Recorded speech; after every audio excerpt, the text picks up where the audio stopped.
Nearly 400 of the top Scrabble players from across North America have been gathered in South Bend, Indiana, but after 4 days of play, the top two remain. Mack Meller and Ian Weinstein will face off today in a best of five finals. The winner will be crowned the North American Scrabble champion and will win $10,000. Matt Canik, joined by Morris Greenberg, will be bringing you all the action here today.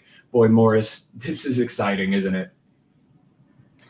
Yeah, these sorts of matchups, it's a rare opportunity in Scrabble to see not only two great players play against each other, but possibly hone their games, game to game, based on what they're seeing from how their opponent's playing, what sort of tendencies they could have. So this gets to one of those real nuanced moments in Scrabble where we can really see players not only try to show what they bring to Scrabble, but how they combat what other people bring to Scrabble. And the two finalists in this competition are extremely similar in that they are phenomenal Scrabble players. They are also extremely different in their journeys to where they are today. Ian Weinstein, or Dr. Ian Weinstein, he practices internal medicine in Florida. He has been playing in Scrabble tournaments at an extremely high level since 1990. And by my math, he was either in or before medical school at the time, walked into his first tournament, achieved an expert rating, and has never looked back.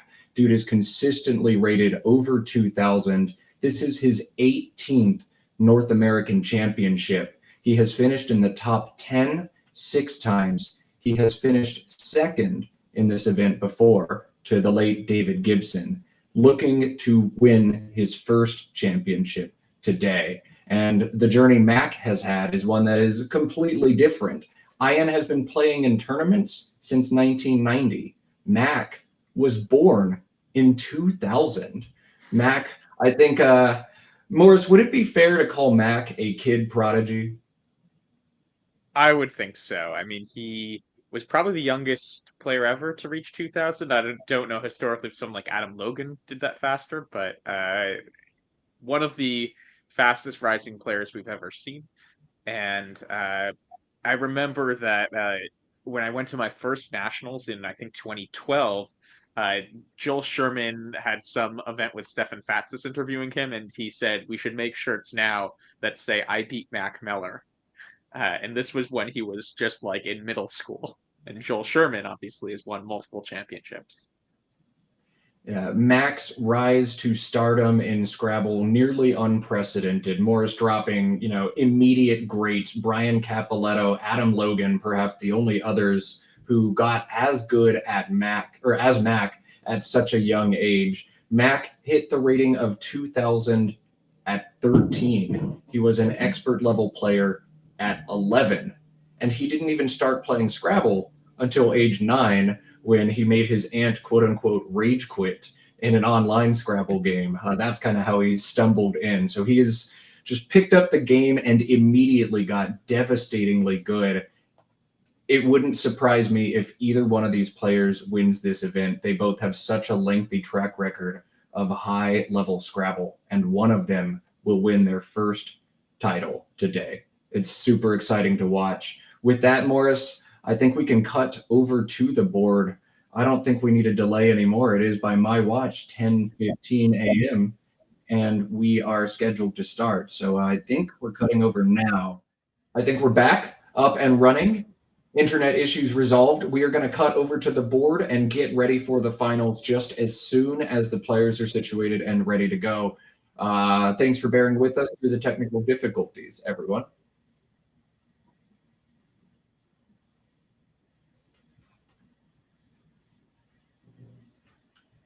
And there they are, your two 2024 Scrabble Players Championship finalists, Mack Meller, the kid prodigy, finally at the doorsteps of his first North American champion. Ian Weinstein, the wily veteran, playing Scrabble for 34 years. Will he finally win his first championship?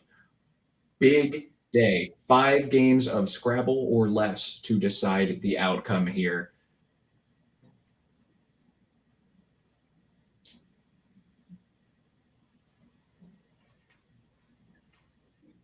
And it looks like they're kind of just discussing things, which is nice to see. I know that it can be a pretty tense moment right before a big game like this, and it seems like they're both in good spirits. Yeah, these are two nice people for sure. There's not going to be bad blood between them. You know, at the top level of competitive Scrabble, you play the same people over and over. They're definitely fierce competitors, but there's no bad blood. There's no, nothing like that in Scrabble. It's all smiles. These players have played each other before.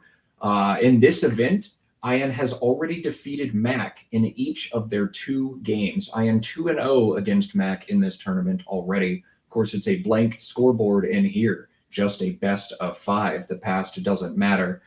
Historically, Mack and Ian have played 9 games prior to this tournament. Mack had the lead on that series 6-3. So 6-5 now is the lifetime head to head in Mack's favor. And we'll see how that number changes across the next few hours. I would love to get these players started. I think we're just going to make sure the stream holds. And it looks like maybe a little bit of announcements going on, giving them some background noise in the room. But I am hoping we get these players greenlit just as soon as possible and get the championship underway. Yeah, and I know, Matt, you were saying to me before the broadcast that we were looking at Ian specifically and his record versus David Gibson, who's probably one of the most renowned opponents you can play a lot of times. He's actually fared well, or about as well as you can, against a player of that nature. Do you maybe want to get into that? Yeah, I mean, I was looking up Ian because he's a relative unknown. He comes and competes at the Nationals pretty much every year. And other than that, he kind of stays in his little Southeastern bubble. Of course, being a physician, life keeps you pretty busy. He doesn't travel as much as some of the other top players right now. And so I was just looking through trying to figure out who he is. And the longer and deeper I looked at his numbers, the more I'm like, man, this guy has just been so sneaky solid for so long. And when you're this good for this long, you start to win majors like this as well. He is so consistently rated in the 2000s to 2100 range. Not many players can defend a rating in that area. He's had some great opposition. I was looking at his head to head record against a number of fierce 17, 1800 rated players in Florida. And Ian's winning 70 or 80% of his games against some of them. Again, the great late David Gibson, perhaps the greatest North American Scrabble player we've ever seen. In fact, at Scrabble tournaments, we have a term named after him. When you clinch your division, you have lapped the opposition. You're up 2 games with 1 to go, or 3 games with 2 games to go. David Gibson did that so frequently at his tournaments that we named the term Gibsonization after him. We eliminate you from play, say you've clinched the thing, and we're not even going to make you play anybody near the top. You get your victory lap. That term named after David Gibson. And Ian, 15, 15, and 1 lifetime. When you can spar neck and neck with one of the all-time greats, well, you must be pretty great yourself. Yeah, and Ian, I know from having played him, he definitely has some tendencies that don't align with, I think, some of the newer school thoughts in Scrabble. I know, like, for instance, he keeps track for every game how much material he's drawn, which is a rough evaluation system of the value of different tiles according to him, but will slightly differ for something like the current leave values estimated by software like Macondo or Quackle. So yeah, it will be interesting to see his sometimes differences from Mac, but both extremely good players, and they're off right now. Yeah, we're underway here in South Bend. Our championship series finally embarking. Mac Eiklno, his opening rack. We'll get to make a short versus long decision. Koine is 28 right now. OKE keeps a great bingo prone leave. That's just 14, but EILN quite synergistic. Think Mac's going to take the points here. 14's a lot to leave on the table. You think this is correct, Morris? Yeah, I like this choice that Mac is laying down now. Vertical placement aside, I'll say, but he puts it down quickly. moves on quickly, and Ian responds right away with his bingo of Havering. Very nice, very quick, and we are off to the races. Each player is going to spend less than 40 seconds on their first turns. Yeah, making our lives very difficult here trying to keep up on the commentary. And there was just one floating letter Ian could have found to let him bingo out of that opening rack. AEGHIRV makes no sevens and just one 8-letter word. That 8-letter word required an N, and he got it in space. 28 to 69, Ian's advantage after one turn. A big break, but another big break for Mack Meller, who reaches in and finds blank number one in this game. AELMOT blank. Mac looks to bingo here and has double doubles available to him for big scores. We're off to the races here in South Bend. Bam. Yeah, so I right away see some through the E, like mate float, but are there any through the O as well? Because it would be interesting to see which lane he prefers as a double double. Yeah, Mac will not get to choose between his preferred double double line. There is actually just the one double double mate load through the E in Havering. And look at Mac just so quickly deciding on this. AELMOT blank has to make, at least 107 and 8 combined words, or combined 7 and 8s. And Mac, less than a minute and a half finds his highest scoring bingo and puts it down. He is so good, so methodical, so machine-like, and he takes the lead here. AADEEOW, the rack for Ian, his post bingo draw has 5 vowels, and he's got to figure out how to work out. He can play both of his consonants and score big points. WADE and EM is 32 right now. He can try to retain at least one consonant as well. WAE beneath the HA in Havering is 25, or he can try to play off more vowels. He's got words like AWEE, AWEE, or edema, OEDEMA. Of course, the physician will know that word. So different lines to approach a clunky rack here. And I'm curious to see how Ian tries to fight out of this bad rack. What stands out to you initially on this turn, Morris? Yeah, I think WAE makes a lot of sense to me. It will be interesting to see if Ian tries to play it more open or more closed here. He's slightly down now, so I could see in general the want for openness, but it will be telling what he thinks of his odds versus Mac for certain types of positions if he does play a bit more closed here. The other thing I'll say is that the other day I was looking at Ian and Max stats relative to some of the other people who were in contention at the time to make it to the finals. And they were the two players, along with Joe Edley, who would play off more tiles per turn on non bingo racks. So I'm expecting if there is a sort of a close decision for Ian to play off the extra tiler too, maybe that goes down as more blanks and S's are played and the bag is less good on average. But that is just story to monitor here potentially, that in sort of tiebreaker situations, these players might go towards playing longer. Yeah, old guard versus new guard is the narrative I wanted to paint. It's a kind of lazy narrative, but also kind of appropriate. Ian clearly had to craft most of his strategy and technique without the computerized tools that now spoil top level Scrabble players, without Quackle. Programs like Maven were out, but they were crude and just not all that good at solving the game of Scrabble. So Ian, his strategy is likely crafted just through discussion, forum post, CGP, and a wealth of experience. I think a lot of North American players now tend to play very similar to one another, especially the younger players, because we always do what the computer says to do. And Ian developed his craft and got extremely good at it before the computers knew what to do.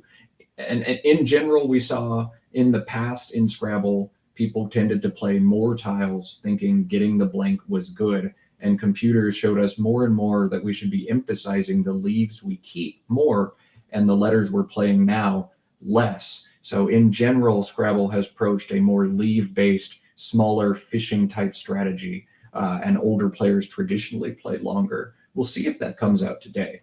That's along aside, and Ian playing what we think was correct, probably Wade. It's a lot of points. Keeping the vowels is something you have to do. ABESTTW, max rack. And he's got Web and Wob beneath Havering, scoring 33 points, holds either ESTT or ASTT. He can play off one of his T's in that spot instead and undouble them, or he might play somewhere else completely. He's got plays like Ab Watt through the A and Wade. What do you think here, Morris? Well, Mac doesn't allow me to think. He just plays Wob, but I think that looks really good. There are also have been A is a better tile to get rid of than E, and there have been a lot of E's played already for this early in the game, so definitely stand by this decision. A lot of options that were really close, and Mac is just going to pull the trigger on this one here. I think it makes a ton of sense from him. Score the extra points. Mac ahead 147 to 101 in the first game of this best of five.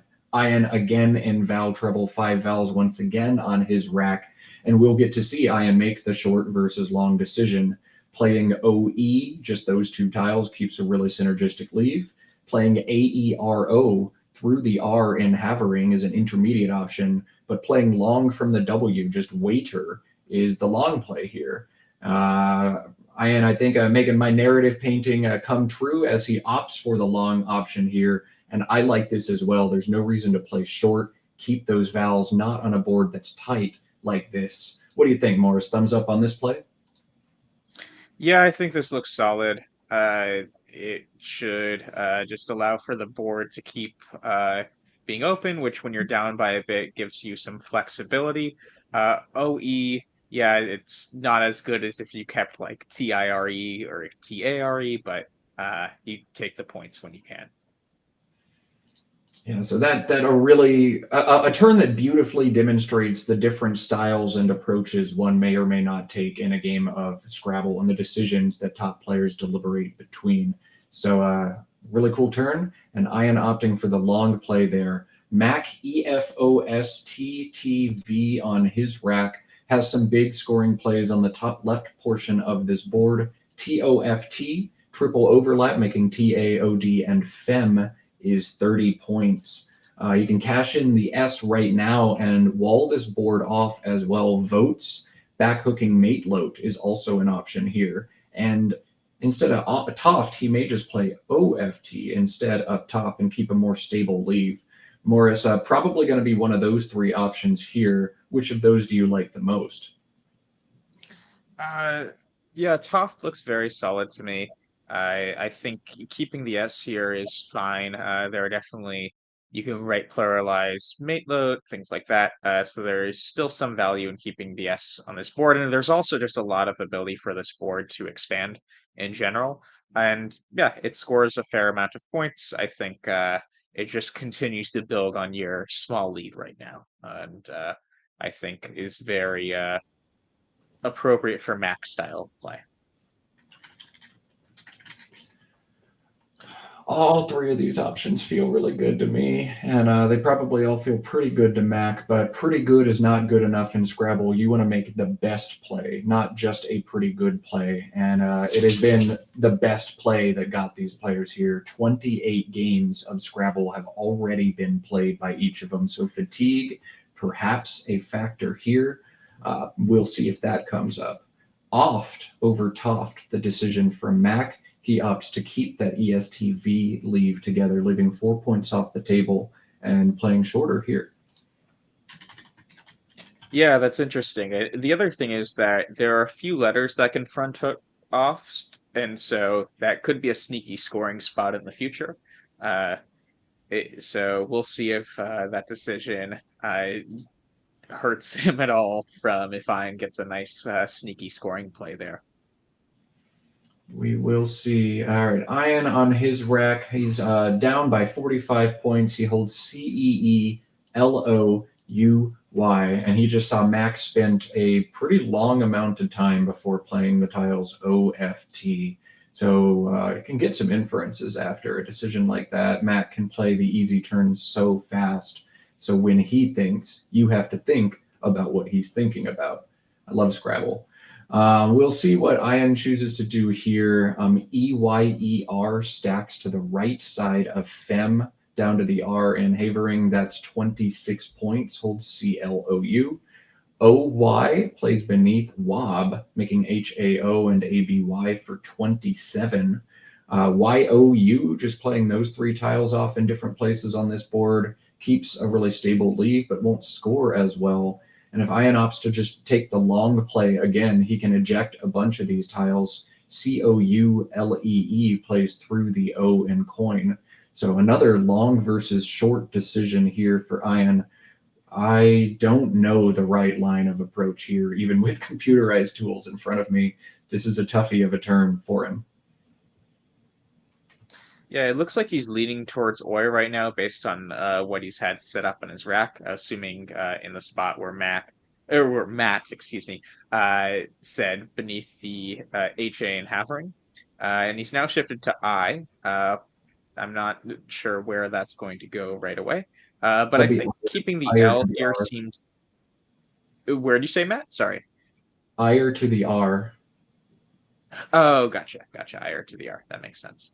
Um, Yeah, that so he's shifting back and forth between those. I think he's correctly deducing that the L is a pretty good tile for this board. That oft placement can put an L beforehand. Right. So for instance, he could play clay, for instance, this turn, and that would probably be in consideration if he had a few fewer vowels.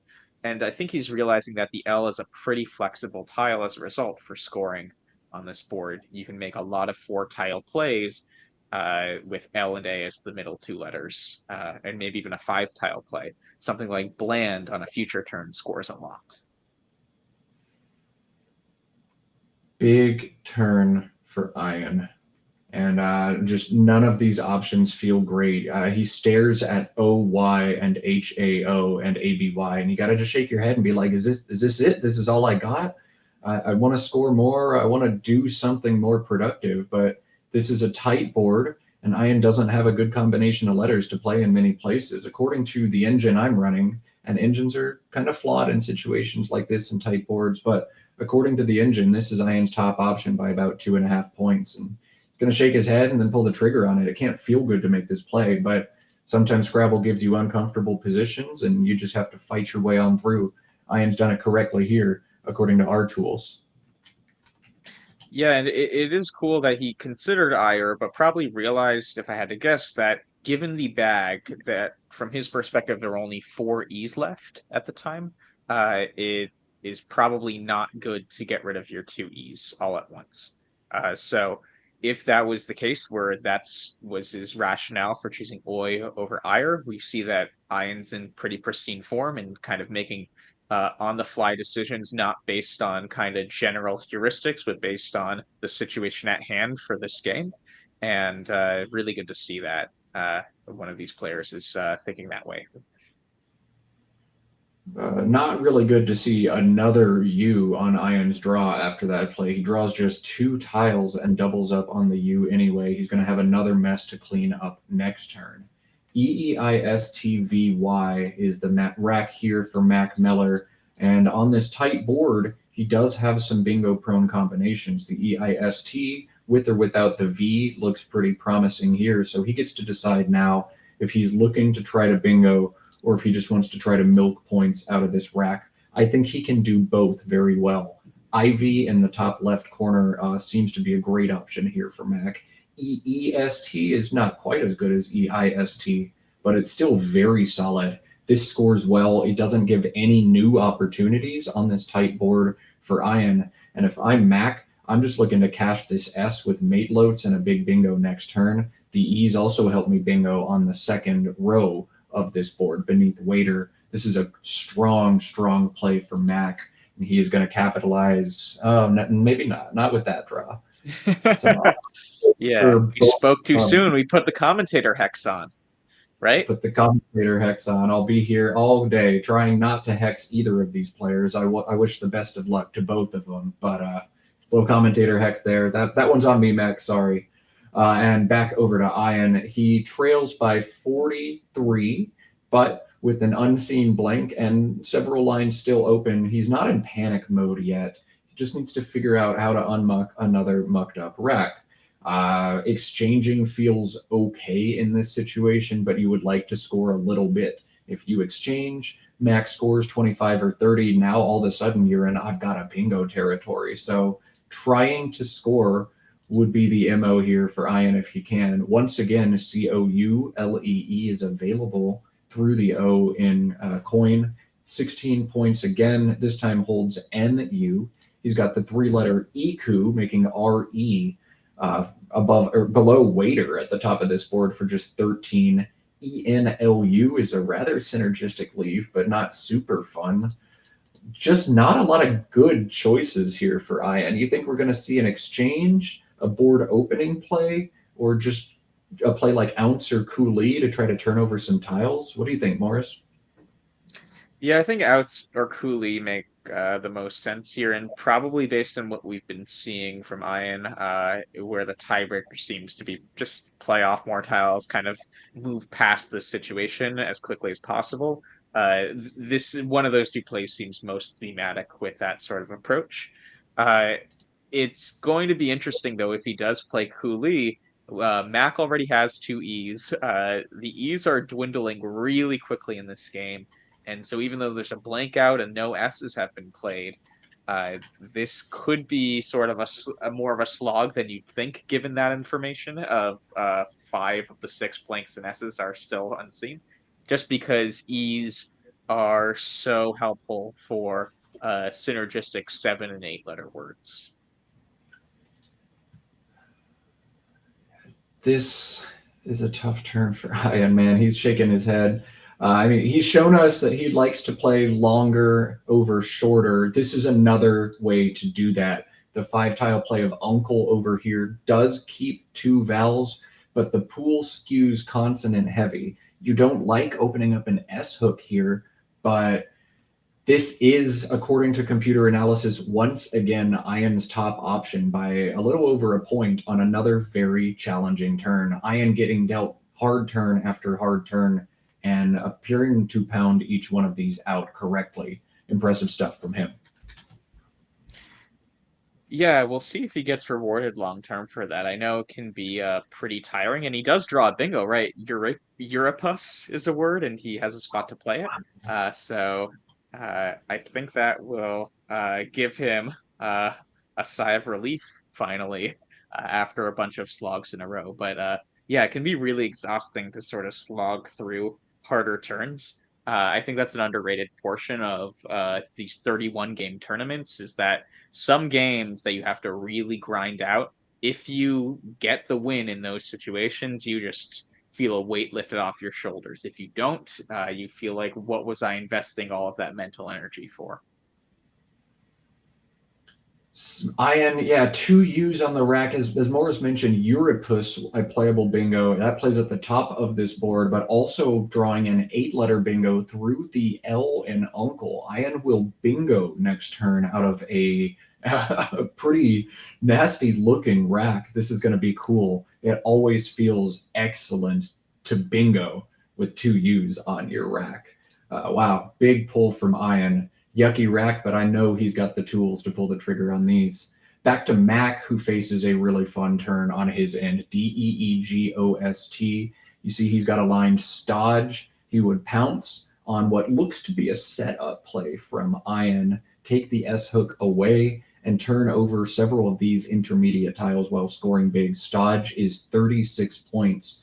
Mac has another play that does something similar. Goest in the same spot is 30, but a lot more defensive than Stodge. Mac also has OGEED through the E in Uncle if he wants to hold on to the S. So a big decision, three good plays, Goest, Stodge, OG. Do I want to play defense or offense? And Mac opting to score a lot of points right now in Stodge. What do you think about this decision, Morris? I think in a lot of ways this fits Mac's tendencies more. I think he realizes that even though some of those other plays that Matt mentioned are more defensive, he sees the top of the board, the hook off of coin, and he might realize that there's a lot of open space right now. on the board already. If I start sacrificing points too much and Ian still bingos, I'm all of a sudden sacrificing points to the point where I don't have the lead anymore when Ian gets his big play. So I think this is thematic. Ian is going to play one of his two bingos, great find. And but Max still has some space to now sort of make nice counterplays. Yeah, so Ian had three playable bingos there. Euripus at the top of the board, Euripus and Stodges and Purlieus, and Ian opting for the most defensive of those bingos. This puts him ahead by 11 points in game one of our best of five finals. Looks like Ian picking defense here, but this actually gives big plays back to Mac. He just happens to have the combination to pound that P in the triple word line. Mopper, compel, copper, lopper, all big scoring words there for Mac. He's going to choose his favorite between mopper, compel, and copper. Each of those is 45 points. A big counterplay for Mac.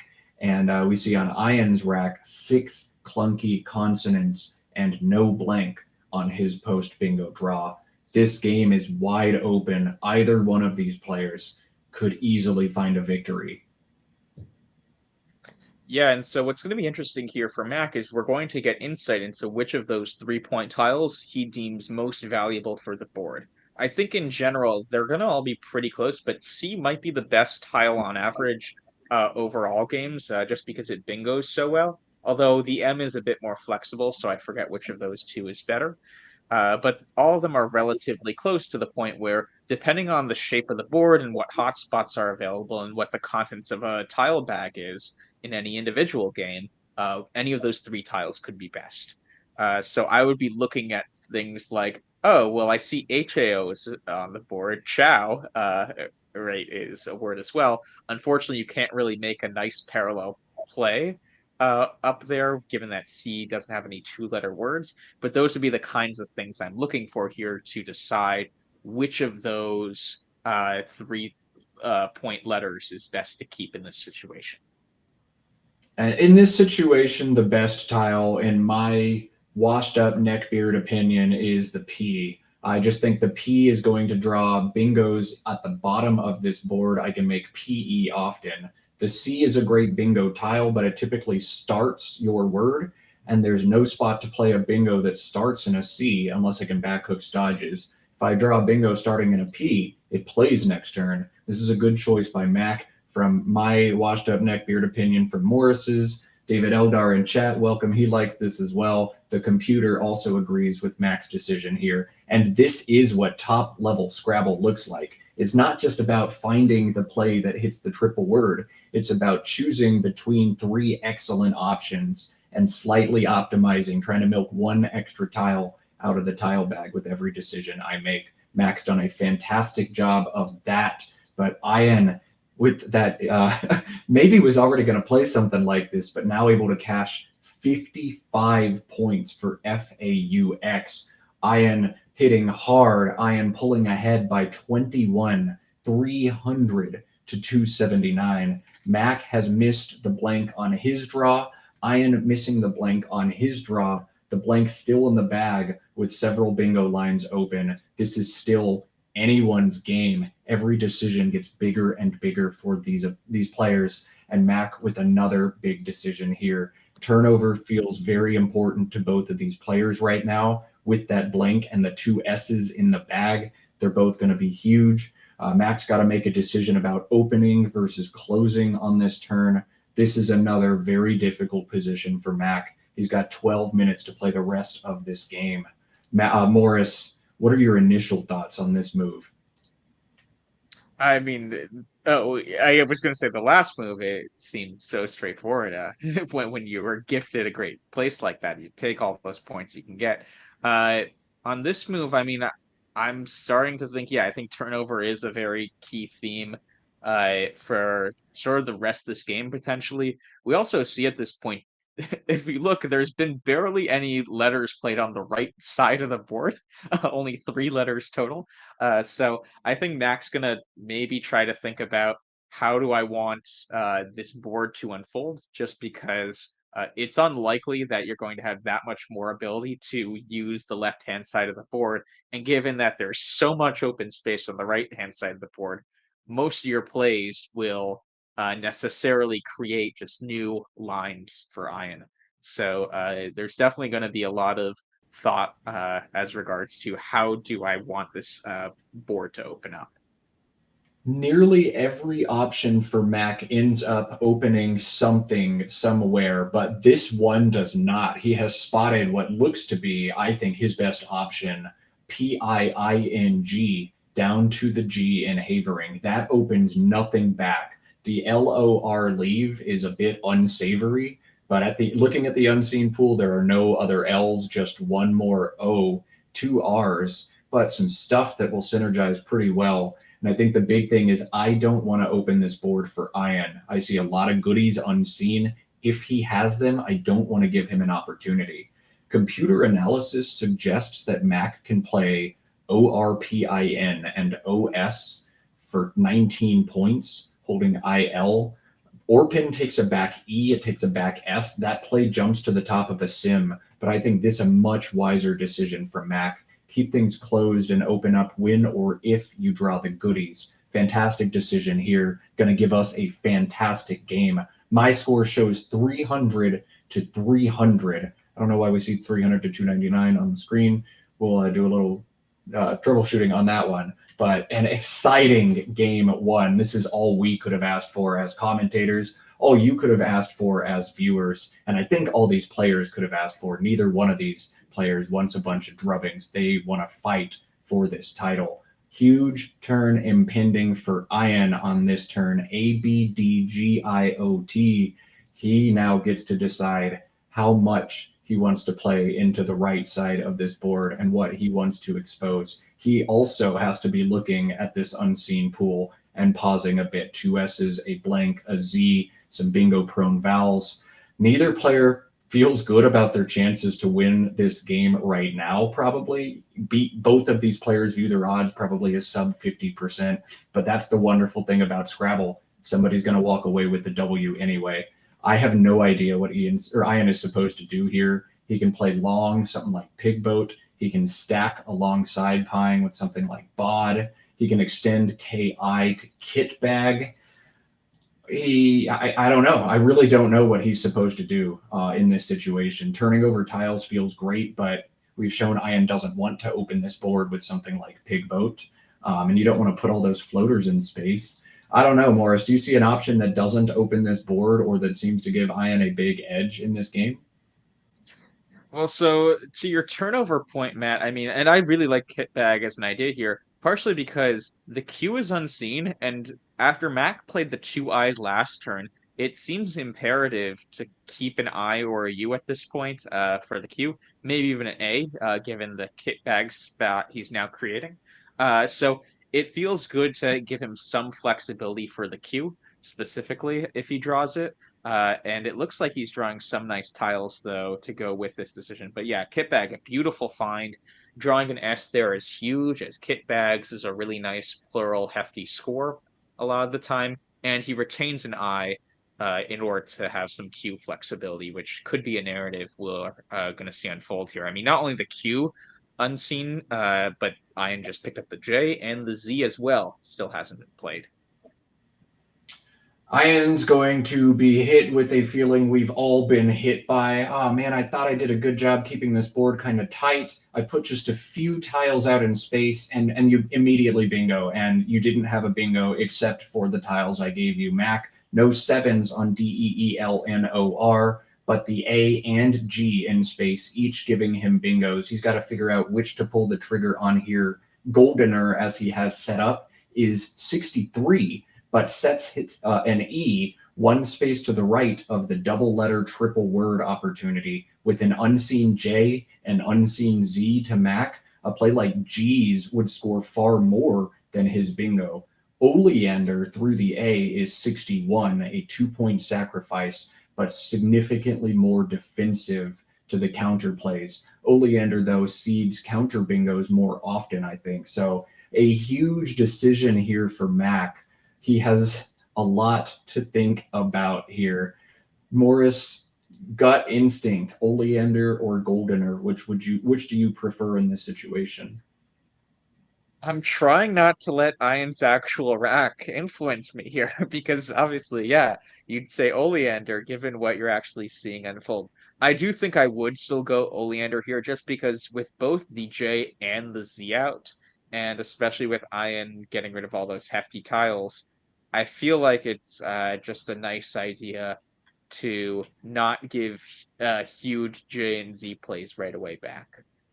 Maybe that instinct is wrong, but that's at least my gut right now. I also want to knock out the back hook in kit bag. There's a lot of utility in doing that because I'm going to take a small lead, but two S's and a blank unseen.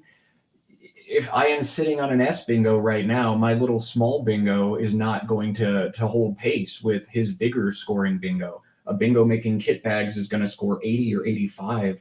My little baby bingo here is going to score 61. So Mac has two very risky bingos to play for different reasons. Does he want to obstruct this back S hook, or does he want to avoid giving up the big J and Z opportunity? This is such a hard turn for Mac, and you just have to go with your gut here. Do I think JZ plays are more likely, or big bingos are more likely? He's got 6.5 minutes to play the rest of this game. Mac probably not going to be phased by the time factor in this game. He solves pre-end games and in games so incredibly fast, but it is something to monitor as he spends a lot of time on this very tough turn.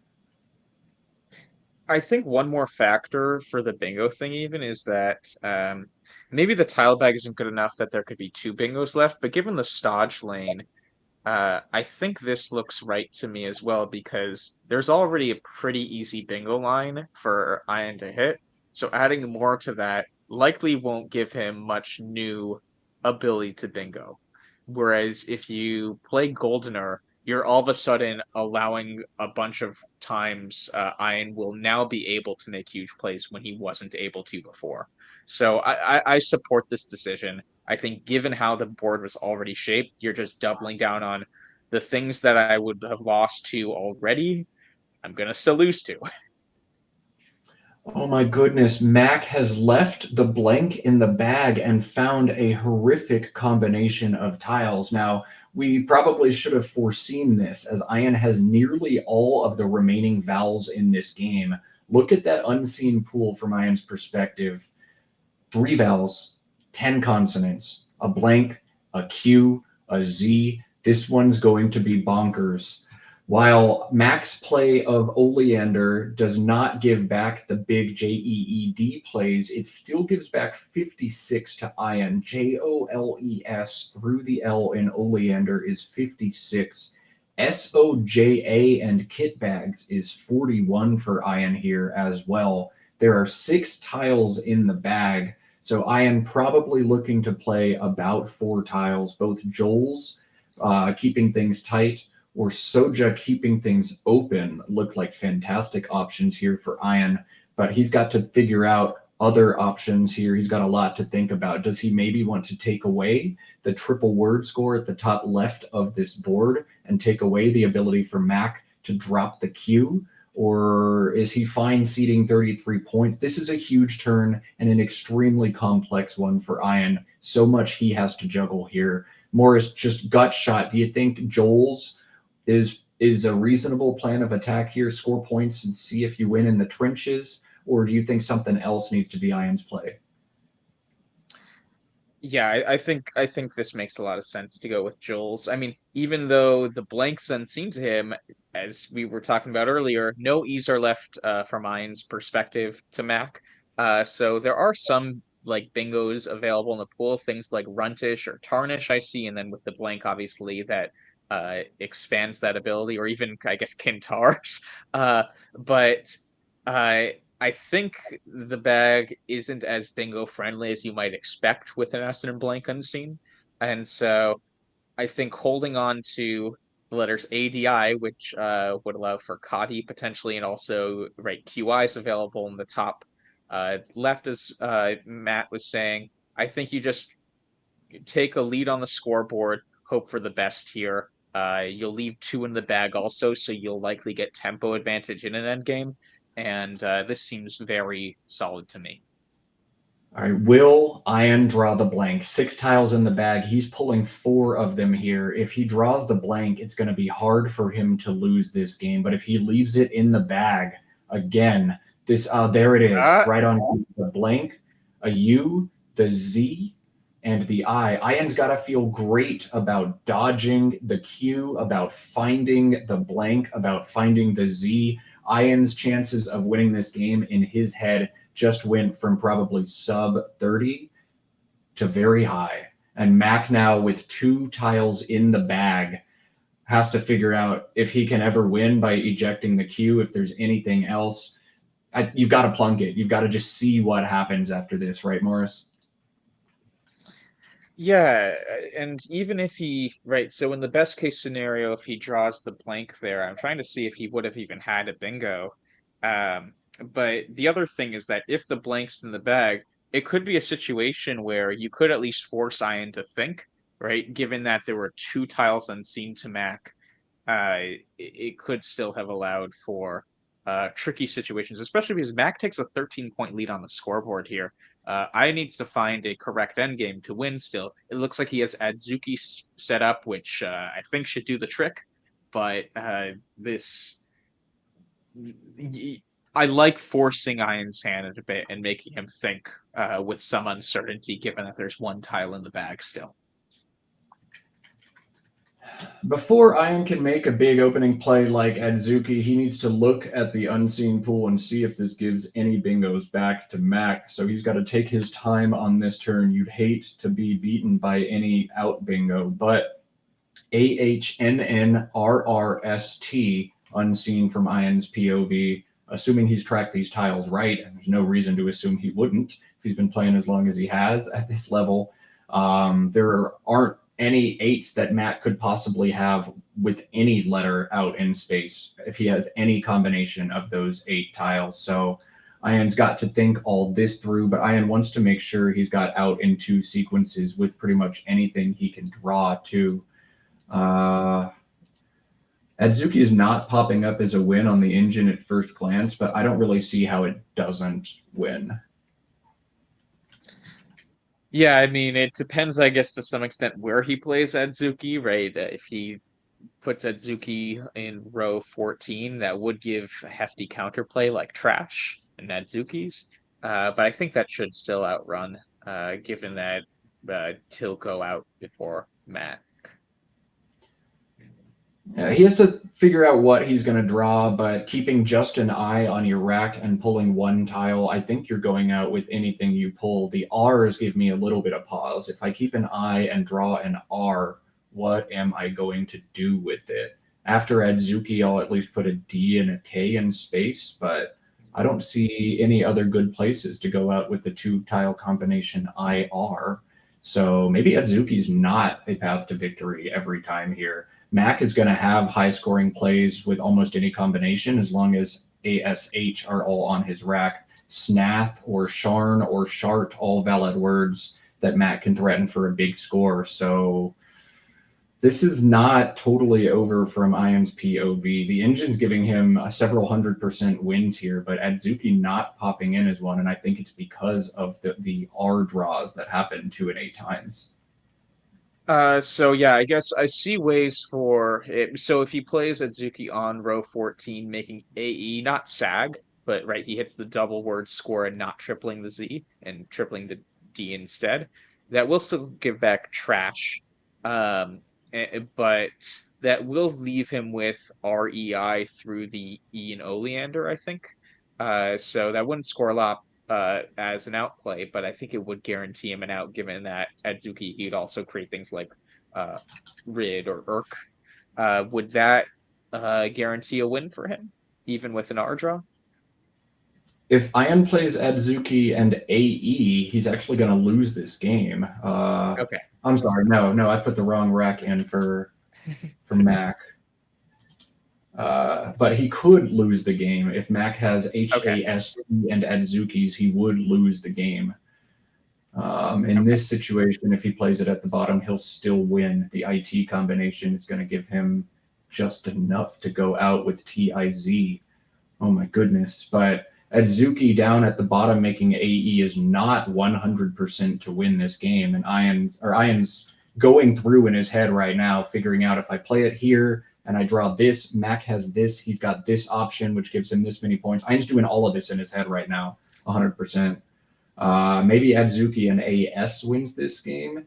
Maybe Adzuki and AR, but the engine not spitting any Adzuki option out as 100% wins here for Ian. Yeah, that is quite fascinating for sure. Um, so, yeah, is there a favorite winning end game that you want to show or call out to the viewers right now? The only things popping up is 100% wins, and let's get help from Makondo and Chad, see if there's other things that Quackle just hasn't solved. But 3 of the 4 wins, according to this engine, or 3 of the 4 100% wins, involve Ian just plunking 1 tile. And I don't really understand that at all. I guess you hold Adzuki or Diazin for next turn if you plunk an I or a U and can guarantee whatever sequence you want. And the 4th 100% win, according to the engine, is ADZ making SAG and DE for 40. That holds IIU blank, but scores so well, and Mac is not ever going to be able to score well with this unseen pool. According to the engine, what Ian has picked up right now is, I think, the only humanish path to 100% victory here. Yeah, that's really interesting. I'm trying to think about if there's any sort of things he can make off the R and Oleander, maybe one spot before the triple, given that he has the blank. The problem is Mac has an S, or an S unseen, I should say. So a lot of those sorts of plays not be exclusively accessible to Ian. So yeah, that is interesting though, that a 1 tile play. Have you gone through all of the scenarios with those 1 tile plays? Because I feel like that's actually a common bug that can be seen in Quackle. It might not be the case this time, but that does make me somewhat skeptical. Yeah, no, I have not clicked through all of the everything here. Let me just try this one and see what happens. Give Mac the correct rack. Just see where this takes us.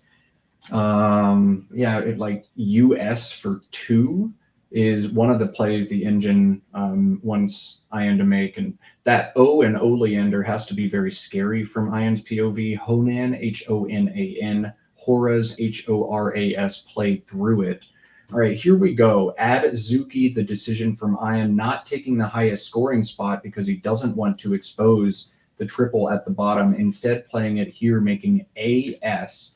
Add Zuki, the decision from Ian, gives him 416 points to max 394. And we are in in-game time now. Ian going all the way down to just 112 on his clock. He knows that's going to be the final turn where he actually needs to think. And he's got to feel great drawing that T out of the bag. Some of the worst options for Mac are now out of play. He's not going to play Shark or Trash. He's not got big plays with Adzuki's, and Ian holds Zit or Tiz as 14-point outplays. So the T is probably the best case scenario for Ian, except the S or the A being in the bag. And he's just won this game with his play of Adzuki. Yeah, really nice job from Ian to sort of reason that all out.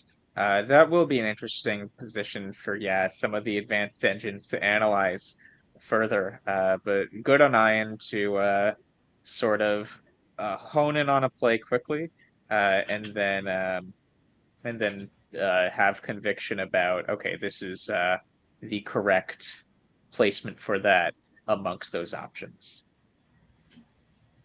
This play does not win 100% of the time. This play actually loses if Ian draws either of the 2 R's. If Ian draws an R, Mac hits TAHRS and Adzuki's and ends up winning the game by 2 because that IR combination gives Ian just the out of RID for 4. So Adzuki in this placement wins 6 out of 8 games but that was not 100% to win from Ian, dodging the R and hanging on to win this game. That went right down to the wire. Pretty incredible stuff. Yeah, and yeah, I don't think we had any qualms with anything Mac did during this game either. I think the closest we had was when he played off instead of Toft, maybe. These are nitpicks though at best, and just poor analysis by us at worst. So I think we see Mac in very good form here too, and he shouldn't be discouraged by this outcome. We agreed with Oleander, Compel, a lot of these sort of moves that had a few different similar options, and he reasoned them out, in our opinion, to the right play every time. Yeah, no, I mean, surgically played game from both of these players. I don't know that ADZ, SAG, and DE actually won 100%. I can't go through in real time and provide commentary and go through all these sequences. I don't know if Ian truly had any 100% wins, but he pulls the trigger on 6 in 8, and he wins in this situation. Ian's going to take game 1 unless something ridiculous happens or the players have misscored. Max highest scoring sequence, Horace, Horas, for 32 or at the top of this board, 33 at the top of this board. Ian goes out with Zit, and from what it looks like for me, Ian will win game 1 by 9 points. Yeah, and I'm seeing now in the chat that Cesar has run the engine, and there were exactly 2 wins that Macondo found. And that means that, and they weren't necessarily easy. I think one of them is Azuki, not Adzuki, actually, keeping the D. So really interesting stuff. Maybe he can report more on that in a bit as Mac played Horas, and Ian will go out with Zit. All right, let's cut to our overhead mic and see if these players want to post-mortem a crazy game. Heck of a game. Good decision on What did you draw? the T, which is a very valuable letter. Okay. Very accurate to see it. Okay. R's and N's abounding. Yeah. So if you'd done an R, It would have been worse. I'd have very short outplays, not going to score really a lot. I doubt I have anything better than this though. I have a T.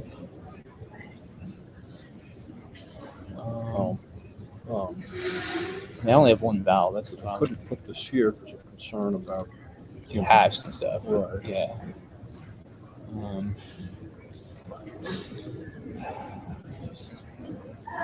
And I'd probably still do this even if I have a T. I don't think I'm gonna have anything better. So I mean,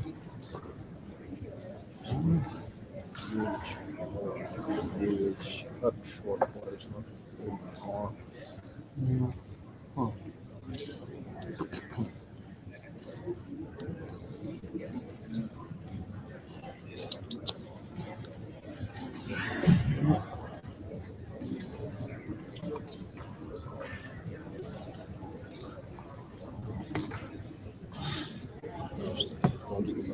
yeah, me too. Okay. Did you have the blank already with this? Or the Z? The rack lead was AID. Wow. I didn't see that. It took me a while to see that. Okay. I considered playing Ahi's setting up the O, which was case at that point, but I realized I would probably not be using it Right. because there's too high a likelihood Yeah. of other stuff occurring, like the Q or the Z. Yeah, I mean, I had Yeah. HANNRS. Like, I mean, Definitely the Q was going there. No one was I walking. thought about gold in there, but with JZ left, I was too scared to put the E right here. Yeah, I mean, I don't think I can do that. Yeah, I mean, Yeah. I like Zeta would be. Yeah, I I mean, you see would play that. Jedi for 60 there, I guess, as it turns out. Right. You said you had AID, so or G or something. Yeah. Yeah. Yeah. Right. Yeah. Well, just why they had all these racks that were like close to a bingo, but not quite. All I do with this, I consider just short plays here, but the stuff in the bag was worth getting, like a blank or Yeah. or a J or Z, whatever. You needed to.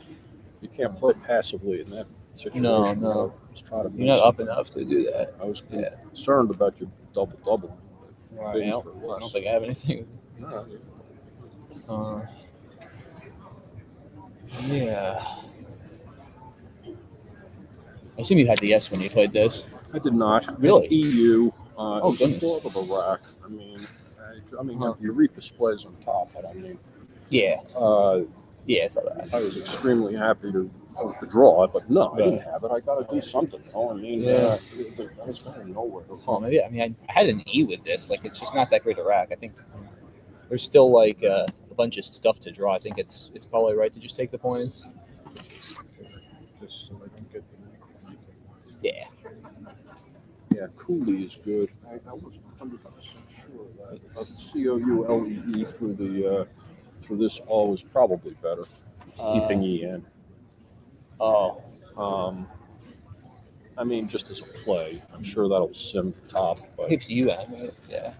right, Cooley keeping Yeah. U in. I don't know. Yeah. EU, UN. I mean, it did kind of scare me a little bit, but I mean, I still think that's probably the right play. Like, I have an E. I mean, there's still 3 more S's left, so. Right. No, I think you're Yeah. kind of forced to go. I think so. I mean, you also just drew 5. Like, you could easily pull an S, so. It forces the action to that location. Yeah. I wanted you to make some short play. Yeah. And, meantime, I'm drawing letters. Maybe I can get some. Yeah. I was like close to stuff for a bunch of turns, just never quite got it. Yeah. Collins turns Playing for EYER here instead of please. 1 by 9. It's a really good game, though. Hold Yeah. on. What? Cancel Say it that. again? when I played this, I Score just considered EYER, Okay. but I had EELUC was the backup, and then I drew another U. Jeez. And then Yeah, so then this I had the PR compiler almost fit, but LE. Jesus, that was a great comeback until I saw this. Yeah, I mean, I guess I don't get the well, even if extra I played Copper, you would have had that, yeah. Yeah. I You have to turn in the thing, or I don't know. is it automatic? Do we have to turn in the slip, or how? I actually think they want you to write a post it for like record. Okay. Have that fun with the record. Hand write one. All right. He won by 9. It was a great game. Great Yeah, game. yeah. Watch all the games. I did not get my stuff packed. What did you I- end up doing? I just put it all in the car. You did put it in the car. Yeah. Okay. Only what was in the red bag. I stuff on the bed. I just stuffed into the red bag and put it on the Okay, car. okay. Yeah. And then the food, I just whatever was gonna go bad, I just I'm left. gonna go through my keys a bit. I'm gonna go back in and hear me still pieces. Okay, I didn't formally check out. Okay, good, so- good. Okay. All right. So don't formally check out. I'm gonna go back. Okay. Sounds good. And did you get my charger? So Yeah. 436 to 427. The first game of our best of 5 finals goes towards Dr. Ian Weinstein. Mack will now have to win 3 of the last 4. Ian 2 wins away from his first North American championship in his 18th attempt to win this tournament. We're going to let these players stretch their legs, do whatever they need to do in between games. Mack shaking off a narrow loss. Ian soaking in what has to feel like an incredible victory in a great game 1. A brief break for us here, but we will be right back as soon as game 2 begins. Hang tight. Game 2 of the 2024 Scrabble Players Championship Finals is about to begin. Ian Weinstein played second in game 1, but didn't let that stop him. He took a 9-point win over Mack Meller in game 1 of this best of 5 finals. Game 2 coming your way next. The players are going to play 2 games, then take a little lunch break and play the remaining games 3 and then 4 and 5 if necessary. But game 1 was anybody's game up until the very final tile in the bag. Instant classic in Scrabble. Game 2, I hope, gives us more action. Matt Canik joined by Morris Greenberg in the booth here for all of the Scrabble action today. Morris, this is going to be another exciting one. Yeah, both players looked like they were in top form last game, not only in terms of finding plays, there weren't any misses in that sense, but in terms of understanding the situation at hand and for the specific game, what sort of ways do you want to open the board, close the board, what tiles to keep given what tiles are still seen in the bag. Great in-game adjustments, I thought, by both players. So I'm really excited to see this as we see Ian wishing for that N for a nice 8-letter word. It looks like he has set up, but in the meantime, he'll probably play off his J in short order in some capacity. The 8-letter word, man, that would feel so incredible to play in the finals of the North American Championship. Mijnheer, mine here, Dutch word that is also valid in the North American lexicon, but no N for Ian. He's got to play first. That would have been, his signature move for the entirety of his Scrabble career if he were able to drop that. But alas, a hard turn now for him. He's got J plays, Jeer, or JEE, or he can hold on to it. Hiree is 24, Rehem is 26. So he's got to decide eject the J right now or hold on to it for a turn. How do you think he should approach this turn, Morris? I'm personally a fan of Jeer. I think the J is a somewhat slow tile, and if you can score okay with it at the beginning, probably pretty good. Whereas a play like Hiree, you're making a really open game right away while you're holding slower tiles. So I'm personally a fan of Jeer, but I know different people approach this sort of position differently. Yeah, an opportunity on this turn to show your style, but the J, while it does score 8 points, is not a very good tile in Scrabble. It can be used to score at times, but in general, probably better to just go ahead and play it off unless you're setting it up or there are scoring spots. And early in a game like this, not very many scoring spots. Jeer, according to the engine, the strongest play here, just eject the J. It looks like he's shifting back and forth between some options, though. He has Rehem aligned now. He previously had Jeer aligned, so we'll sort of see how he maneuvers this position. And it will affect Mack to some extent if he plays longer. I mean, Mack doesn't have any vowels aside from the blank. So depending on what vowel he sticks out in space, it could influence Mack's ability to play through this versus exchange. So vowels in space is what Mac is going to get here. FNPTTY blank is his opening rack. He's got to be happy to see an E so he can actually, make a legal word. It always feels good when you can do that. So FYTTE or PETTY are ways for Mac to get out of this rack quickly. If he wants to play defense against Ian, he could consider just to play like EFET or EFT through the first E in Jeered to close the board a bit. But it's better, I think, in this instance to play long and work out of these consonants right away. He's just got to figure out which FYTTE or PETTY play he wants to make. Yeah, I mean, I think Petty actually is more defensive than FET or EFT given the hooks they allow for. So I think Fight is the more open between his two real scoring options of Petty or Fight. I think Max logic here is the P is just a better tile in general than the F, and this position still isn't crazily open, such that it calls for deviating from keeping the F over the P. So he wisely makes this play and gets some vowels to help out some of his consonants from before.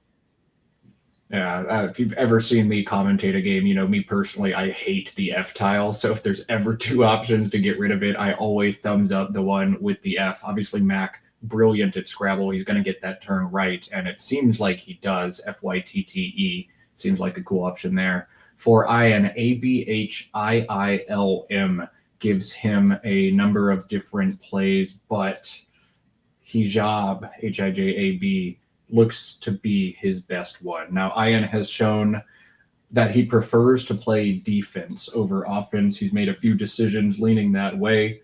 Hijab would open this board in a bunch of different ways. It would open two separate bingo lines, both at the top and bottom of this board. It opens the big back hook, which is going to allow high scoring plays if Mac has an S. But statistically, it's just a really awesome play.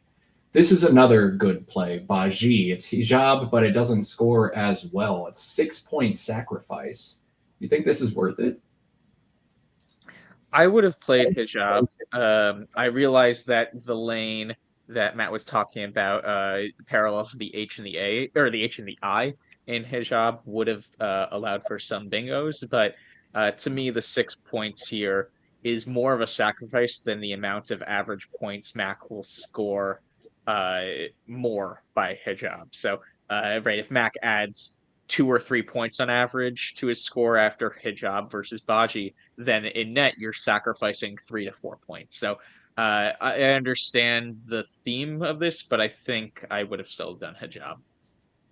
That was a very interesting decision from Ian. That is a play that not a lot of people make. Now, I'm not going to question Ian. He is on this stage for a reason. He's a fantastic player. But I will just note that's a very interesting decision. When the anagram of this word plays for 6 extra points, maybe he is not 100% on if hijabi is good. I think that might be Collins.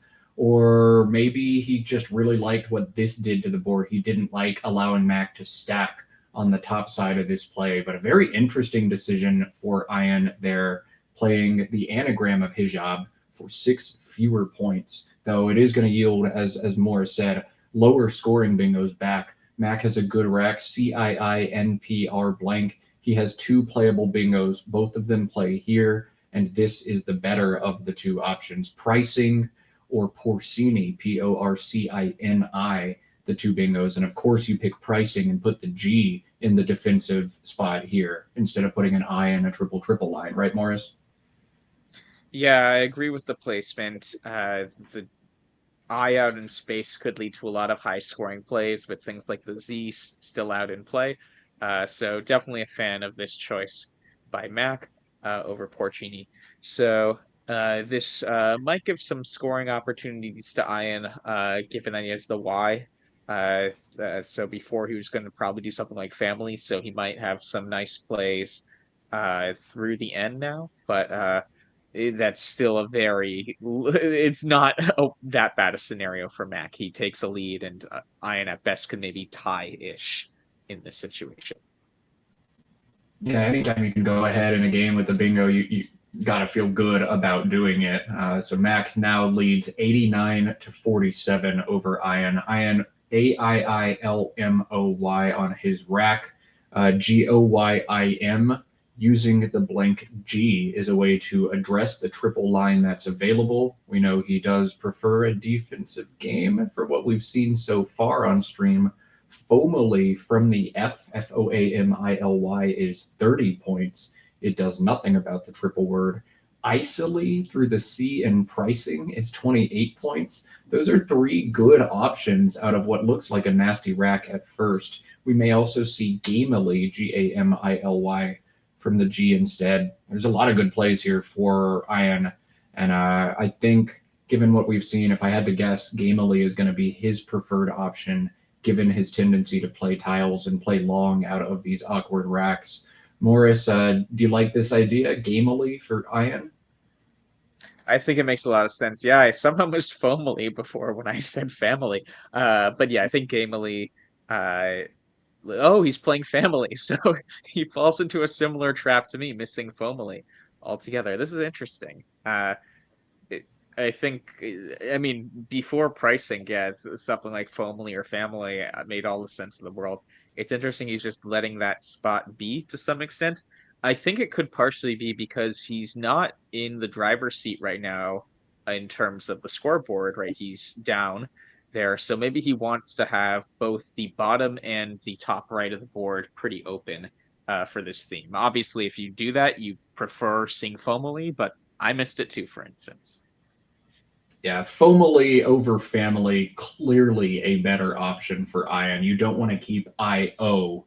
2 vowels and no consonants is going to lead to trouble very often. But I think it was just a small miss from someone. And again, these players have been playing against 28 games of Scrabble already against the best players in North America.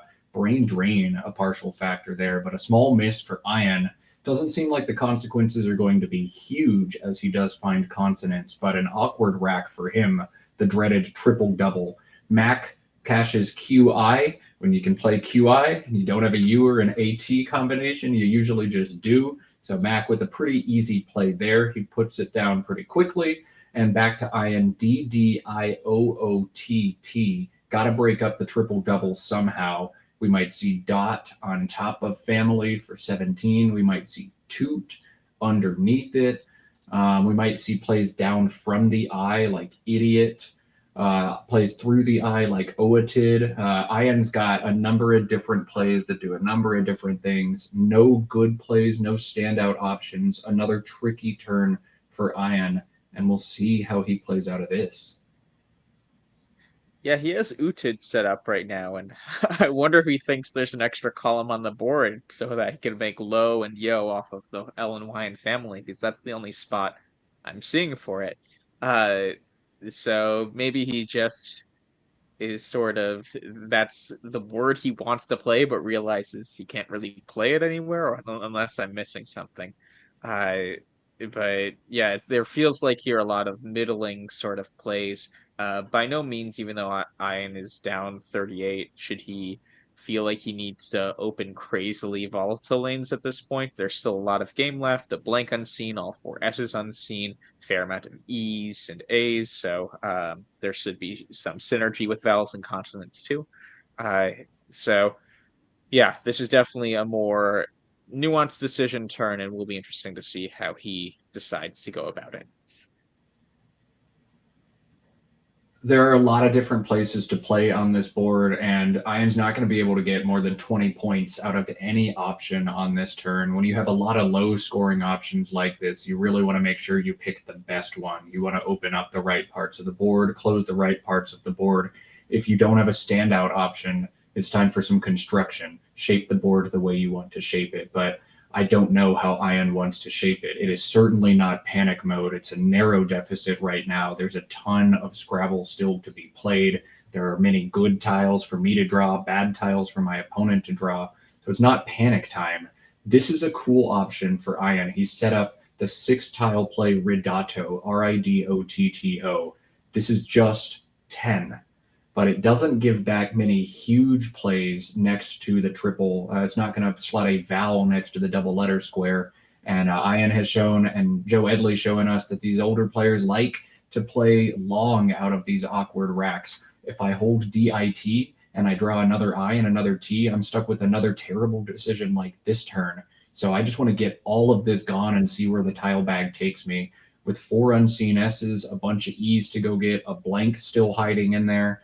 A play like Ridotto makes some sense. 10 points is tough, but nothing scores more than 20, and this gives back a lot less than some of the other options. What would you think about a play of Ridotto here? It's really interesting, and I think in a position where, and I think the thing I kept saying earlier in this broadcast is when there are sort of a lot of middle plays that are all pretty similar, the tiebreaker for Ian might be tile turnover if he thinks the bag is good. And in this case, when you do have a lot of blanks and S's unseen, and the Z, the X, all sorts of other good stuff, especially after Mack makes a play like QI, which doesn't necessarily indicate anything super, super strong. I think this is reasonable, but he does in the end go towards a shorter play of dot. This was one of the plays Matt highlighted.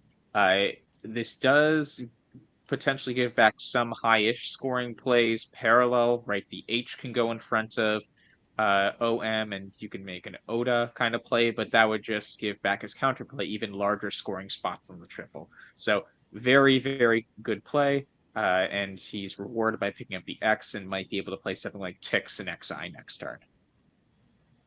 Yeah, Ian had a very hard decision there, and I think this is a better play for him. I think this is very standard and very meh, very lukewarm play, but Ridotto is just 10. You got to put a little bit more on the board right now. DIOT is not a fun leave, but if you draw an E, it's all right. If you draw high-scoring consonants, it can be all right. You just got to dodge more I's and O's, and he's dodged them and finally navigated himself out of those awkward racks. He still trails by 21, and it is Mack's turn, but Mack has 5 vowels, D-E-E-I-O-S-U. and this is going to be another fascinating turn for us to watch. GUIDE, just 15 from the blank G in pricing. But Mac does not have many good options here. I think this is reasonable. He can play OUD and OY. He can play OUTIE through the TI, but those give back so much to Ian. This opens the board, but in a controlled manner. I think this is fine from Mac. A difficult turn, but one he navigates well yet again. Yeah, Ian right away set up Ox. I've noticed Ilex through the E and G, it looks really nice. What's Quackle saying as some options here? So I see Ilex seems beautiful. to be pretty good. Yeah. Ilex through between Baji and FYTTE, ILEX, making hit, alt, and picks was 50 there for Ian. Lex in the same spot, 43. But Ian instead dropping XI. I think he might be feeling a little bit of that time pressure here. Lex just looks like a better play. Ilex almost definitely a better play. Maybe he didn't spot it. Maybe there was something else that we didn't catch on that turn, but that was an interesting decision from Ian. Though the DLOST leave he keeps, he finds DE, and he's going to bingo next turn after that decision. Huge sequence there, whiffing on Ilex, drawing into a bingo, and Mac AEENOOS 5 vowels once again. A huge swing in the momentum in favor of the Doc, Ian Weinstein, in this game. Mac has another hard turn. Looks like he's settling on Obey, OBEY, through the disconnected BY. He can also play OE, making boy and het in the same spot, or can try to open this board, but Obey and wait while the lines sit on the bottom of this board feels like a great plan of attack for Mac. What do you see here, Morris? Yeah, you got to feel for Mac here. It seems like he's definitely playing this game more precisely than Ian, and isn't getting the tiles to rewarded for that. So, yeah, I think just at this point, yeah, something that scores a little bit, keeps good enough bingo tiles. Those are the main objectives here, and a few of the plays you highlighted seem to do that. I think he's settling on OE and maybe Boy and Het, where Ilex would have played essentially, but he might veer in a different direction too. There are also potential options for Mac to just cash in this S and score. The 6-letter Arseno, ARSENO, plays making Bajis for 28 here, but AENOS is a stellar leave, especially with the lines open on this board. Mac's just got to dodge more vowels on his draw here. Here comes the bingo for Ian again, picking up the DE into DLOST. He's now got toddles and guides for 69. His plays in 2 other spots, but this placement here gives back the least, and Ian is going to pull ahead in game 2, 201 to 146 with this bingo. Mac would love to hit a bingo into this leave. He's got the DDL combination floating in space. Oh, the draw from Mac. He shakes his head, feels a little unbelievable. He's not done in this game, but that is a frustrating swing. EE or playoff EO, draw OO, and my opponent drops a baby bingo on me. A massive shift in momentum in favor of the Doc in this game. Yeah, but there's still a lot of game left. A blank's unseen still. There's still plenty of opportunity for the board to change in a number of directions. Although Ian now has the blank, so I put the commentator. I don't know what hex. Hex against Mac, I guess we'll say there. If I said there's a blank still out for him. In this case, Mac yeah, had a really cool option here, not to talk over you, Morris, but Axion through XI setting up his S. There are still 2 unseen S's. Ian's just drawn 7 random tiles, but as you feel this game starting to slip away, this is a really cool option for Mac that will set up his S. And we see in the booth, Ian's got nothing to stop this. Ooh, big swing back in favor of the whiz kid, Mack Meller. Yeah, really, really nice play. And this is the kind of play that separates out pretty good players from world-class players like Mac. A lot of people would just insta exchange there. Mac was patient and is finding his opportunity to potentially put Ian in a jam. And we see It's Ian really needs to think through this turn now as a result. fantastic, fantastic play from Mac. Again, that's what separates 2100 from everybody else. That's so good. And the fact that Mac is able to stay calm, ignore that he just drew 0-0. Yeah, so many players just insta exchange 0-0 or get emotional. Mac, stoic through it all, finding a fantastic option to maximize his chances of clawing back into this game. God, it is so beautiful watching the level of Scrabble we've seen from these two players all tournament. It's incredible. Ian with a really tough decision here. He has to exchange, right? There's no way you can justify playing through this. Brant plays through the disconnected AN and Baji and feet. It's 11 points and holds MNV blank. I think you have to exchange here, but you have to feel so bad about it after you've watched Mac just set up this S spot. You know you're going to get punished, although we know he's not going to get punished. A really hard turn for Ian, but you've got to exchange here, right, Morris? Yeah, I think you just gotta bite the bullet. And an underrated part of Scrabble, I think, is these sort of exchange turns. Uh, you have to you often have to remind yourself, even if Ian has a blank here, which seems like a really lucky draw, the fact that he's better off scoring 0 than anything else means when he does, let's say he gets a bingo next turn, over those 2 turns, they'll still average around 35 points a turn. So luck doesn't necessarily come in a vacuum of, oh, you got this tile, I got this tile. It comes from combinations as well. And I think the interesting thing here, it looks like Ian right now is separating out N blank from the rest of his tiles. I think he's leaning towards keeping the N. Uh, do you think there's any reason for this board specifically that the N is worth keeping over any other tile or removing all 6 for that matter? Anytime you make an exchange, you want to make the correct exchange. And a lot of the time it's splitting hairs, it's marginal. But once you study the exchange racks and what leaves are better, it becomes pretty easy to optimize these decisions. Now, Ian's got to be flexible. He can't just play sheer equity in this instance. Sheer equity would be keeping R blank, R in blank, probably. But I think with 3 unseen S's, I need to go in and get one.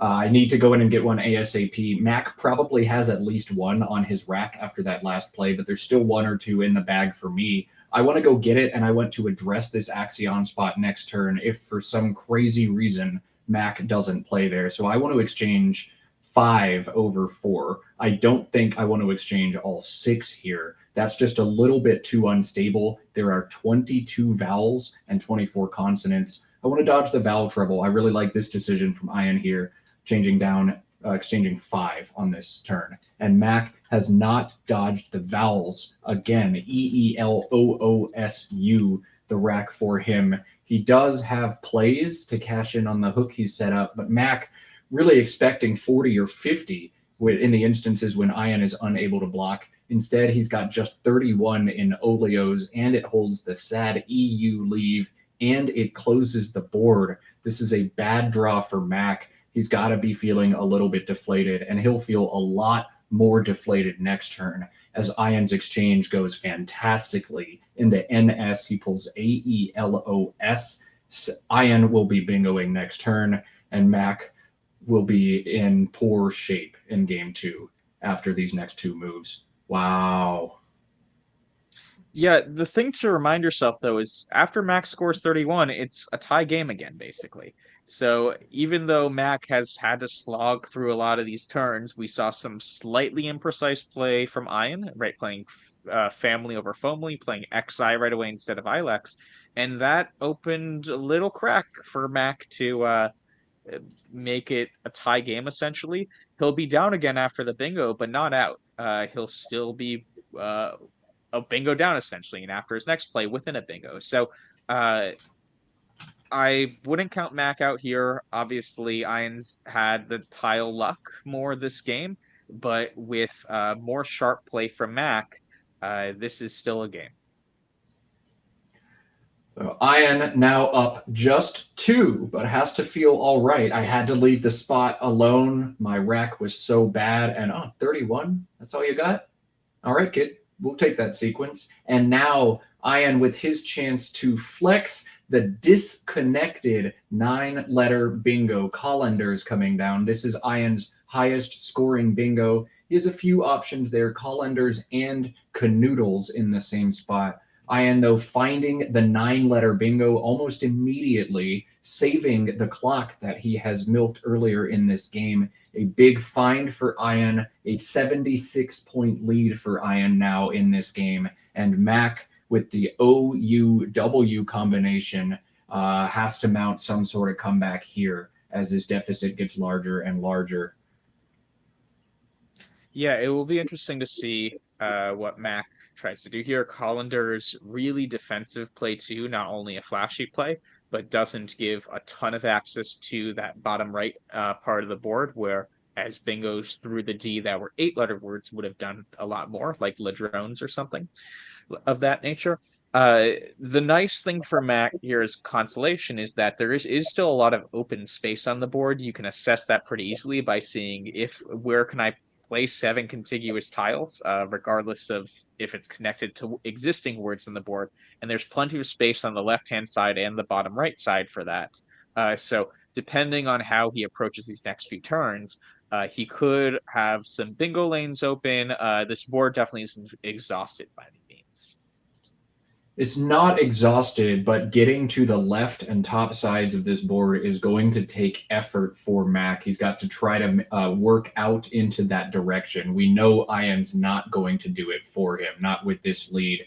And there really aren't good choices for Mac on this turn to get out into that space. So probably going to be a 1-2 punch for Mac of 1, try to clean up this rack, and then 2, try to work up into that space. But I can't be exposing that section of the board and holding UWO or anything terrible like that. I've got to clean up this mess first and then take my shot later on in this game. It's going to be an uphill climb for him, but if there's anybody who could mount this comeback, it is Mack Meller. Hard turn for him here, and an important turn for him here. He's got options on the top of this board, WAP or PAW, alongside Olio's 29, payout or Poyu, P-O-Y-O-U, play through the Y-O in family and axions, outsaw, O-U-T-S-A-W, through the S in colanders, plays off all 3 of the dreaded O-U-W combination. But that's just 20 points and knocks out some floaters in space. It's not what Mac is looking to do to this board.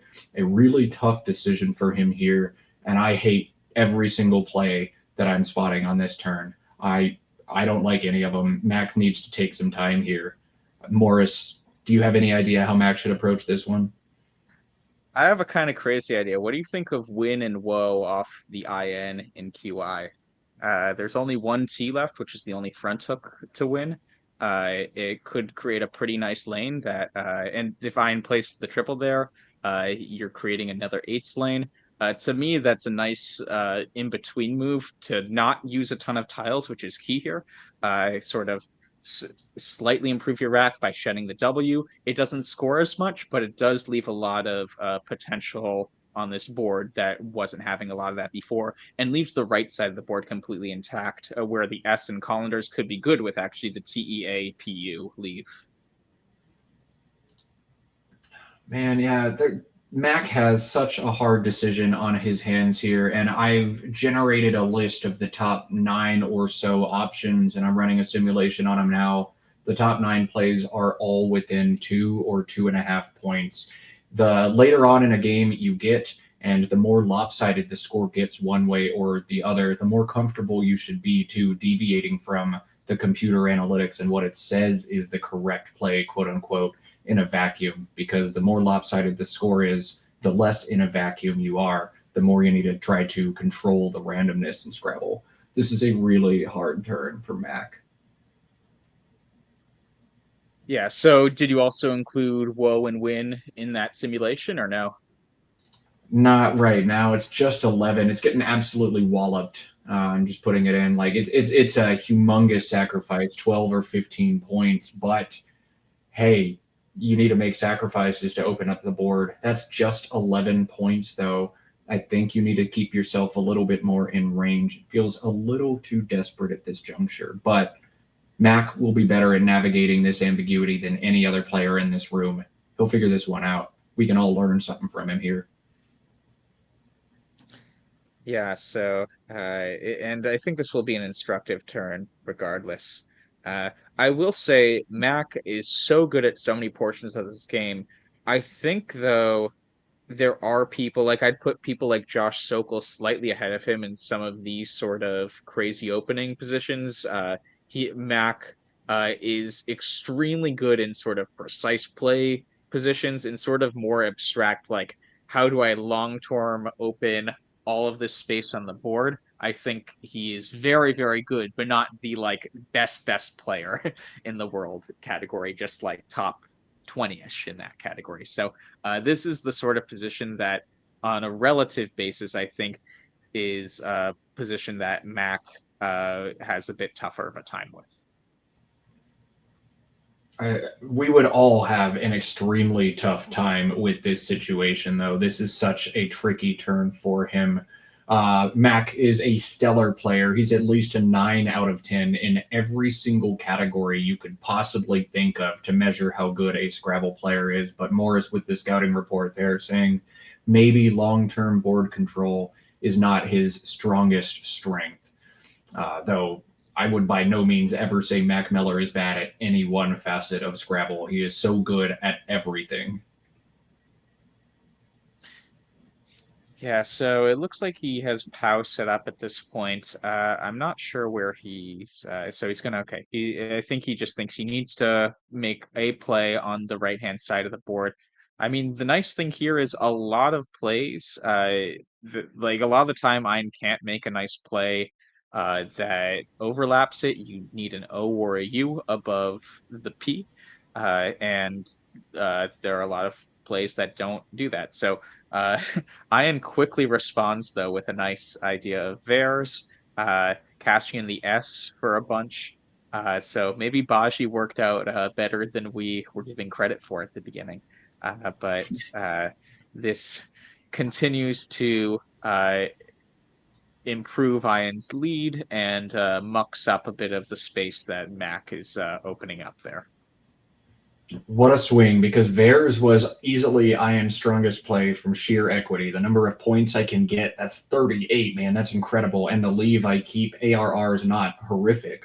Veirs was easily Ian's top option, but it was a play he would not want to make because he didn't want to expose the left side of the board. As soon as Mac tried to open the left side of the board, Ian's board opening play became a board closing play, and he's able to pull the trigger on it almost immediately. He's also able to save time on his clock. So if Mac does mount some sort of last stand, get a bingo down, Ian's able to preserve that time and solve the end game sequence. You just feel the momentum continuing to shift in favor of the doc.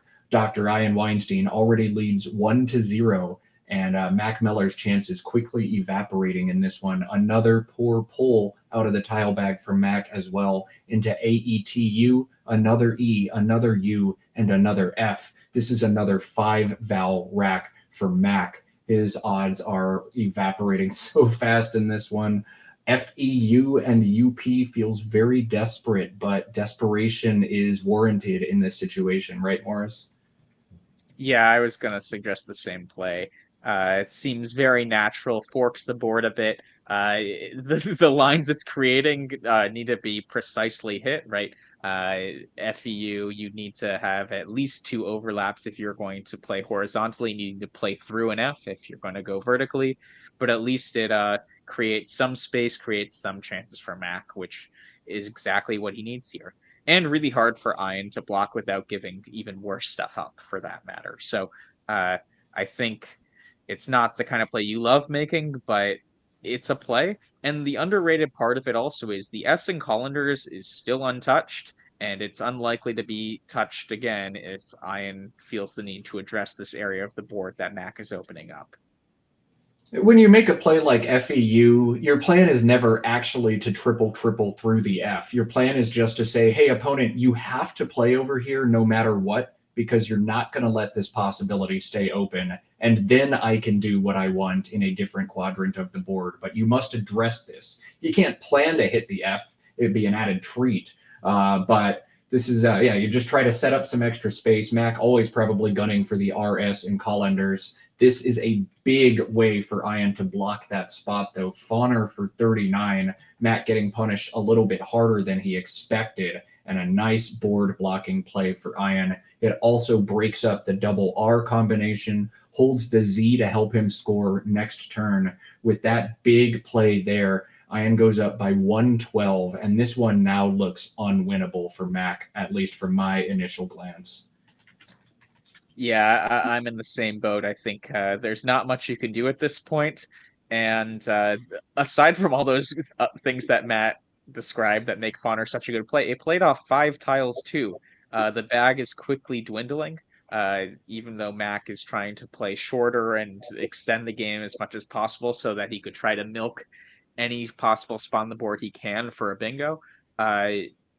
Ian's just saying, okay, you can do that. I'll play off 5 tiles and the game will be over before you can hit your bingo.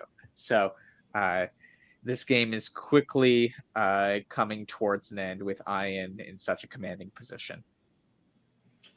I think the last Hail Mary we're going to see from Mack is probably a similar idea to what we just saw. Something like HUT and SH opens another triple.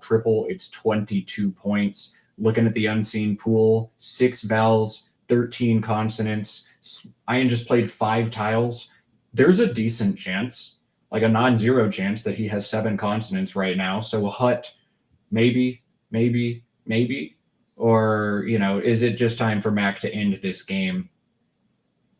Yeah, so you could do Hut. I think the other option is just score enough with something like Theka above the T, above the E and the U in few, and hope for the best draw possible, because that does score a lot more. So the combination of Theka plus a bingo in the end game versus Hut plus a triple either could be enough to outrun.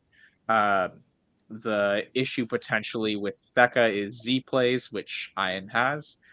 So I think one of those two is going to be the play here. And I think either makes some sense to give at least some remote chances. One other thing to note here is that spread doesn't matter unless there's a tie in this best of 5 finals. It's whoever wins 3 games first. So Mack can be as gutsy as he wants here. There's no need to sort of save spread in this situation.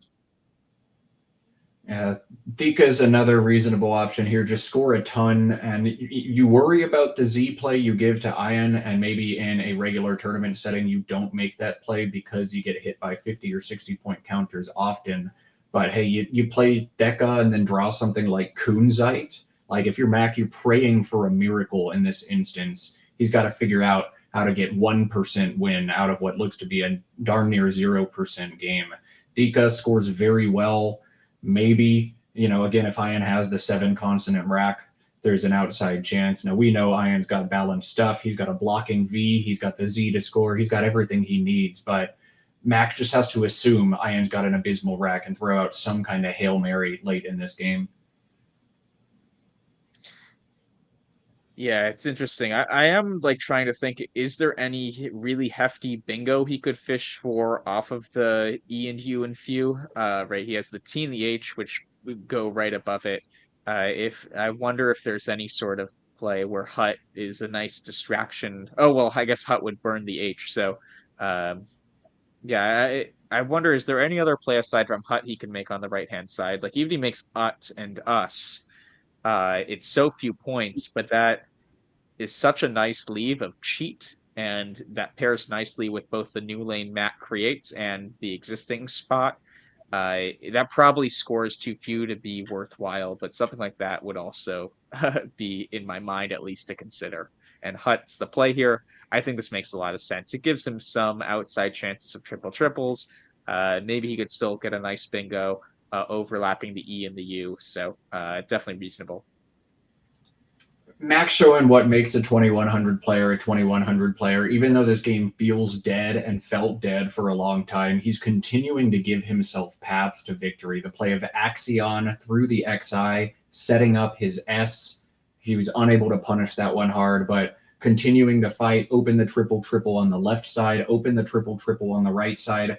Ian doesn't feel like he's 100% to win this game because good players in Scrabble almost never truly go away. They shape the board and try to keep their odds alive. Mack's done a great job of that. He just hasn't executed the final portion of that plan, which is draw something good and actually hit one of the spots.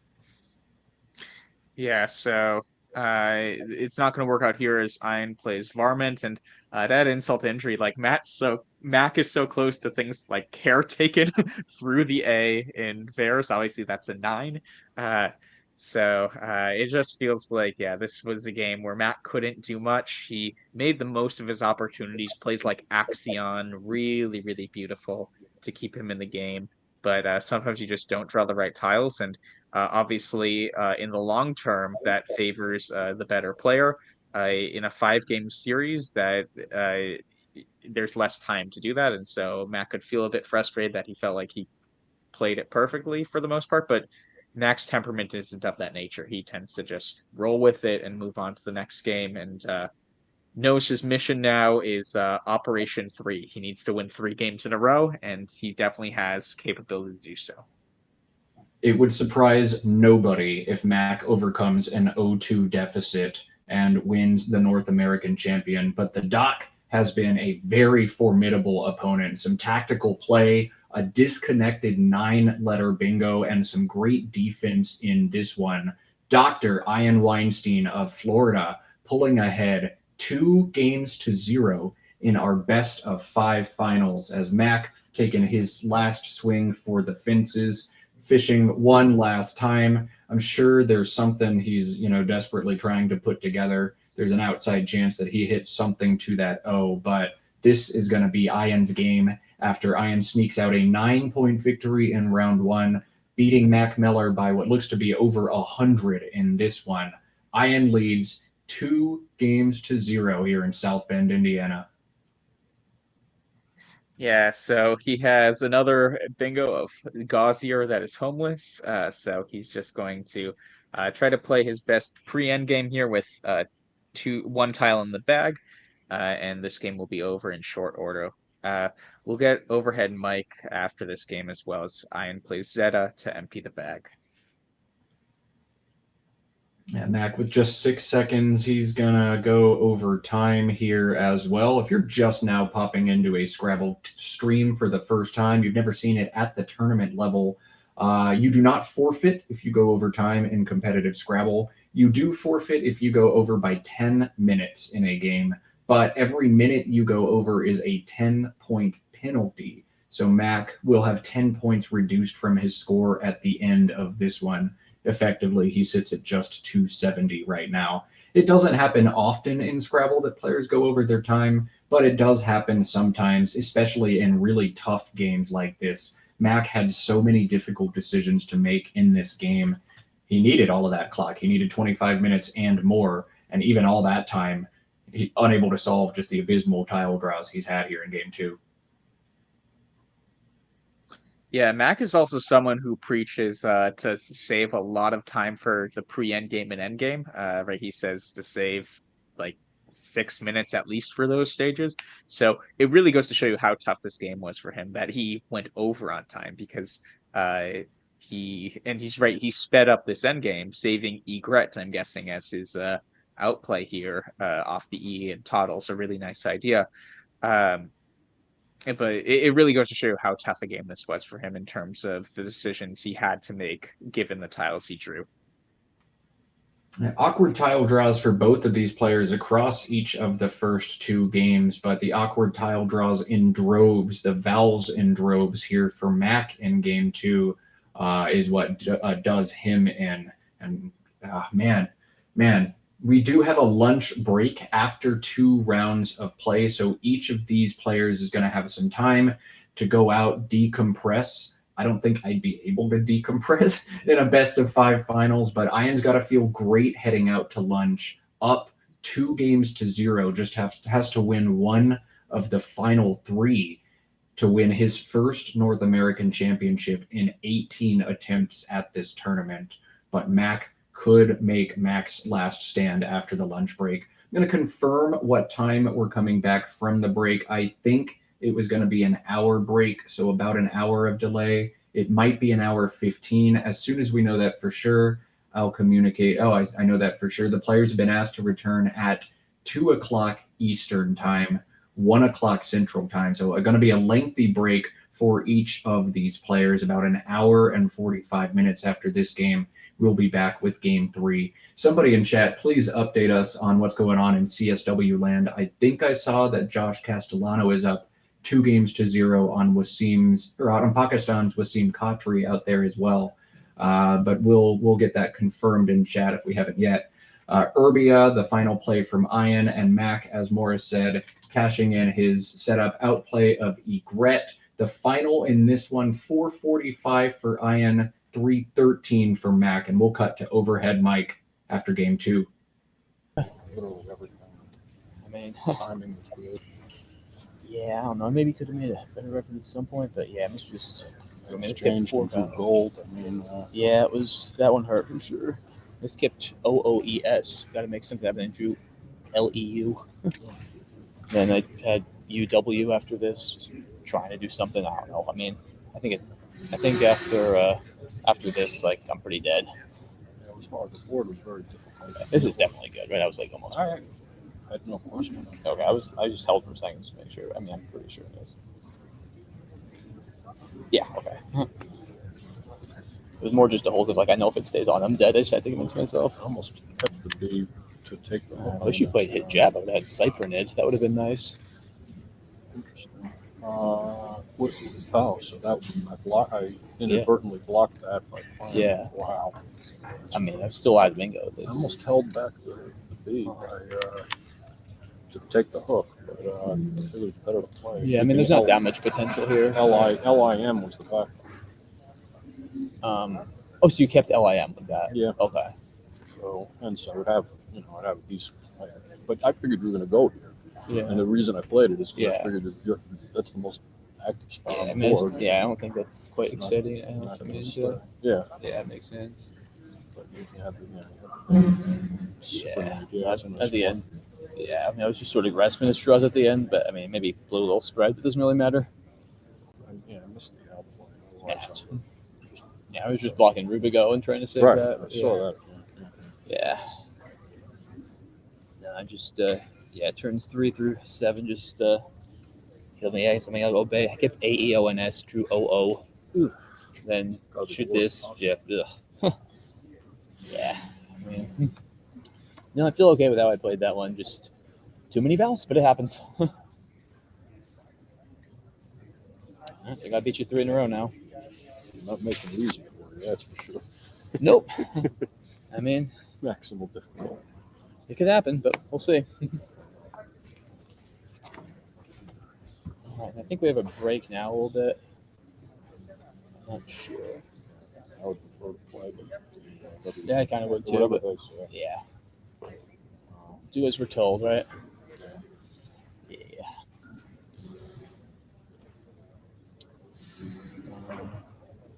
I kept the Z, of course. Yeah, it was pretty constant every goal. I was sort of hoping you had no vowels, honestly. I mean, I had to try something at that point. I'm down. I don't care about spread. I'm down. Yeah, here, I mean, I had ACET. I thought about Theka, but It's got to be better. this is better. Yeah, Yeah, sure, right. I figured because if you have no vowels, you actually can't block. I mean, well, this is annoying if you have no vowels, but also ACET is just a much better leave. So Sure. I think it's a better Hail Mary. I mean, like I said, this match, I don't care about spread, so can't hurt to give it a shot.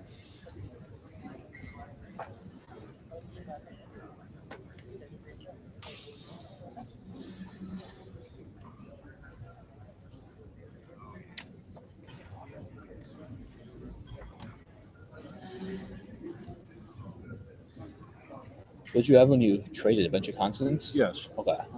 Very awkward ones. Like the only play I considered making was Brant, Brant, keeping a very awkward VNM blank. VNN or M? VMN. Ooh. MNV blank. Yeah. BRN. So I exchanged 5, keeping N blank because Yeah. the ends were slightly less than normally you keep R blank. R blank, but I the R's were I mean I got a lot of R's late, but Yeah. I mean, the R's were in. So, Yeah, I mean that's still a nice fit. I mean it's not too hard to find, but yeah. still. I drew literal gold. I mean, Yeah. and blank. I mean, that was good. I mean, it is, and blank is a pretty good lead in fairness, but yeah, no, I needed to draw. I mean, this skipped EOS, which was kind of promising, and then it was. Yeah, I mean, I could have traded here, but this is still worth it. I mean, it's EEIDO, like that's salvageable. I mean, you could get oil seed or whatever. Exactly. I was thinking about that. Yeah, episode or whatnot. Sure, yeah, sure. just yeah. What did you have with this? PN blank. Yeah, I mean, that was good. It's got to be right. I mean, this is the classic where I looked at the leave with this was HIM, so I'm thinking maybe you should go first and open an N up like you did last game. That's funny. I put that on the rack. I put it on the rack in order so the camera saw I saw that. Should have phonied and then should have played like Jim or something. I would. I mean, honestly, with that hat, I'm trading. Like I had no words, so yeah.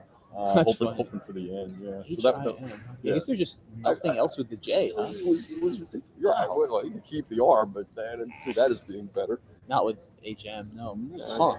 I mean, I could play a rehem keeping IJ. I wrote that down on the paper. 26, but that I think can't you made the right play. Yeah, no. Yeah, wow, that's not what I figured you kept. I figured you had like another B maybe or something. Who knows what? But yeah, it was hard. Funky. It was hard to figure out what to. Yeah. Interesting.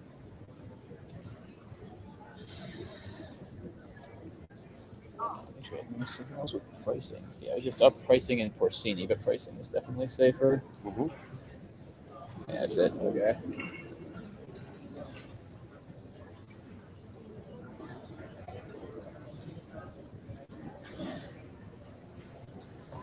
And with that, we are going to wind down. Let these players play. Go get Doc. Ian Weinstein in his 18th Nationals, up 2-0 over Mack Meller. We will have games 3 and maybe 4 and 5 if necessary right here on twitch.tv. But cutting to lunch break for about an hour and a half. Again, we'll be back at 2 p.m. Eastern time for the conclusion of the 2024 Scrabble Players Championship. Matt Canik and Morris Greenberg jumping off for right now. We will see all of you again at 2. We're back with what could be the final game of the 2024 Scrabble Players Championship. This is going to be an uphill climb for Mack Meller. Mack will need to defeat Ian Weinstein 3 straight games, or Ian will be crowned the champion.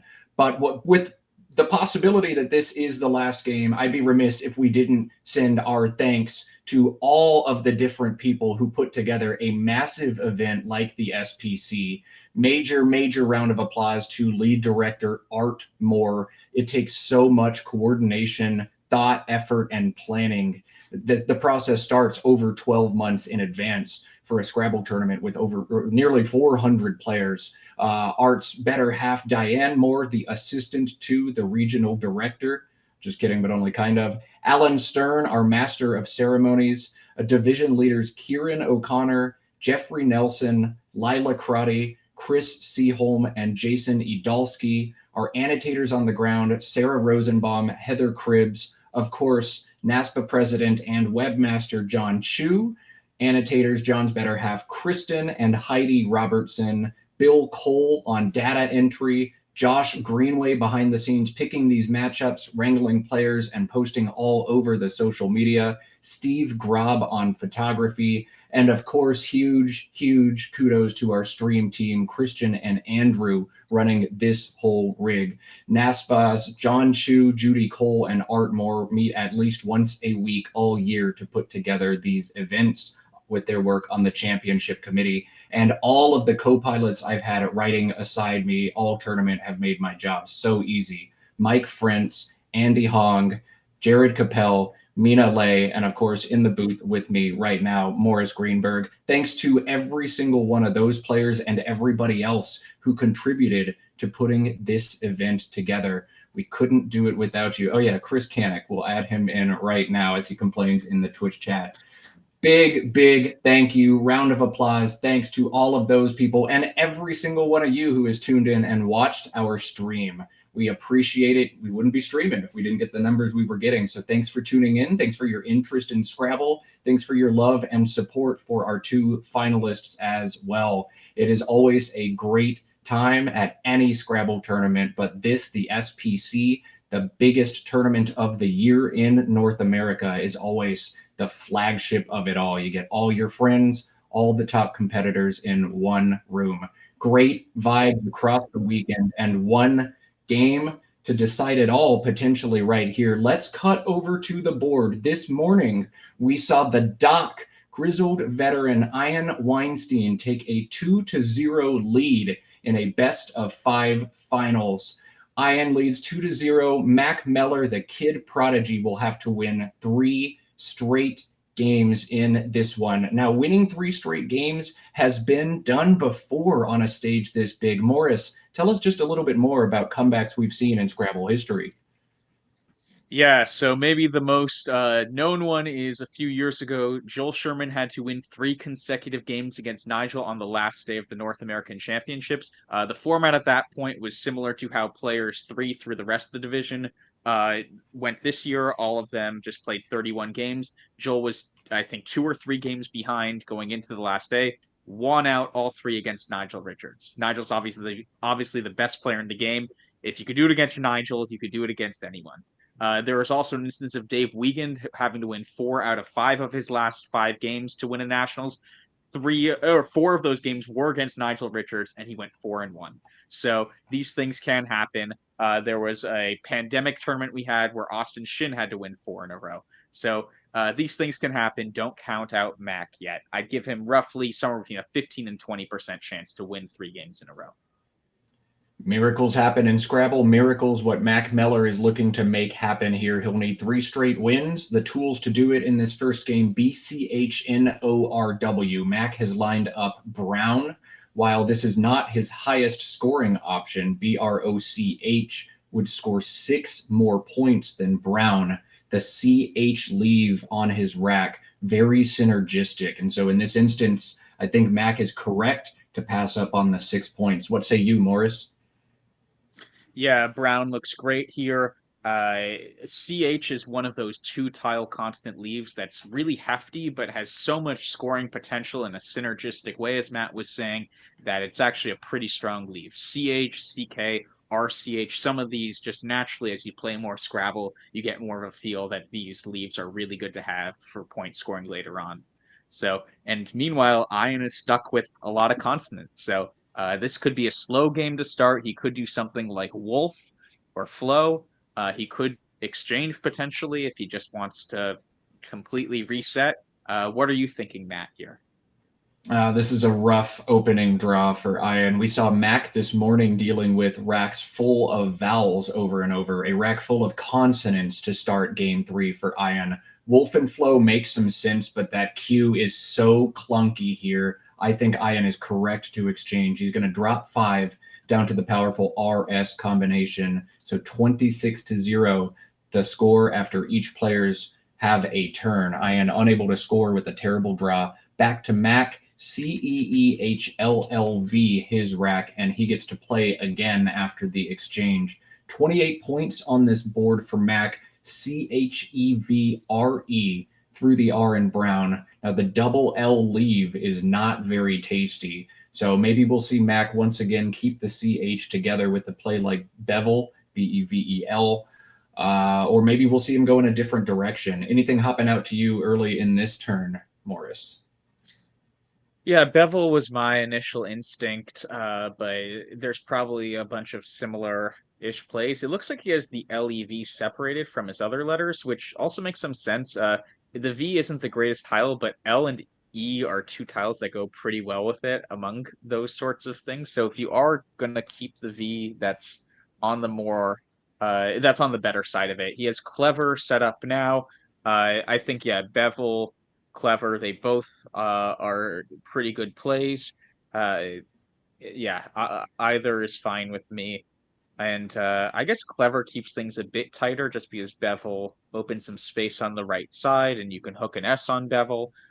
So Clever might lead to a bit slower of a start to a game, but with Mac up, maybe that's what he wants here as he puts down Clever. It feels like splitting hairs in that decision. Three options, all very similar to one another. But Mac, as we've seen him do all tournament, picking the play that ends up just a marginal amount higher, just percentage points. I got about a 0.4 edge according to my engine for Clever, and Mac thinking through and spotting all of that. He is so methodical. He is so good at Scrabble. He's so fun to watch. Fun to watch is Ian's next rack as well. ADNORSU makes no sevens, but this high scoring 8, Baudrons, is Ian's best play in this rack. 74 points for him. After the slow start, it's a firework on the second turn. Ian now ahead, 74-48. If he wins this game, he is the North American Championship. That lead feels great after the slow start. Yeah, Baudrons used to be the only bingo in there. In the most recent update from this year, Soundbar was also added. So nice find by Ian, even though Mac blocked the other play. And Mac is still perfectly in this because Ian passed on his first turn by exchanging 5 of his 7 letters. He automatically took a turn of 0. So Mac has some making up to do, but not nearly as much as if Ian made a play in between. One of the coolest things about Ian's last bingo is this 8-letter word Baudrons is not valid as a 7-letter word. There is no Baudron. This is only valid as an 8. If you think you just learned 2 words, you did not. Only play Baudrons with the S at the end.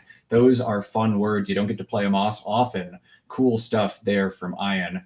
Mac really wishes he had some of the vowels he was drawing into this morning right now, as he faces 7 consonants. Into HL, he pulls DFJ and a pair of S's. He's got the nice Sloyd, SLOJD, through the O in Baudrons. He also has flush through the U in Baudrons for 27, and a fun option in just Fjeld, FJELD, through the E in Clever, setting up a powerful spot for the 2 S's he holds on to here. So Morris, how would you approach a turn like this? Cash the J, set up the S, or do something else? Yeah, I think playing off one of the S's, I think, looks pretty good here. Brown is the only word that can be pluralized right now, and this board is likely to not create a lot of juicy S spots right away, given that there's a triple open that someone's probably going to take in the short term, etc. So I am a fan of probably playing Sloyd here, or maybe Flush, or sorry, not Flush, Flush. But yeah, one of those seems appropriate to me at this juncture. While at the same time, Ian is going to bingo bango here. He has great letters, and there are definitely going to be spots on the board for him to play a bingo after Mac's next play, regardless. He threatens a bingo through the W in Brown or from the N in Baudron's next turn. So Ian likely to bingo and bango after scoring 0. He'll score 70 plus 2 turns in a row, 60 plus 2 turns in a row, I should say. A 1 play here for Mac crushes the sim compared to the other options, and it is the setup. Just the 16-point Fjeld looks so strange up front, but it is simulating 5 points above every other option.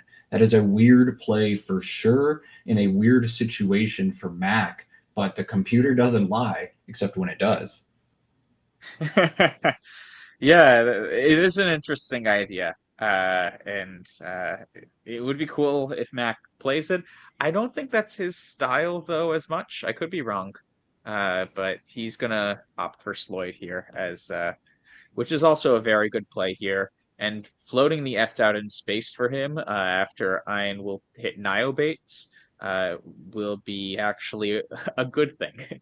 So he'll have a nice bingo line, potentially.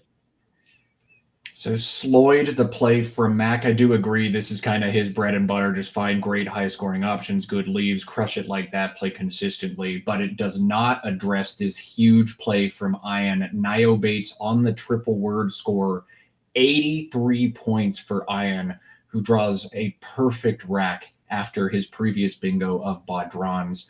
Ian now leads 157 to Mack Meller. Mack needs to win this game and the next two to win the championship. And into his consonants, he finds two vowels, EFHMSTU. No bingos available again this turn, but he does have a way to unclutter the nasty FMU combination. Bump down from the B in Niobate sets up a big S line and keeps a synergistic EHST combination. You think we're going to see Mac open the board here, or are there other options jumping out to you initially, Morris?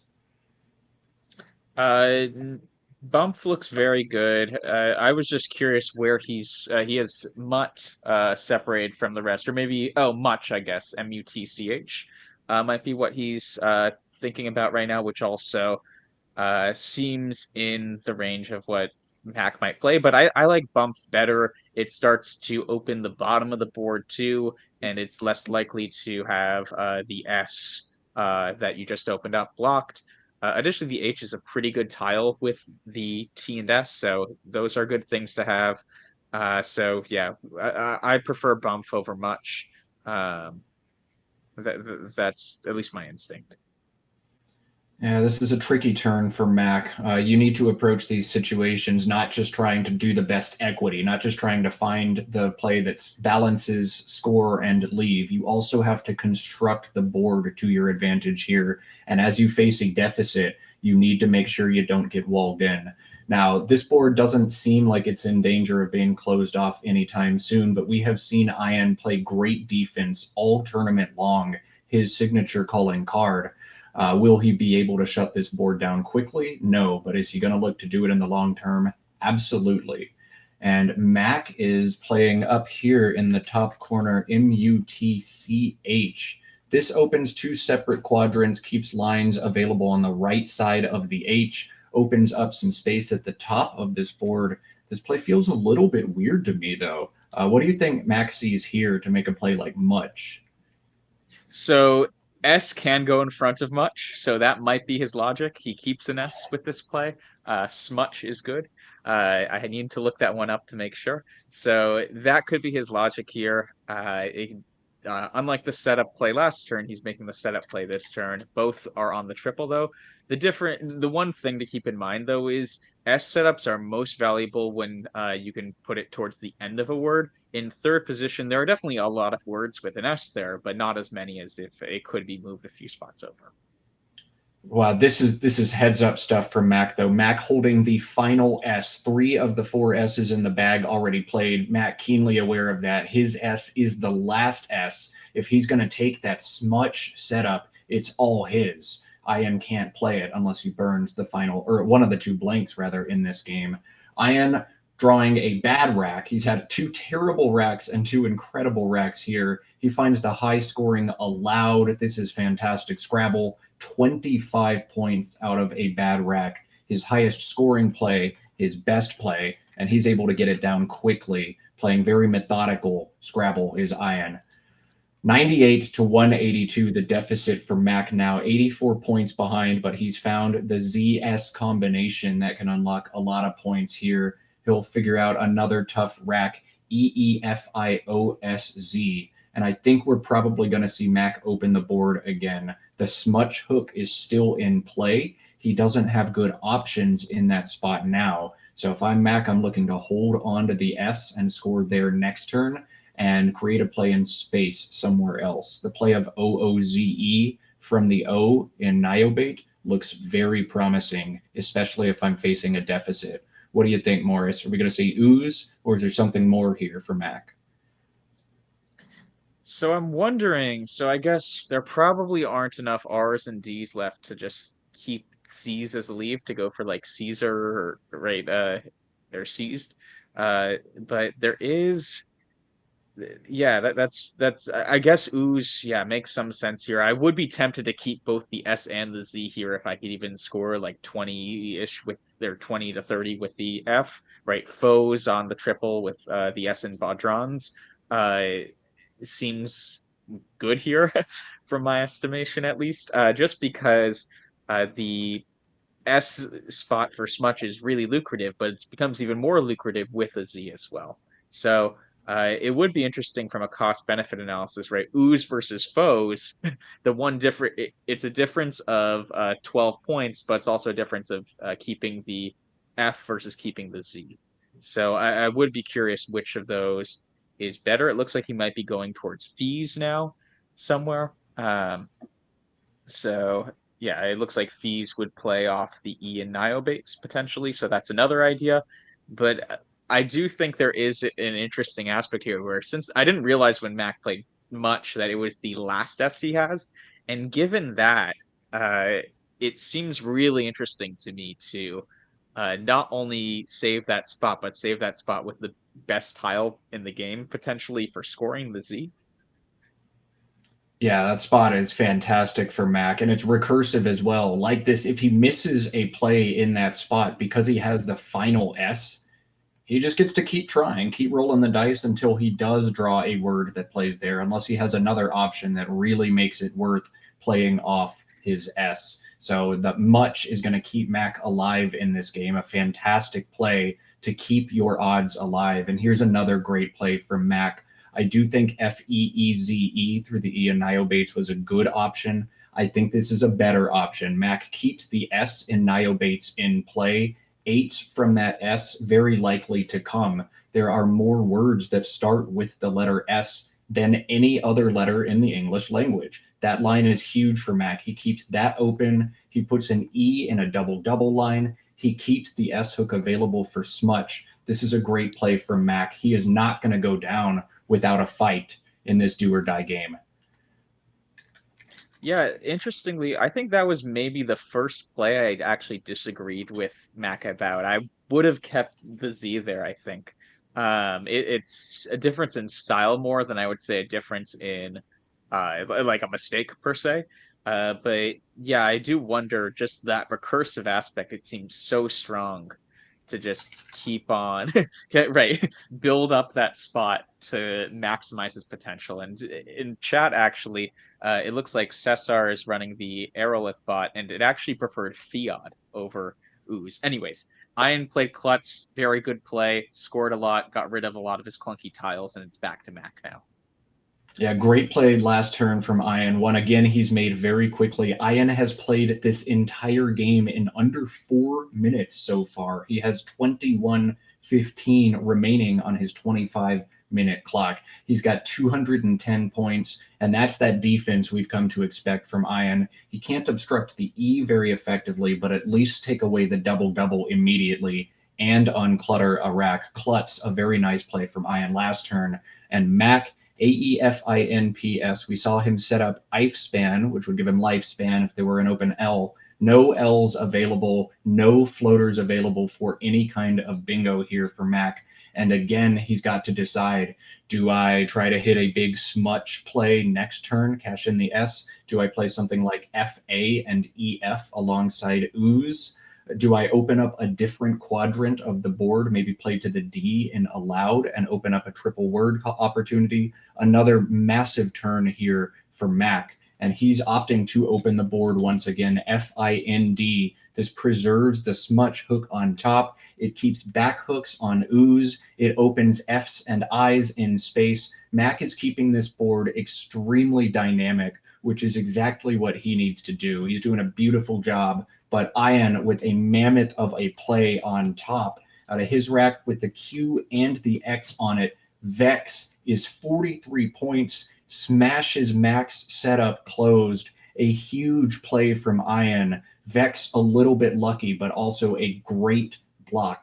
And here comes Mac. He's finally drawn into the bingo he needs. The 7-letter Paisani is the only playable bingo for Mac. He's going to make this play in under 30 seconds. 84 points on the draw for Mack Meller. He is now down just 14 Ian back on turn. Ian with a Q on his rack that he needs to shed.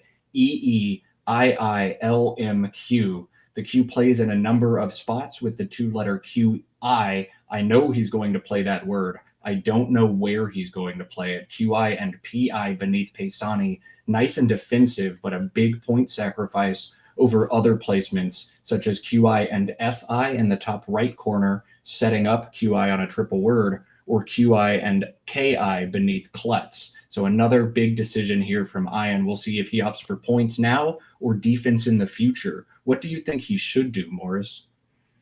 I like where he's putting it. I think you just keep on scoring points. You don't get too cute and hope that Mack doesn't have an eye. There are enough eyes unseen that this seems right. And Mack picked up the first blank. It's easy to forget with so many big plays, right? We already have had 3 bingos that neither blank was seen. All 4 S's have been played, but blanks are going to be big letters here. And as Ian draws a third E into his rack, Matt could actually quickly gain back the tempo and even take a lead in short order. So some of these letters are a bit clunkier, but there are bingos with these letters. I know like fraudage, for instance, and floatage are words.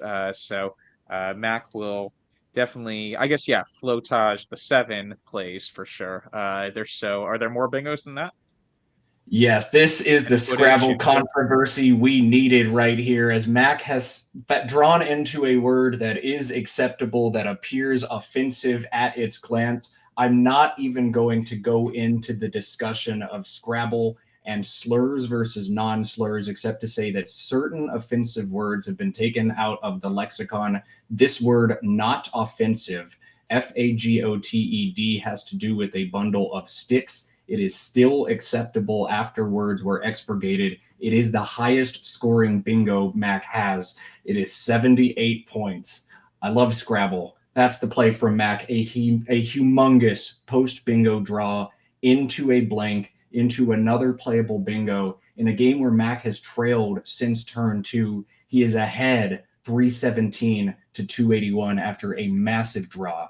EEEILMY, as Ian's chances have gone from very good to rather long in this game, but he is by no means out. Threatens a lot of points. The Y helps him backhook Klutz to make Klutzy. And Mac has found another blank in the bag after some nightmarish draws this morning. He has found some fantastic tiles in this one. What a swing from Mac. He fights, and then bingo, bango, and another bongo out of the bag. Mac seems poised to take game 3, backed into a corner. He refuses to go away. What a draw. Yeah, sorry I interrupted you when I said because I saw the blank right then. I'm like, it's obviously we're rooting for both players, but more than anything, I want to see more than 3 games here. So like in this one game, I am rooting for Mac a bit, I won't lie. So it is nice to see after Ian earlier in the game got the bingo bango, Mac is going to get the bingo bango bongo. Something like shearing should fit off the S and Niobates, if that's blocked somehow, which seems unlikely. Things like Greenish through the S and Sloyd will be available. So there will be a bingo coming down after Ian's next play. He makes a great play here in Klutzy and Bay, as Matt was describing earlier, a really nice hefty spot. And EEILM definitely has synergy. It definitely has bingo potential. Mac actually has an interesting decision here to some extent, just because while Shearing scores more than something like Greenish, the Essen Sloyd is a much easier lane to hit. So Mac actually might take a few minutes and make sure, look at the bag, think about the odds of Ian having a bingo here. It's virtually a tie game. So his logic might be that regardless of if Ian bingos after me, Shearing will score more on average than any bingo that Ian will have, most likely, that I think he still takes the points, but I wouldn't be surprised if he takes a few minutes to make sure that he's not, that it is worth playing the highest scoring bingo here. Yeah, bingo, bango, bongo, and Max not done in this game. It could still be, especially from his perspective, a game. We know Ian doesn't have the best rack right now, EEIILMN, but Mac can't. He needs to find a bingo that does the best things to the board and puts the most scoring pressure on in the right delicate balance. Sphering the play here from Mac, SPHERING. This is not his highest scoring bingo. 89 available in SHINGIER, but he leaves 3 points on the table to put ING down in space as opposed to IER, making it harder for Ian to bingo back, or so he thinks. But Ian with the IN combination on his rack can threaten plays to that G next turn. This one is not over yet, folks, but a big bingo, bango, bongo sequence from Mack Meller has him ahead by 90 after a big swing. Yeah, and so I am like that is it's obviously bad to get the bingo bingo bongo, but in some ways, yeah, sticking out the G in space is a better case scenario for him, because he keeps the I and the N. And also given that there's the S still available in Sloyd for 7 letter words, though those won't score a lot, he does have some life still. So I think he's going to realize that he needs to score some here. He needs to preserve the I in the end because really any bingo that he gets, he needs to get an ING bingo for it to score enough. He's now down 90 points, and bingos that end in the S and Sloyd will be 60 or 70 points. So he's going to need to score a bit and make sure not to, and I would say also not to use the S and Sloyd. So he hopes that Mac tries to address that spot. You need to keep at least 2 lines open, potentially even threaten a third line here, as now Ian is grasping at long shot odds to win in this game. Scoring is important. You can't just let Max score 30 next turn and outrun your Hail Mary bingo. You've got to score now. You've got to construct the board in a way that you can score well again next turn if you get a lucky draw. But your odds are evaporating. Chat helping us out with this one saying Max win percentage went from approximately 20% to 96% in just 3 moves. It has been a dynamic game, but 96% is not 100%. Ian has the 30-point Meinie, MEINIE, front hooking HO with an M, making the strange looking 3-letter MHO. That scores very well. Ian has the dangerous LEI beneath the FA and Max Bingo at the bottom of this board. That's 18 and creates another huge scoring bingo line. It also preserves the IN combination to threaten plays to the G. Ian is grasping at long shot odds, but he is not done. A good play and a good pull, and we might still have a game, especially as Mac has found some inflexible tiles, ADOOOTY. And now Ian, with a ton of time on his clock, is going to use a lot of it on this turn to make the best decision possible. Yeah, so I mean, there are issues with both of those plays Matt suggested. Obviously, Mo and Miney would burn the last N from Ian's perspective, so that would kill possibilities of ING words. So he is setting up Lay, the other play Matt mentioned. The problem with that, though, is it now draws a lot of attention to the bottom of the board, and Mac will likely try to muck up uh, that area a lot. And by doing so, he might also even block the ING, which is the lane you really want to keep open if you're Ian. So I wonder if he sees this and thinks about maybe I need to divert. We've seen Ian a few separate times now uh, go more towards board dynamics than sort of top scoring plays. So I think he'll take a while here, and I wouldn't be surprised if he does something that isn't one of those quote unquote standard options and something that's a bit more dynamic. This is likely the whole game for Ian. If you make the wrong play in this situation, you're done. You're not even going to need the time. And spread or differential does not matter in a best of 5. You win or you go home in each of these games. So he is going to do whatever he can to maximize the 4, 5, 6% chance he has to win. I do know right now we have a number of folks visiting us from other streamers. I know we've got Virtual in here, some Will Anderson fans in here as well. If this is your first time Scrabble at this level. Welcome. Scrabble at this level is awesome and beautiful. We have absolute machine-like players at the top. They know nearly every word in the dictionary. These two probably know every single word in the dictionary. These, the two finalists from a field of over 300 players playing for $10,000 in North America. This tournament held in South Bend, Indiana. Rotating sites every summer, but every year a Scrabble National Championship happens. Mack Meller and Ian Weinstein, your two finalists in this one. Ian won the first two games this morning in a best-of-5 finals.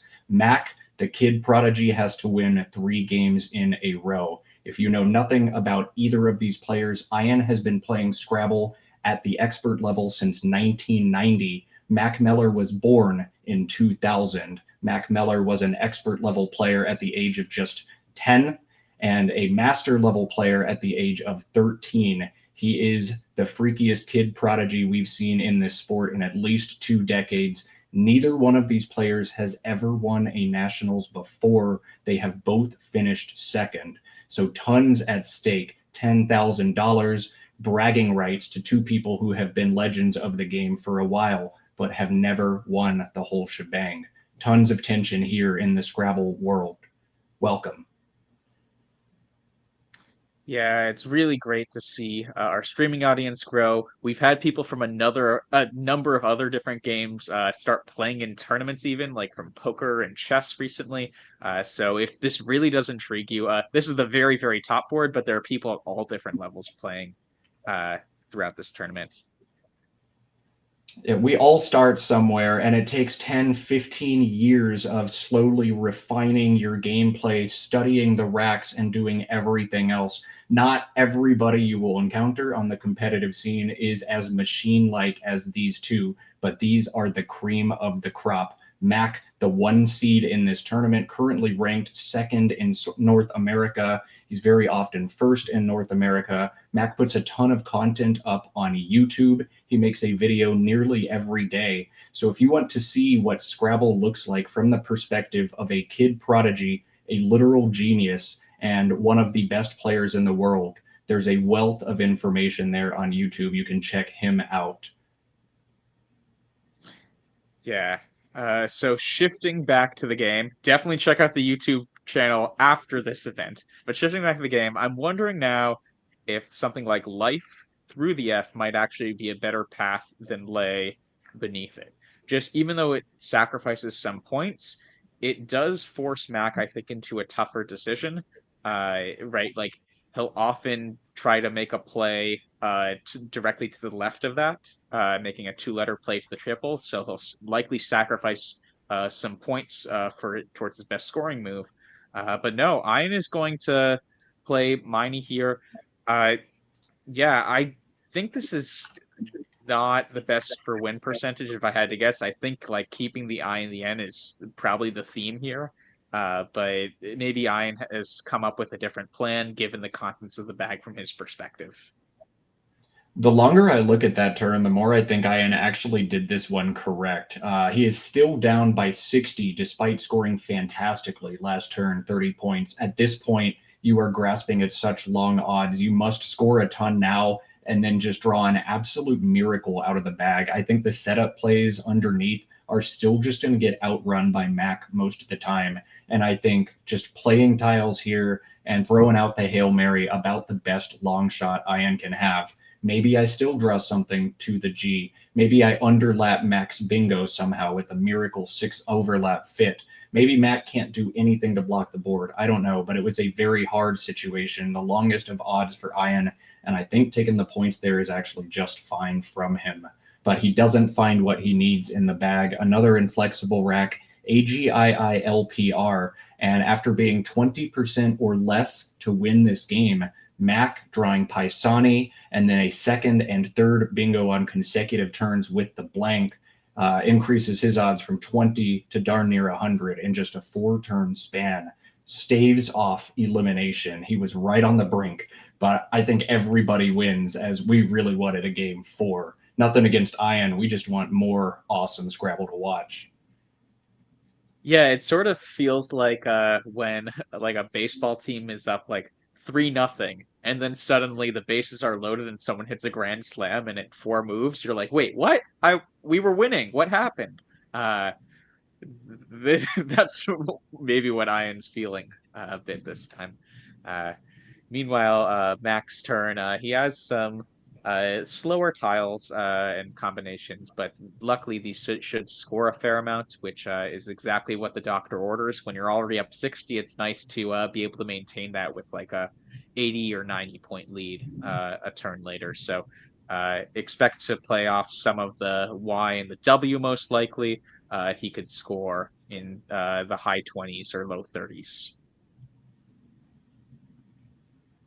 I just want to highlight Mack's performance in this game. This, again, the performance that separates a 2050 or 2100 player from the very rest of the field in events like this. This is a game where other people with Ian's lead and the tiles Mack was dealing with early in the game just kind of lose. But Mack kept opening the board in creative ways. Other people would get walled in by a defensive player like Ian. Mack refused to ever let that happen.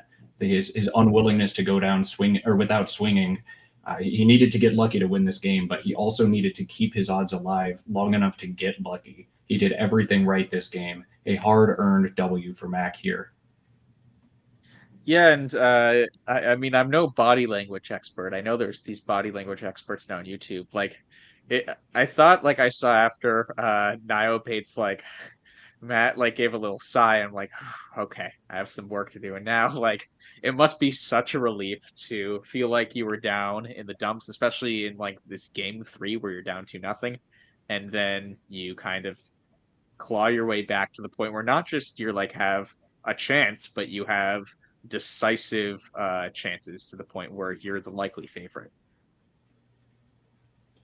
Scrabble is a game where you're dealt somewhere between 10 and 15 puzzles, depending on the number of turns in the game, the average tiles played. But you're going to be dealt a series of puzzles, and you have to solve every one correctly. But there are so many different variables you have to juggle. You have to score points now. You have to prepare to score points next turn. You want to set yourself up, but you can't also set your opponent up. You're trying to guess what they have, gather information from the previous plays they've made to figure out what they're leaving behind. You're trying to dig in the tile bag for blanks while also trying not to dig in the tile bag because there are 9 I's, 2 V's, 2 W's, and 4 U's in there. There are so many variables you must juggle at all times in Scrabble. You can't just master one skill. You have to be smart in so many different ways. Control the board, embrace the randomness, and control it to your favor. Both of these players fantastic at doing that, but Mack putting it all on display in this game.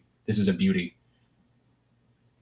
For sure. So he's been taking a while here. It looks like he's been staring at Yao's off the S and Baudrons. I think he's just sort of thinking about this is probably my best equity option, right? It scores 30, gets rid of my clunkiest letters. What sort of worst case scenarios do I need to think about here is probably what's going through his head. After this, he will be up 90 points. So he needs to think about, is it likely for Ian to have any 90-point plays? He's playing it now. I think he's deduced that because the N is gone from the last turn, bingos to the G are unlikely, and he might have been looking a bit at underlaps underneath, either faggoted or faggoter. I'm not sure which one it is. Yeah, he might have deduced that there aren't really that many options down there, and if so, those are such bad beats and so unlikely that it's just a much more probable sequence to just take the points now, play it safe. Yeah, I think Mack realizes I don't need to even think about the G because the N was put down in Miney, and Ian didn't want to put the N down. That's why he lamented so hard on that turn. But it makes Mack's decision much easier there. Just score some points. Don't worry about the nightmare situation, and just score and win this game. Mack now up by 90. Ian sees 4 tiles left in the bag. In competitive Scrabble, it is very standard for the players to keep track, to cross off tiles as they played. Every top level player does that. So Ian knows the unseen pool. That's why we're displaying it up top. Ian has to feel like there's not too much left that can hurt me. But just in case you've got the worst, I don't know. Ian opening a line here, I suppose, just taking one more swing, I guess. Why not? Yeah, I think now that he's kind of punted on the G at the bottom, it makes sense to create this second line. It scores a fair amount, got rid of his clunkiest stuff. And if Ian drew the E, which Mack drew in his last draw instead of the R, he would have trailer or trailers in opposite sides of the board. So he would have bingoed at the end of the game here. So I think this is the right idea for him. Mack, this will be nice and easy for him, though. He's glad to see a play like that because he's going to score a bunch here, and I think the bag doesn't have any bingos if I am looking at it correctly. But even if there were, he would outrun any bingo to the essence Lloyd. The level of good Mack is at Scrabble, for those unfamiliar, he's going to look at the 8 unseen tiles to him. What could be on Ian's rack will be any combination of 7 of those 8. There is no combination in any 7 of those 8 that threatens a bingo here. I don't have to block anything. Let me just do my thing. Mack is also going to be looking to go out in 2 as often as possible. The game of Scrabble ends when one player is completely out of tiles and there are no tiles for them to draw. So Mack playing long here is going to reach in and draw just 1 tile out of the bag, and he'll be able to play his 2 remaining tiles pretty much anywhere. So IO date, keeping the pacing on, blocking everything, and IO date is going to be the second to last play for Mack Meller in this game, as he wins game 3 to go to make this a 2-1 series in favor of Dr. Ian Weinstein of Florida. Yeah, this was a fun one. It's always I mean, how many bingos were there in the end? There was 5, I guess. So lots of bingos, and I don't think we had any qualms about any plays. I guess I was maybe getting too cute when I said I might have played off the F instead of the Z, but other than that, I mean, like the much play was really aware that he had the last S. That was cool. Vex at such an opportune time to realize I need to block that area. That was really cool as well. So a lot of interesting ideas shown in this game. This series has been so interesting to watch. You can go back and watch it on YouTube starting tonight or tomorrow. We're going to cut all these up into game-by-game previews if you want to watch all the action from South Bend, Indiana. We have 28 games of the main event, and we'll put the 3, 4, or 5 games, now 4 or 5 games we're going to get in the finals up there as well. There's plenty of Scrabble on YouTube if you poke around enough. If this piques your interest, there's plenty more where that came from. If this piques your interest at all, there's a number of places you can play Scrabble and other word games on the internet and try to get the wheels spinning in this way. See if you like unscrambling letters and blocking lines and the cool different strategies you get to try in a game like Scrabble. I know chat is going to plug several of these for me. I know they can't throw links, but the big one right now designed by competitive Scrabble players is woogles.io, woogles.io. You can play a number of word games there. This stream brought to you by Scrabble Go, the official sanctioned app. Scrabble Go has the lexicon now that these players are using the updated NWL 2024. So Scrabble Go, another place you can go if you want to find bots to play against, human opponents. Woogles has bots and human opponents to play against if you're on a computer for easy access there. There's a lot of places to dive into Scrabble. And again, as Morris said earlier, not everybody is Mack Meller. Not everybody is Ian Weinstein. And you won't play these folks at your first tournament. It's going to take years for you to even qualify for the division they're in. You may never qualify, and that's fine. Most people don't, and most people still have an absolute blast playing this game. There are layers and layers and layers of strategy. These guys are going to solve almost every puzzle in front of them, right? Most people aren't. They're just going to have fun and spell some cool words and make memories, and that's awesome as well. The Scrabble scene, super fun, really accessible, and if you like board games, word games, or just hanging out with a bunch of dorks, this is a cool place to do it. I encourage you to find more content out there. Mack Meller on YouTube, Woogles to play some games, Scrabble Go. Will Anderson has a great YouTube channel as well. There's tons of it. We're approaching a second golden age of Scrabble with how much stuff there is out there. And we're growing with each passing month. I think more and more sanctioned tournaments after pandemic ends. Come check us out if this is your first time seeing Scrabble at this level. It may be really intimidating watching two greats of the game, but there's a lot of cool folks out there at all levels. Yeah, I echo everything Nat just said as Ian makes his play of Rat. This, I guess, blocks can for Mack, but Mack will make his outplay and we'll turn to the overhead mic.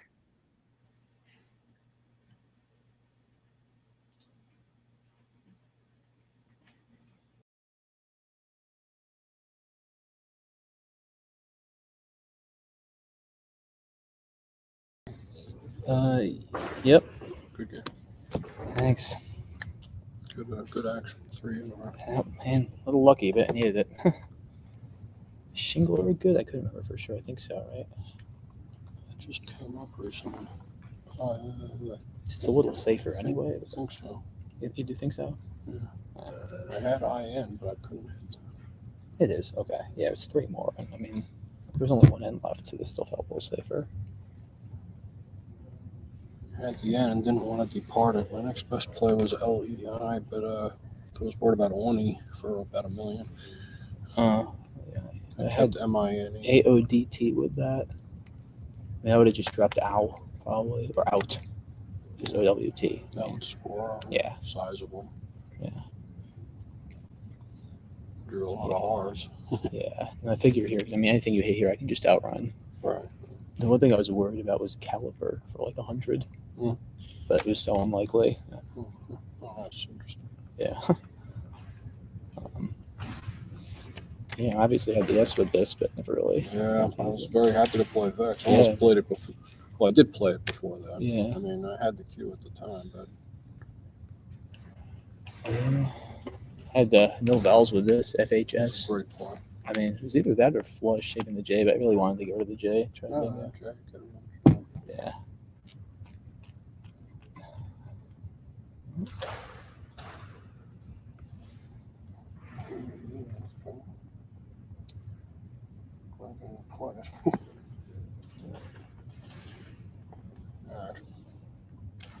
Scrabbling, use the restroom. Okay. And, or I think if there's anything else you want to look at, or No, Okay. we can actually just load them. I mean, yeah. let's just yeah.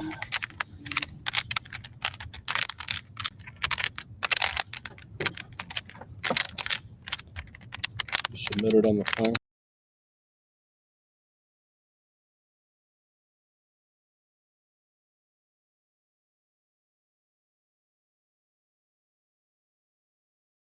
All right, so Mack with a big comeback. The engine saying Mack somewhere between 18 and 22% to win in an elimination game, but he staves it off. Bingos, finds a blank. Bingos on the second consecutive turn, finds another blank. Bingos for a third consecutive game, and stays alive on the brink of elimination. Mack trails now 2 games to 1. He'll need to win 2 more games in a row, or we will see Dr. Ian Weinstein as our 2024 North American Scrabble champion. We're going to give the players a little break, let them both stretch their leg, let Ian think about how that one snuck away from him. Didn't seem like he did anything wrong except let Mack draw the blanks. We'll have at least 1 more game of Scrabble for you. Let's give the players a few minutes. Let's give the commentators a few minutes. Let's give the viewers a few minutes. Go touch some grass, and we'll see you again shortly right here on twitch.tv.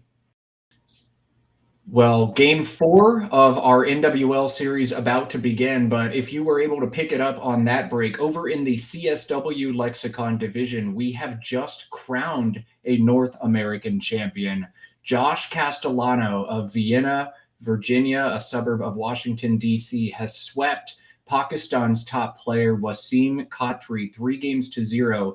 Josh Castellano, your 2024 CSW North American champion. Congratulations to him. We saw him on this stream playing some ridiculous words. He has clearly put in a ton of time going deep into the lexicon, memorizing just the oodles of words out there in CSW. He's been playing lights out, well deserved by one of North America's top players. Yeah, kudos to Josh. I mean, we saw him on stream a bit yesterday, and he definitely, I think, is someone who is in the refining stage of his game. He talked about yesterday that he was studying word definitions, which is rare for a lot of people, but that he could really remember the short words. So kudos to him. And we should be turning back now to NWL because the players are at the board as we speak. So let's do that. Yes, back to NWL, back to Mack, who still needs to win 2 games in a row against Ian. Ian, again, 1 victory away from winning the North American champion. He leads 2 games to 1 over Mack Meller. Ian won game 1 by 9 points. A blowout in game 2. Mack never really got started. And then a big comeback in Mack 3, staving off elimination. Game 4 to come. Ian to play first in this one. 1 or 2 games remaining at a 31-game event from South Bend, Indiana. Let's go, Morris. Let's play Scrabble. Yeah, as that happens, Ian draws 3 E's, and there might be bingos in here. I forget some of these K or like 3 EK words, like IES words. Are there any 7s in here, or no, or just 8s? I would sink in my chair if I drew this rack on the first turn of the game. It looks like there might be 7-letter words in this for Ian. We have engines up. We're able to tell you all of that. No 7-letter bingos here for Ian. I'd be looking at blank EEKY 5s thinking, oh my God, is Geeky's good? Is Reeky's good? Is Keely's good or something? This is a tough one, but there are no 7s here for Ian. And I expect to see him play off 2 of his E's and the clunky K with EEK or EKE, but this is going to cost him some clock. He's going to have to think for a while about different words, make sure there's no 7-letter combinations. This could be some costly time on a first turn for Ian. Tricky rack. Yeah, and beyond it being costly for time, it gives Mac a lot of information the more time he takes. When you play something like Eek, it normally seems pretty standard, and Mac will have to assume Ian has the blank, uh, given how long he's taking on this turn. So Ian is going to opt for EKE. That one has more back hooks than EEK, not as many front hooks. So it's an interesting decision here, but he goes for this play probably to not expose a double letter square with a vowel directly below it. So Eek is the play. Interesting placement also. I maybe would have played on the other side just because you already have the S as one of the back hooks, whereas you don't have the front hooks unless you make the blank one of those letters for EKE. I know we have thousands of viewers hopping in from virtual stream with Will Anderson, so we welcome those viewers as well. I know some of the Scrabble diehards here know the front hooks to AKE, or the letters you can put in front of it to extend that word out and get the points for it once again. Has 3 front hooks possible, a D, an L, and a P. All possible. Ian held none of those letters but set them up anyway, so a slightly curious placement, but EKE also takes several back hooks. It takes a D on the back end as well and an S. So Ian opting to put it where you can front hook instead of back hooking. 14 points for him. I think that's a fine decision, and now Mac has to make a decision. AAA-EIPX for our kid prodigy. I think we're going to see him play the X here, but he's got to think about it first. AXE, making KA and EX is 28. The AAIP leave is not particularly strong, but that's a nice play. He can also play a peak, APEAK, to the A, or to the K and EEK. That would set up a number of scoring spots on the board, but just feels too aggressive. Mac taking his time with the X, making sure there's not a way to set it up for himself next turn, but to me this feels like easily the best play for him on that turn. Do you agree, Morris? It's interesting. I do wonder if given the information you have from the previous turn that Ian is likely holding the blank if you change any course of action.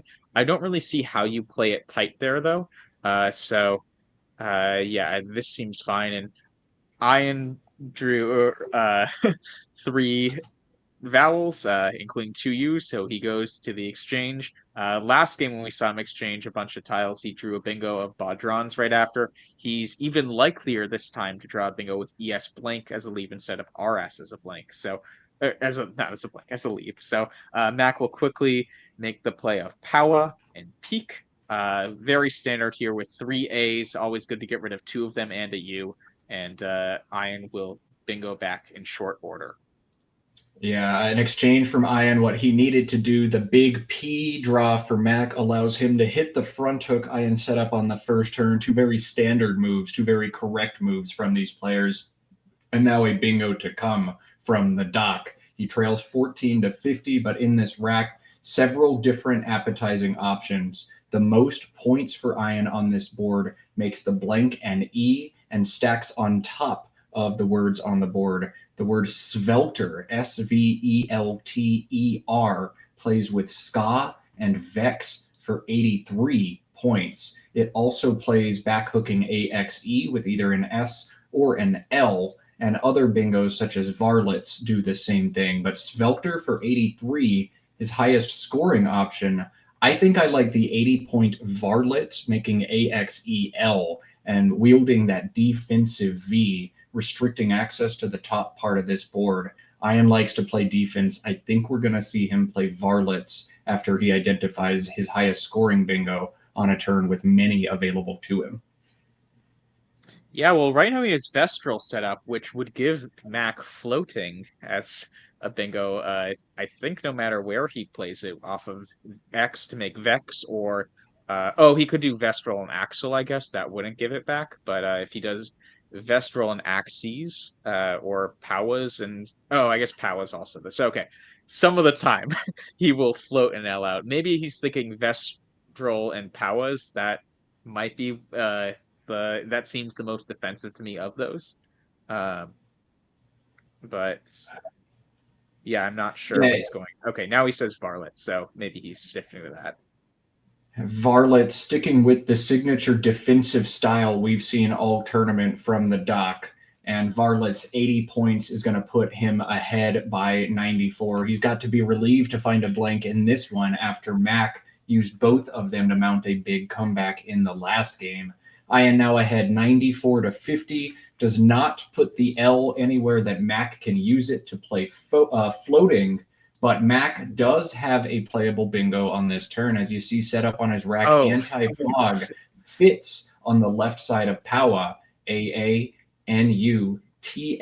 This is Mac's only bingo on the turn. While it exposes 2 red triple word squares, you're never going to pass up a bingo early in a game just because it opens a triple. A big play for Mac. He's got to be relieved this wasn't block. He got bingoed on, but he's going to bingo back for even more. Anti-Fog is 82. Yeah, I missed the spot. I thought Anti-Fog was a homeless bingo, but yeah, that's beautiful, and that's exactly what Mac needs in this position. And I wonder what he's thinking about, though. This feels like a very bread and butter Mac play, and this is he's definitely taking a bit of time. He might not see the spot next to Powa. I don't know that I would notice that spot either. It's weird to front hook a U. There's very little that front hooks a U. To me, the spot next to Powa looks dead, and yet Anti-Fog plays there. I think the only reason Mac would take extra time on this turn is if he hasn't yet spotted it, and Mac is a machine. He has been playing at the expert level since the age of 13. Mac typically spots nearly every play worth considering instantly. I think he just hasn't seen this bingo. I have not seen Mac miss a bingo all tournament. I don't think Mac misses bingos more than maybe once or twice every few tournaments. This would be shocking if he misses it.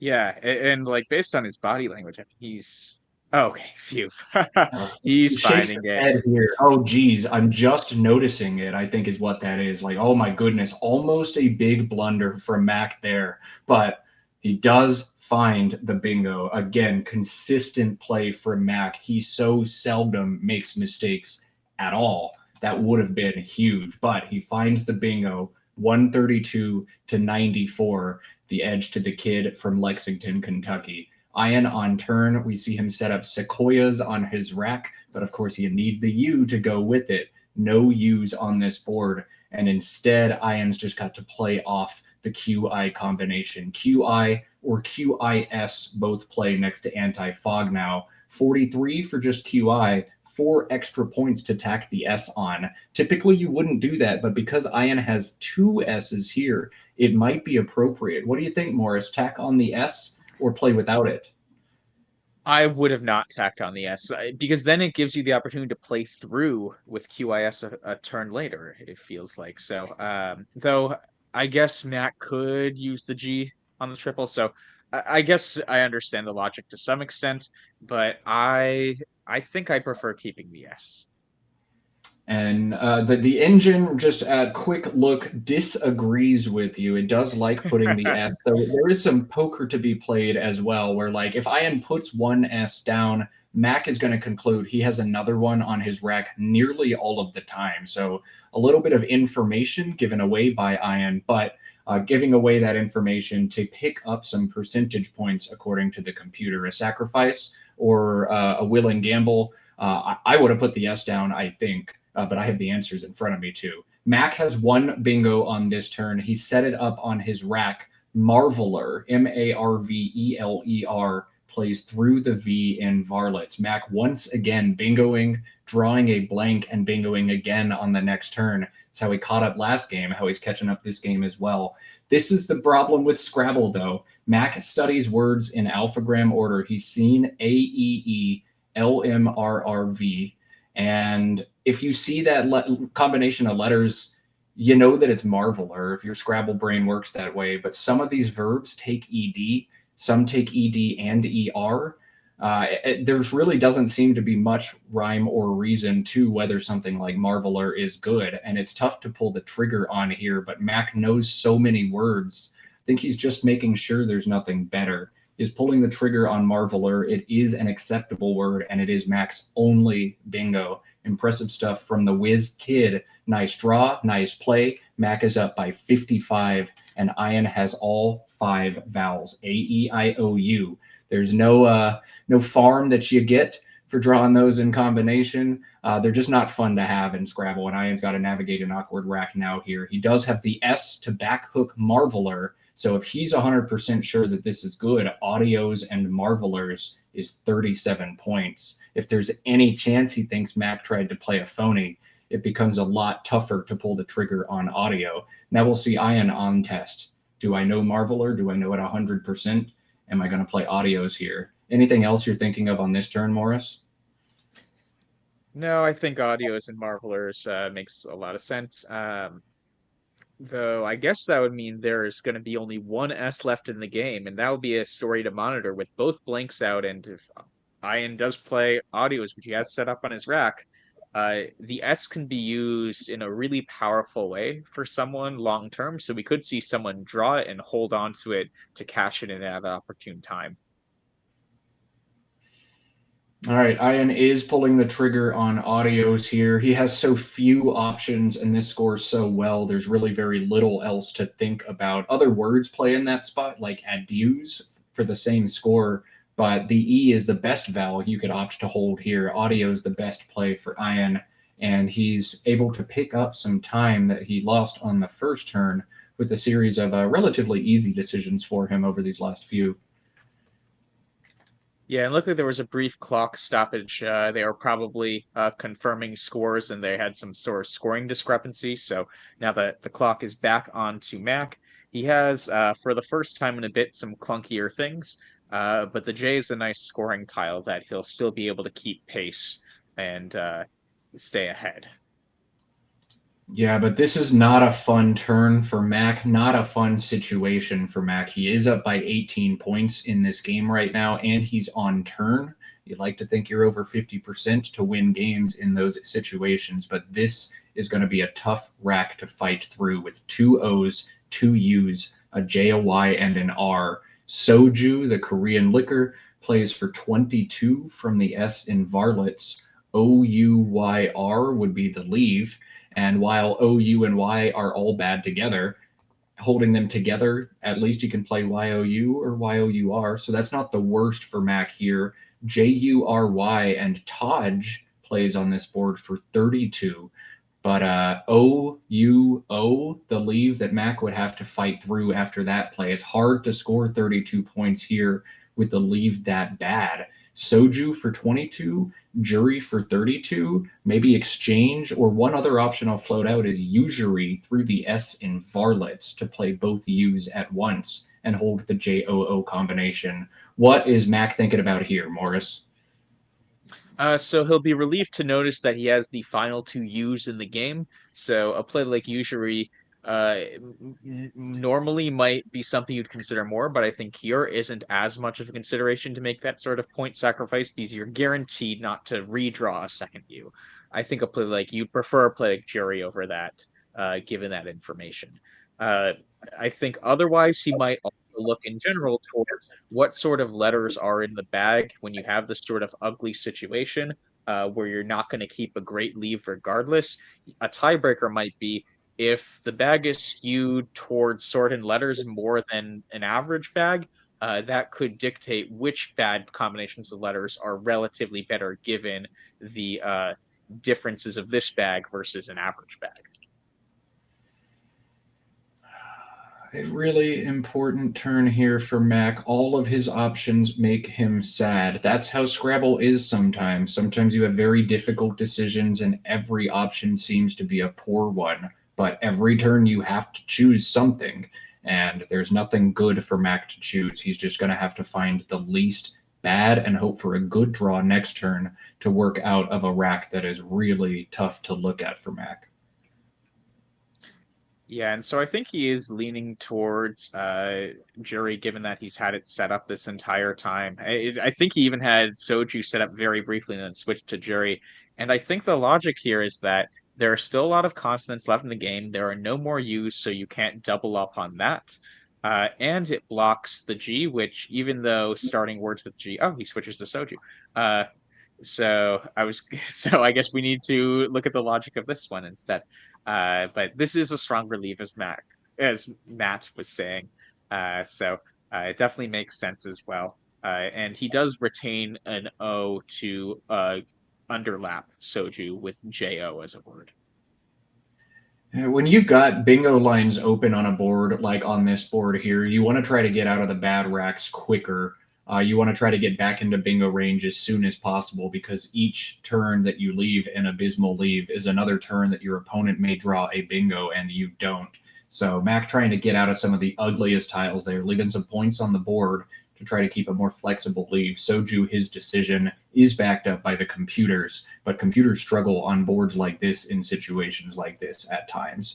IN has one very high scoring option on this play. It's Hinnied. There's not much for us to offer on that end, as this is just a great play from him. The solid, consistent play we've seen from the doc all tournament, once again on display, wasting no time, crushing these intermediate turns is IN. That's the reason he's here in the finals. Mac, EILORUY, gets to make another decision. The rack didn't go as south as it could have. EIL is an okay combination to pull into that leave. Mac's got to figure out now how many of these tiles he wants to keep together. YOU and UM above Marveler is just 16 points, but EILR is a great leave.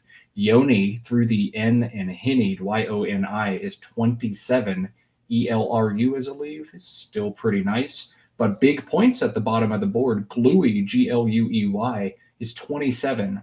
IOR is not the best leave.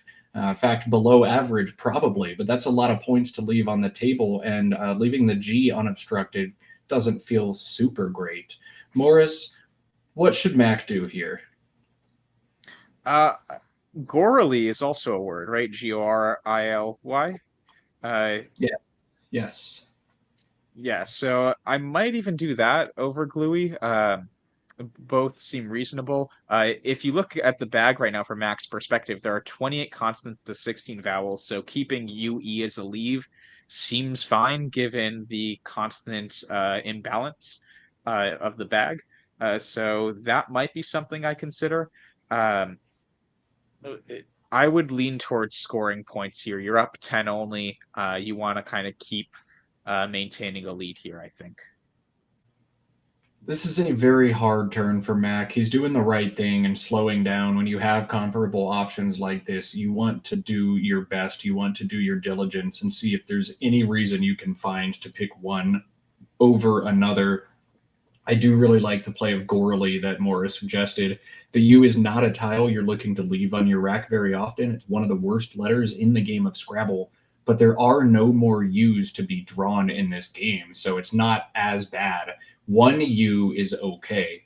Two U's are terrible. And so Gorley, knowing that you can't pull another U, feels okay, especially with, as Morris said, the skewed consonant distribution. So Gorley looks like a good play.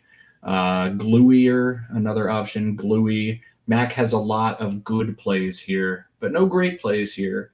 Oh man, Yoni sets up LY possibilities if you play it through the N at the top, so that feels rather strong as well.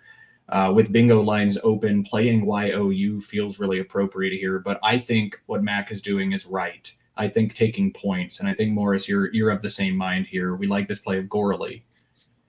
Yeah, I think this looks good. It will give back a pretty hefty play to Ian, which fits a lot of Ian's thematic plays. He'll play 6 tiles of a while and AY, I think.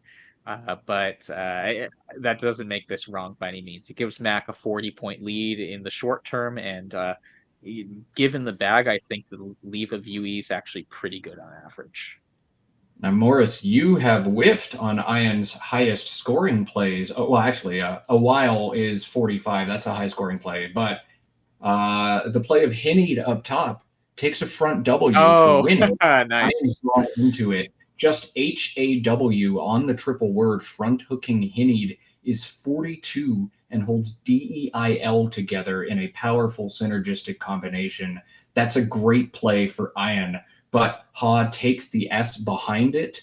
That is a hook that is unlikely to go away. And with one unseen S, Ian could be putting himself in a sticky situation. If Mack has the S on his rack and Ian sets it up, he's going to get hit back hard. So a while on bottom looks like a great play. HAW on top looks like a great play. Ian's probably going to spot the hook in the play on top and needs to decide if he wants to cash in on bottom with the long play or play shorter on the top. Two good options here for Ian.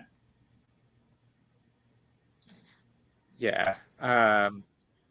This is interesting. I mean, I think given what we've seen of Ian, he tends to prefer the longer plays, right? So in these tiebreaker situations we've seen, although that was when he was winning, I think we've seen that most often in a situation where he's down a bit. He'll take a lead after either play in the short term, but it might make this one a bit different than what we've seen of his tendencies previously.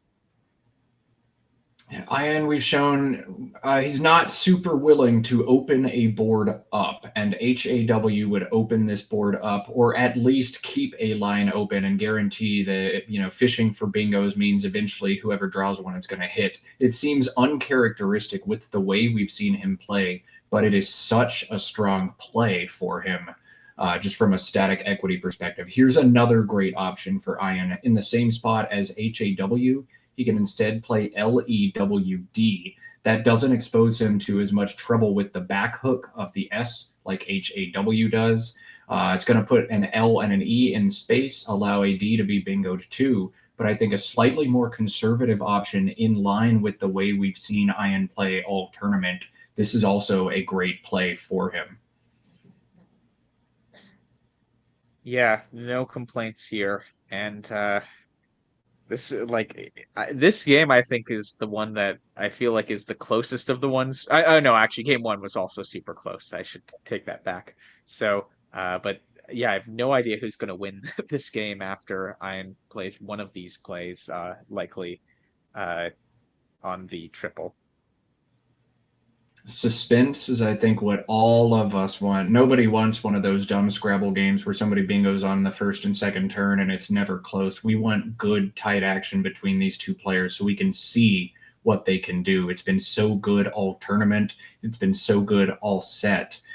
We want to see more of it. We want to see good, close games. Everybody in Scrabble rooting for this right now. Definitely. Definitely. And Mac is also getting close to. Mac had a pretty good draw. He kept UE and he drew some letters that are pretty synergistic with those, right? The D and R are pretty good. So he's also going to be close to bingos after this play. Ian might blow up some of his bingo potential by playing lewd, but I think it's completely merited here. It first off closes the score gap, but also it's a lot less volatile a play than Haas. So as he lays down lewd here, Mac does have two of the remaining four E's from Ian's perspective. The E's could be valuable here, given that the D is now out in space for lewd. ED words are possible. But yeah, this should be really interesting coming up now that's virtually tied. Ian pulling ahead by 5 points after the high-scoring lewd, 253 to 248.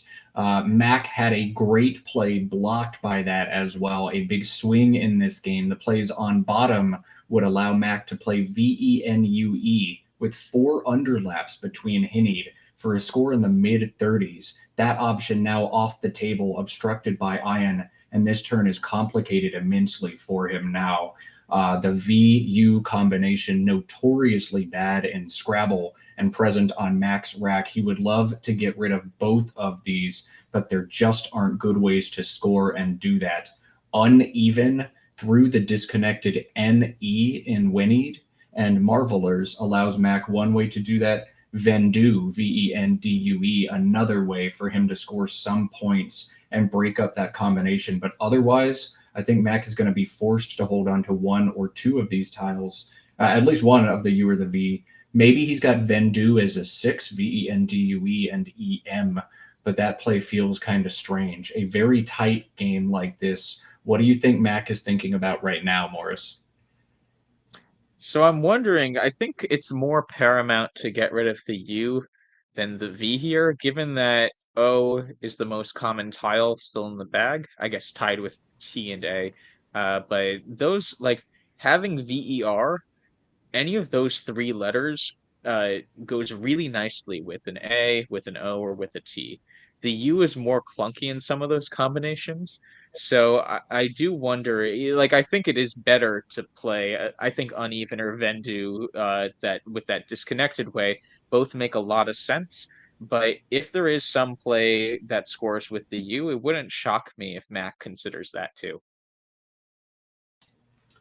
There are a lot of good options that an engine pops out, all within about 3 points of equity within or of one another. There's no standout play here. There's nothing that looks even a couple points higher than anything else. There are about 12 options, all very, very close to one another here.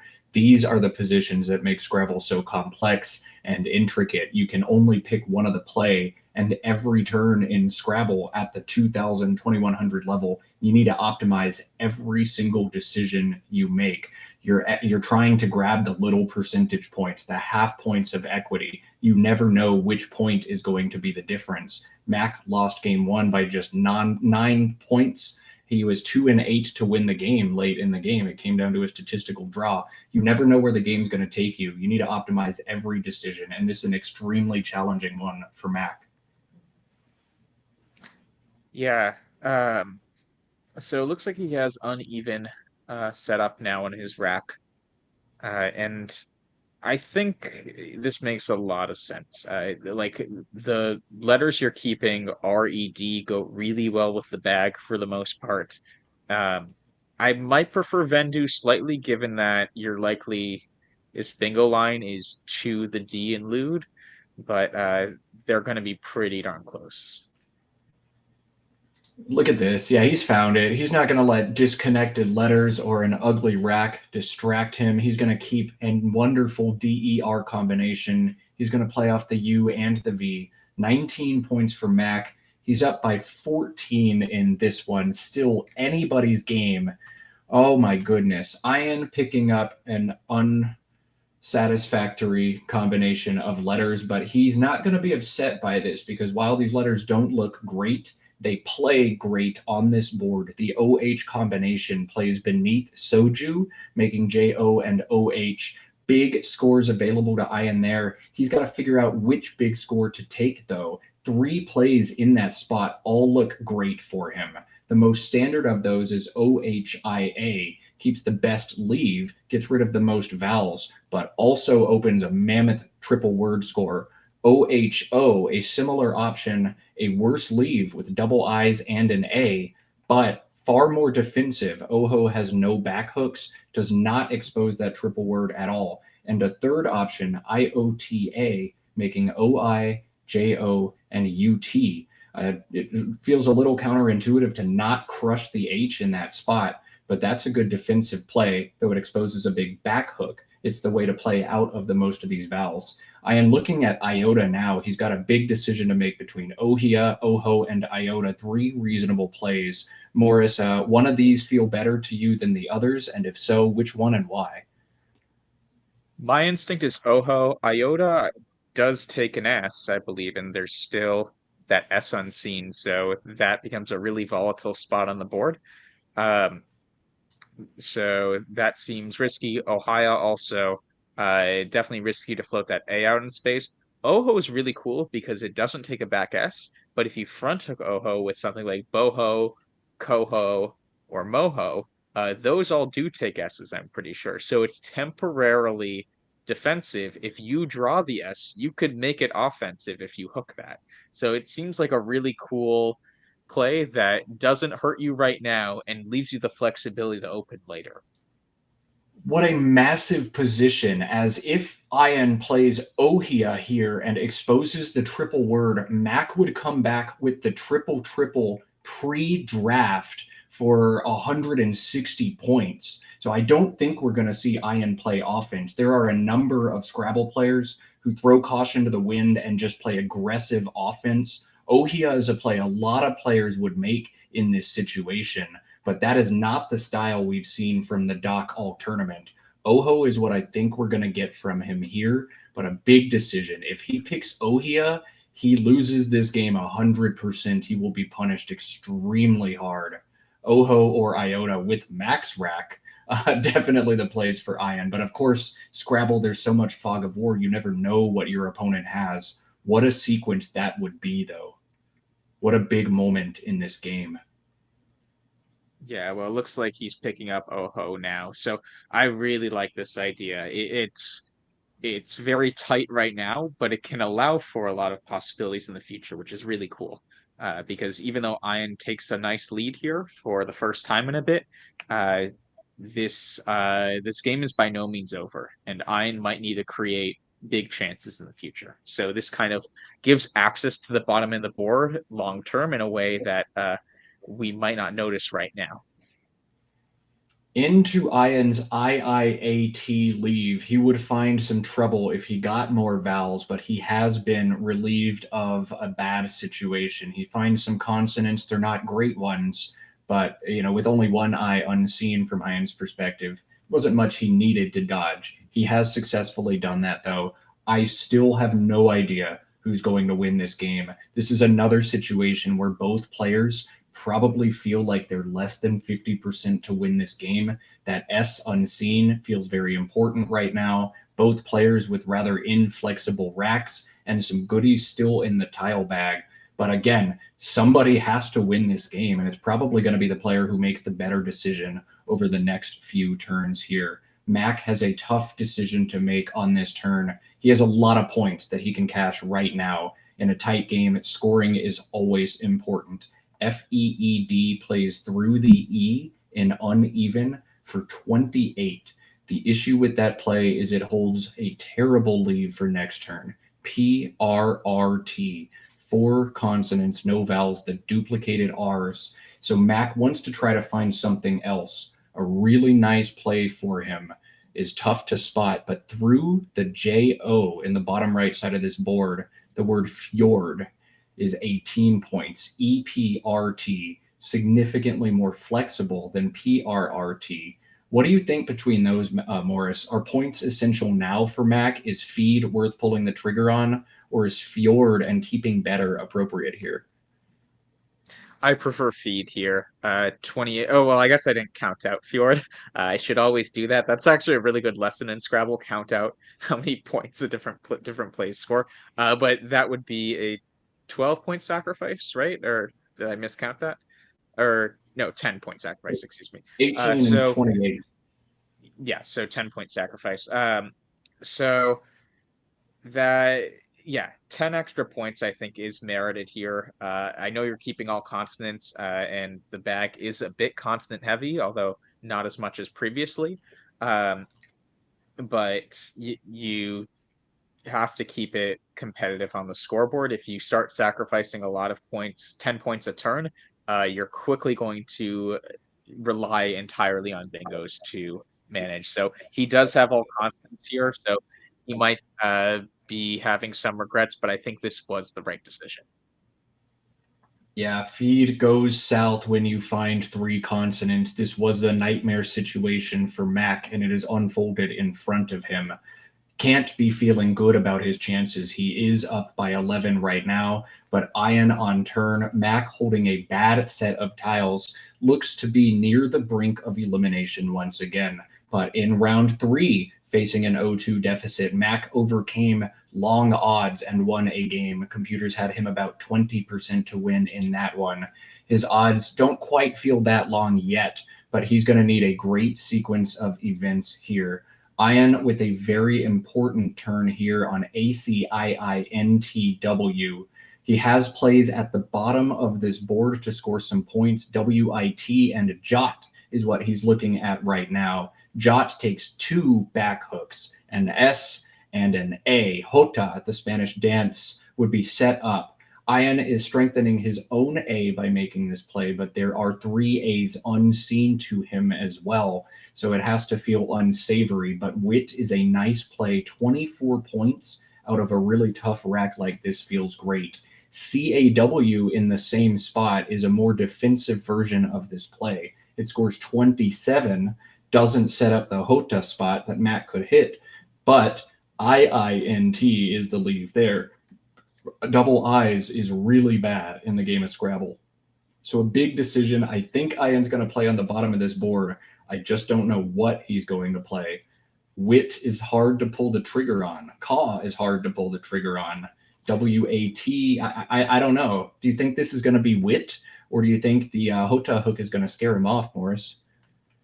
Well, so the interesting thing is Mac played feed last turn, and if he had an A, he likely would have played def instead of feed. So I think if Ian realizes that, he realizes that he'd be the favorite to play on that triple right after. So I think if you notice that, you play wits here. If you don't notice that, then this becomes a lot tougher. That's brilliant. Yeah. Scrabble has the element of poker in it. You're trying to figure out what your opponent has. And while you can't figure out all 7 tiles on their rack, you can make deductions about what's left behind. That's brilliant. If he's able to read into feed, identify Mac likely didn't have an A last turn and only had 3 opportunities to draw into one, then Wit becomes a galaxy brain play. Wow. So it'd be awesome if he spots that. And like we won't know his logic for it until after the game, maybe. But yeah, that's what I'm hoping. Oh, he plays it, so maybe he did notice this. Big brain play from the big brain doc. Dr. Ian Weinstein pulls back ahead with the play of WIT 308 to 295. 7 consonants on Max rack. GG PRRTZ. Max got to mount a big stand. He might play through this rack. GRR as he's set up plays for 19 on this board alongside Powa, making Nug and Tar. GRR holds GPTZ. Oh my goodness, but points are so important right now for Mac. Does he play Gur here, or should this be an exchange, Morris? I think Gur, like the tempo here really matters. being down 13 versus being up by a few points, even though you don't have a great leave, if you draw the right vowel with the Z, you're getting 30 plus points, right? Z, E, E off the E in lewd, for instance, and it's not the most comfortable position, obviously, but this is the sort of position that I think you just need to take the points. Right, like if you exchange, you need to start going for bingos, in which case you need to exchange the Z most likely. And in that case, then Iron could draw the Z and possibly then win by just outrunning a bingo with a big Z play. So I think GRR has to be the move here, but he exchanges. Okay. Mack exchanging here, and you're right, he needs to exchange the Z. That's typically a very strong tile in the game of Scrabble, but for Mack in this one, not so much. He needs a bingo probably after scoring 0 on this turn. He has to feel that with 4 unseen A's, the Hota plays are coming often for Ian. He's going to score well, and Mack's going to need a big play next turn. So Mack opting to exchange, leaving 19 on the table, and will not find a bingo after that. Oh, no, he will. He's pulled into a bingo at the top of the board. Castrate, a great exchange, a great sequence for Mack. And again, when it looks like he's pushed near the brink, he's found a bingo out of the bag. Great draw from Mack. We're going to have drama here in this one. Yeah, just when we think he's out, he pulls us back in, right? So Acai comes down, and that will score a fair amount, but Mac will take the lead again. And the key thing to check here is, will Ian draw the Z? In Scrabble, we'd like to think that tile drawing is truly random. In practice, though, if you do exchange letters, it actually is slightly more likely those letters reemerge more quickly than other letters in the bag. It doesn't get shaken perfectly most of the time in practice.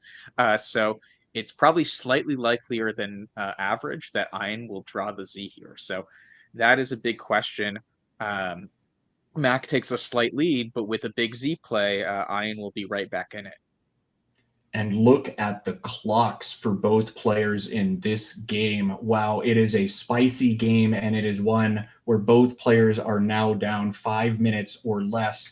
I am trying to take care of all of his paperwork, get the score caught up, do the tracking and all that, but he's got several more decisions to make in this game. Ian, as he does his tracking, has to be giddy in his seat. Look at the unseen pool from his POV. BBGGINO RTYZ, just 3 vowels if you count the Y as a vowel, really 2.5, a bunch of consonants. But Mac has one of the best combinations from those unseen pools that he could possibly have. His post bingo draw nearly bronzing, BGINORZ. What an interesting game.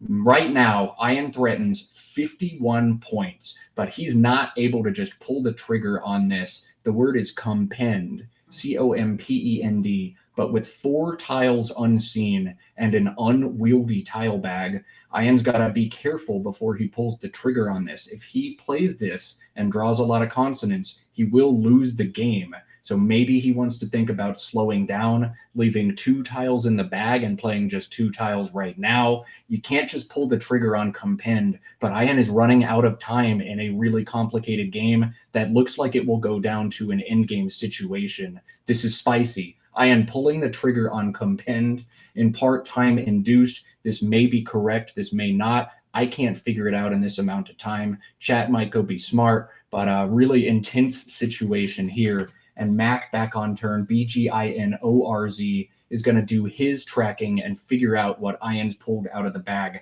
Ian will have BEGTY as his last 2 tiles. Mac trails by 31 points. Mac needs to pull out a miracle in this one to stay alive in the tournament. And according to the engine, Mac has 3 winning strings here. He has 3 minutes to find one of them and go out. But Mac looking to make 2 more plays in this game. Play 1 now, keep a good combination, and crush those last couple letters on my rack next turn. With Ian's rack being this bad, Mac has to understand that Ian is not going to be able to go out in 1 play. Mac gets 2 more plays in this game. He needs to find a great 2-play sequence. 3 plays win for Mack here. He's got to find one.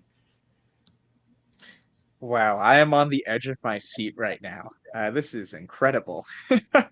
This is just amazing. So, do you notice any thematic ideas across the three different wins, or are they kind of all different flavors? All 3 of them play 4 tiles in exactly the same spot. Now, my engine not always perfect at solving these end games, but the 3 wins for Mack all play alongside Powa. The wins, according to this engine, are Brig, B-R-I-G, holding Z-O-N and threatening outs in multiple spots, such as Azon or Zoon. Bong, B-O-N-G, holding the I-R-Z combination, which I suppose threatens different outs somewhere on this board. I don't see it right away. And the last win is Grizz in the same spot, holding BNO. Those the 3 wins my computer shows for Mack here. Each of those feels like a natural out in 2 and appear to block some big plays that Ian could have in the same spot, like BEY. Yeah, and these are the kinds of positions where Mac is basically the best player in, aside from Nigel Richards, the best player in the world. Like Mac is so good at end games and pre-end games with 1 tile in the bag, or maybe even 2 tiles in the bag. Uh, this is the sort of position that I have a lot of confidence in Mac. We'll get it right. Yeah, he's already solved it. Look at this. Briggs set up on his rack, ZO in the leave. Mac has to make sure he can play out with those tiles in multiple spots. He's got Azon, AZON, down from the A and castrate for 13. He's also got Zona, ZONA, to the A and audios for 23 after Brig.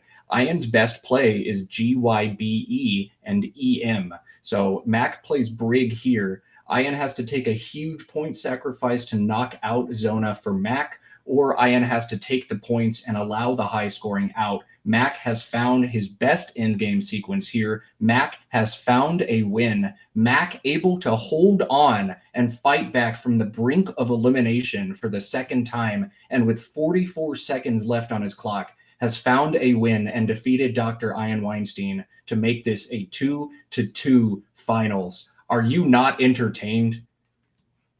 Yeah, and so we'll see how Ian approaches this, but it seems like Mac has locked this up. We'll coordinate with the ground people, but given that it's 2-2, do you think we could maybe interview the both players at this point going into the last game? Or I don't want to necessarily mess with like their mindsets or whatever, but yeah, we'll definitely go to overhead mic after, but it would be interesting potentially. We'll play overhead, Mike. I am not willing to ask either one of these players to step away from the biggest moment of their life to talk to us. I want them to focus on the moment and the task at hand for them. We're not going to do that to our players. Mac is so nice that he would say yes, whether or not he wants to. I'm not putting him in that situation. We'll give the players their space. This is the most important day of their life, aside from maybe like having children or something like that, getting married. But like this is the peak. We're going to let them have their space. Yep, understood. GYBE for Ian and ZONA to the A in audios gives Mac a 5-point win. GYBE is 24. ZONA would be 23. Mac would pick up 2 points for Ian's T and win by 5 in this game.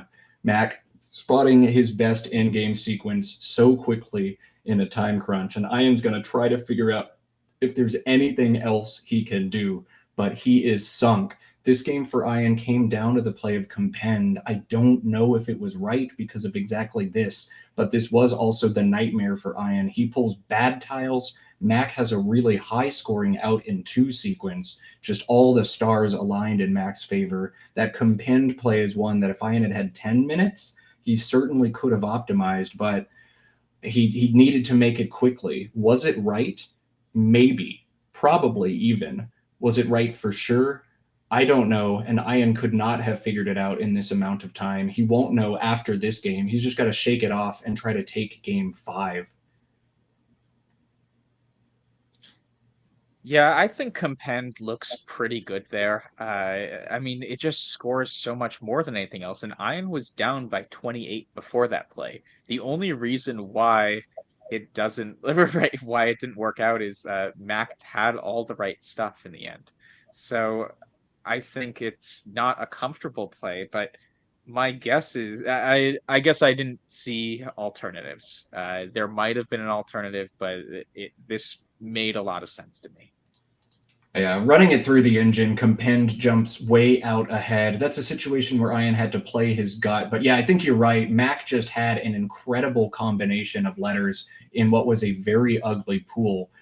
Compend for Ian, 76% to win this game, but the 24 coming through for Mac. He stays alive. Let's cut to Overhead Mike. What a game. What a game. 416, 421. Goodness, I had mistracked. I was frantically trying to redo it. I wonder if that's my only win. Yeah, you gotta go there. It's that or Grizz. Yeah, so I don't know. But then I don't think, because that, where am I going out for enough? Is Eben enough after Grizz? I don't think so. Yeah, I think you made the only play. I saw that I just missed the spot for a while. I'm not gonna lie. Goodness gracious. That was key. It's gonna go to the final.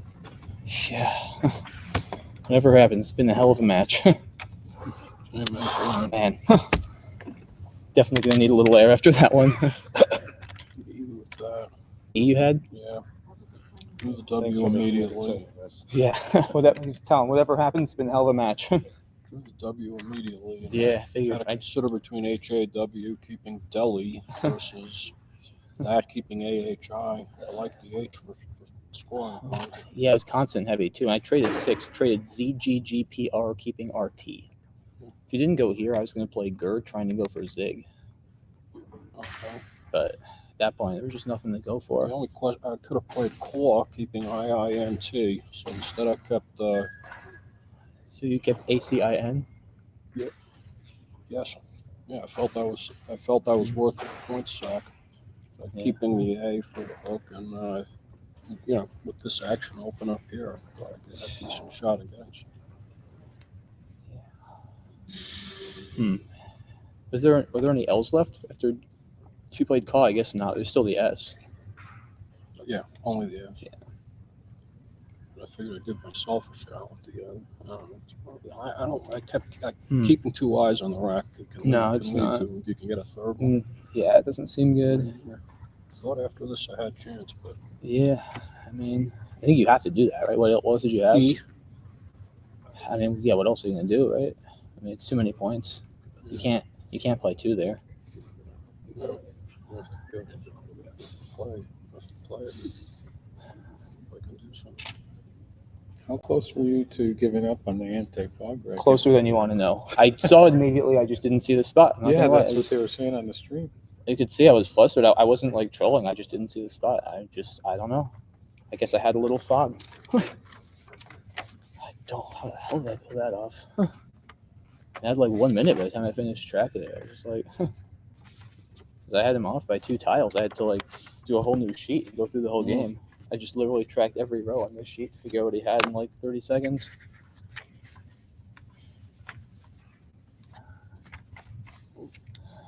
Got 5 sheets for a reason. Yeah. Wow. What Yeah, a game. What a Yeah, I set. definitely After needed taking to the after that. first 2 games, Dr. Ian Weinstein pulls out to a 2-0 lead, and then Mack with odds less than a quarter in each game 3 and 4, coming back and winning both games. This one by just 5 points. Mack asking for some extra time after that one. We all need to take a little break and exhale. It's going to come down to one and only one game to crown our 2024 North American Scrabble champion. Mack Meller, Ian Weinstein locked up at 2-2. Our Game 5 winner take all finale is coming back in just a few minutes. We'll let these guys walk around, exhale, and we're going to have one extremely high stakes game of Scrabble for y'all on the other end. Be back soon. Well, regardless of what happens in this series, I think we can say that all of competitive Scrabble is winning right now. We have had a very exciting finals between Mack Meller and Ian Weinstein at the 2024 Scrabble Players Championship. Our best of 5 finals is tied at 2 games apiece, and now a winner take all 1 game championship game. $10,000, a national championship crown on the line. Neither of these players has won the championship before, and in the next 50 minutes, we will know who our 2024 North American Scrabble champion is. Matt Canik in the commentary booth, joined by Morris Greenberg. It has been such a treat watching these two incredible players play. Mac has played nearly flawless Scrabble. Ian has played nearly flawless Scrabble, and it has just been wonderful for us at home to get to tag along. Now at 2 games apiece, a winner take all final. Morris, this is about as good as it gets, isn't it? Yeah, and like not in terms of just suspense, but in terms of quality of play. When we've suggested plays, and keep in mind, we have engine access. The players sometimes deviate from it, and we saw last game, it worked out better for Mac in this case to draw do the exchange than to try to grind through a tough position. And Mac draws a blank here, so he is looking pretty to start this one. He's won the last 2, but both were kind of suspenseful wins, and he's going to quickly drop down one of his bingos here. We would like blank confirmation. That could be a few different letters. So it could be like an M, it could be a T, it could be a D, maybe some other stuff too, an R. So blank is a V, another one of those letters. So V makes a lot of sense. This kind of will make the top part of the board hard to bingo with right away. The V is a clunkier tile. So Mac takes a lead to start the game, and we are off. But that must feel incredible. The most important game of Scrabble you've ever played in your life. Your first 5 tiles out of the bag, AERS blank. You drop beavers for 72 immediately. That takes a little bit of the pressure off, but still a very long game to be played. And Ian certainly not going to go down without a fight. He does not find the C he needs for the 8-letter Falchion. He has no bingos available on this turn. We're going to see Ian slog through some intermediate plays here, and he again gets to show us who he is as a player. We've mentioned on this stream earlier, older players, players who've been a little more established, are less influenced by computers. Computers in Scrabble suggest try to play shorter and keep synergistic combinations, but older players tend to play off a few more tiles, dig into the tile bag, go looking for blanks. We'll see what Ian opts to do here. FOH is a very reasonable play. AILN, a good synergistic and bingo prone leave. FOH making BO and EH is 22. And I think what most younger players play in a heartbeat here. But there are longer plays for Ian, and this would be more consistent with the style we've seen from him. Fashion through the S, Hobnail through the B, Oafish through the S are all longer plays if Ian wants to play more tiles. Olefin through the E in Beavers as well, an option that opens the board wide up. So a big decision for Ian to make, and one that should be influenced by the fact that he trails 72-0 in this game. He wants to make sure, with a V on the board already, that options stay open in the long term. He's got a comeback to mount here.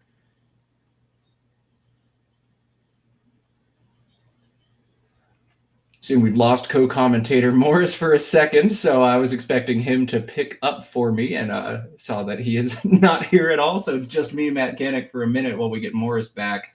I was expecting Morris to go through and tell me that this is a tough decision for Ian and give me his thoughts, but no thoughts available from Morris just yet. He's popping back in. Christian and Andrew get this stuff resolved for us really quickly, but a little botched handoff by me, handing off to nobody. I think FOH strong enough here that it's worth. Morris, welcome back. What do you think, FOH or a longer play like Fashion or Hobnail here? Yeah, FOHN could also be a possibility. That wouldn't shock me either. And sorry about that. I was kicked out of the game for some reason. They didn't want me watching this excitement. And I was like, no, I need to watch this right now. And Christian luckily let me back in. So yeah, I think FOH, FOHN.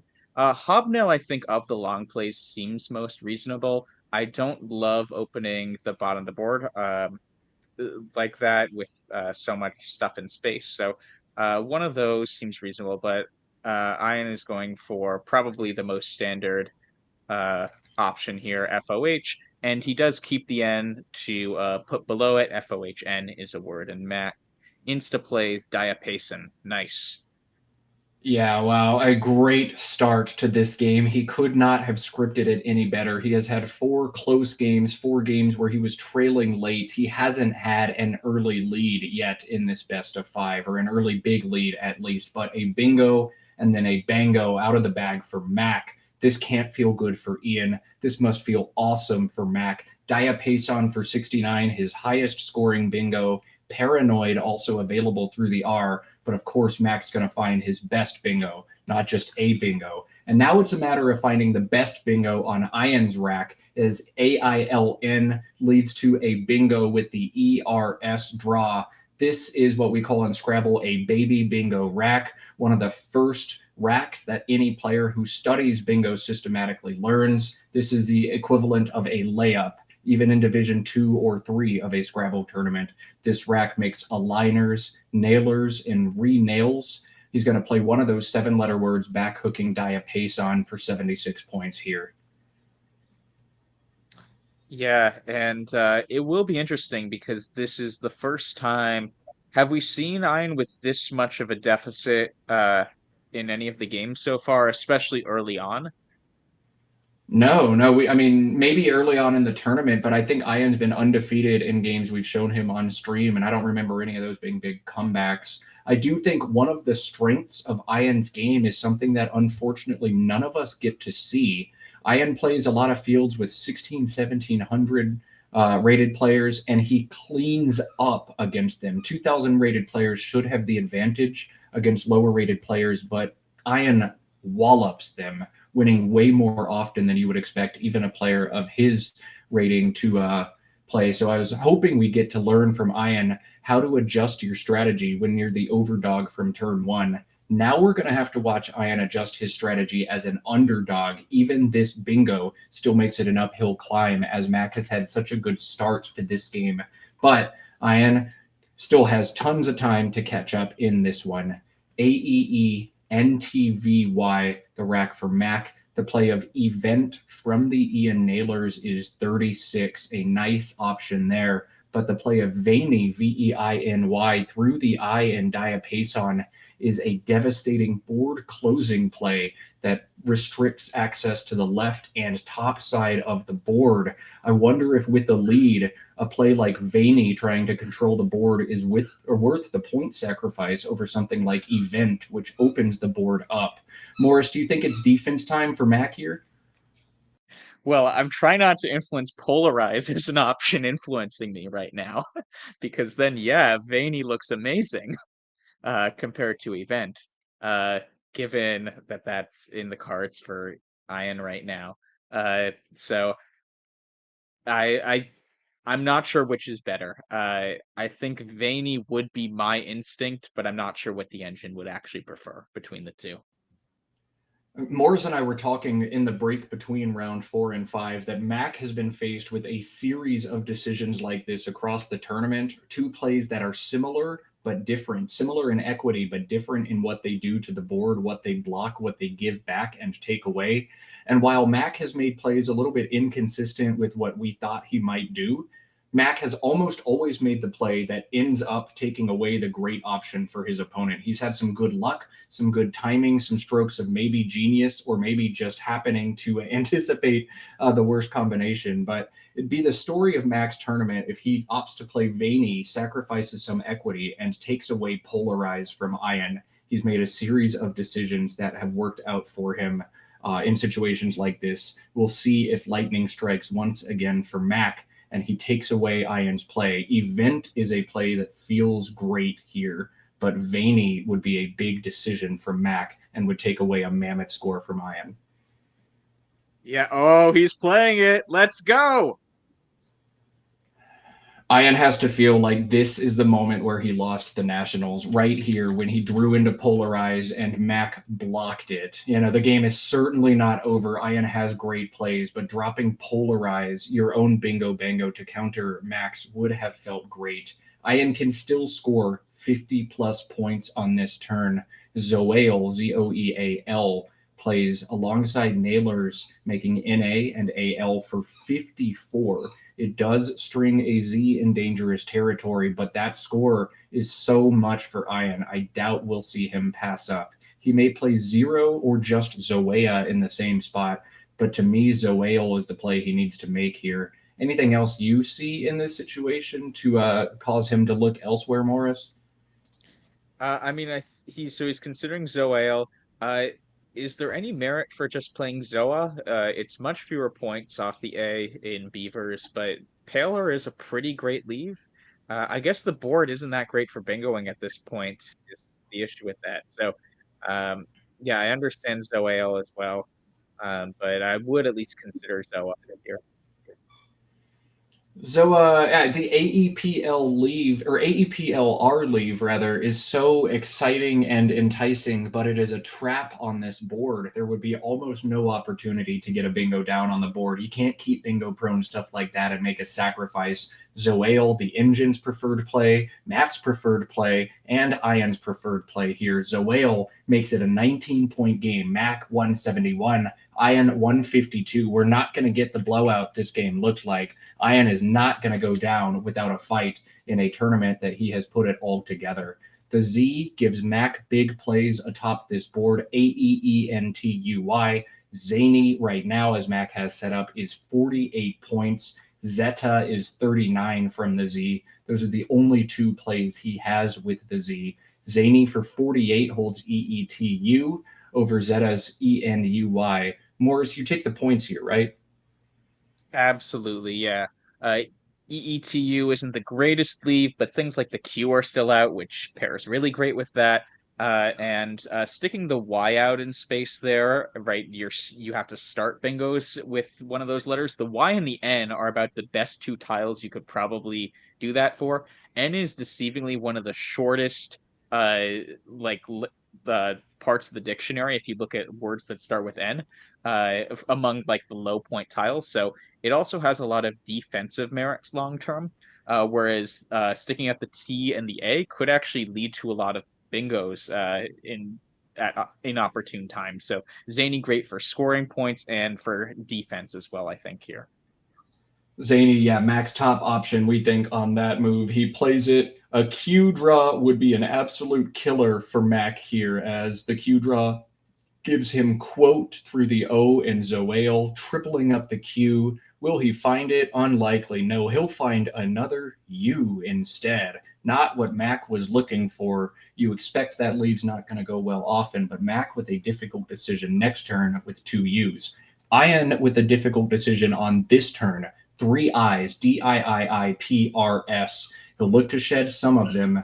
It's a matter of figuring out how to do that. He's got different plays that play multiple I's. NIDI from the N in Zany is just 10 and exposes a triple word, but perhaps not in the most threatening fashion.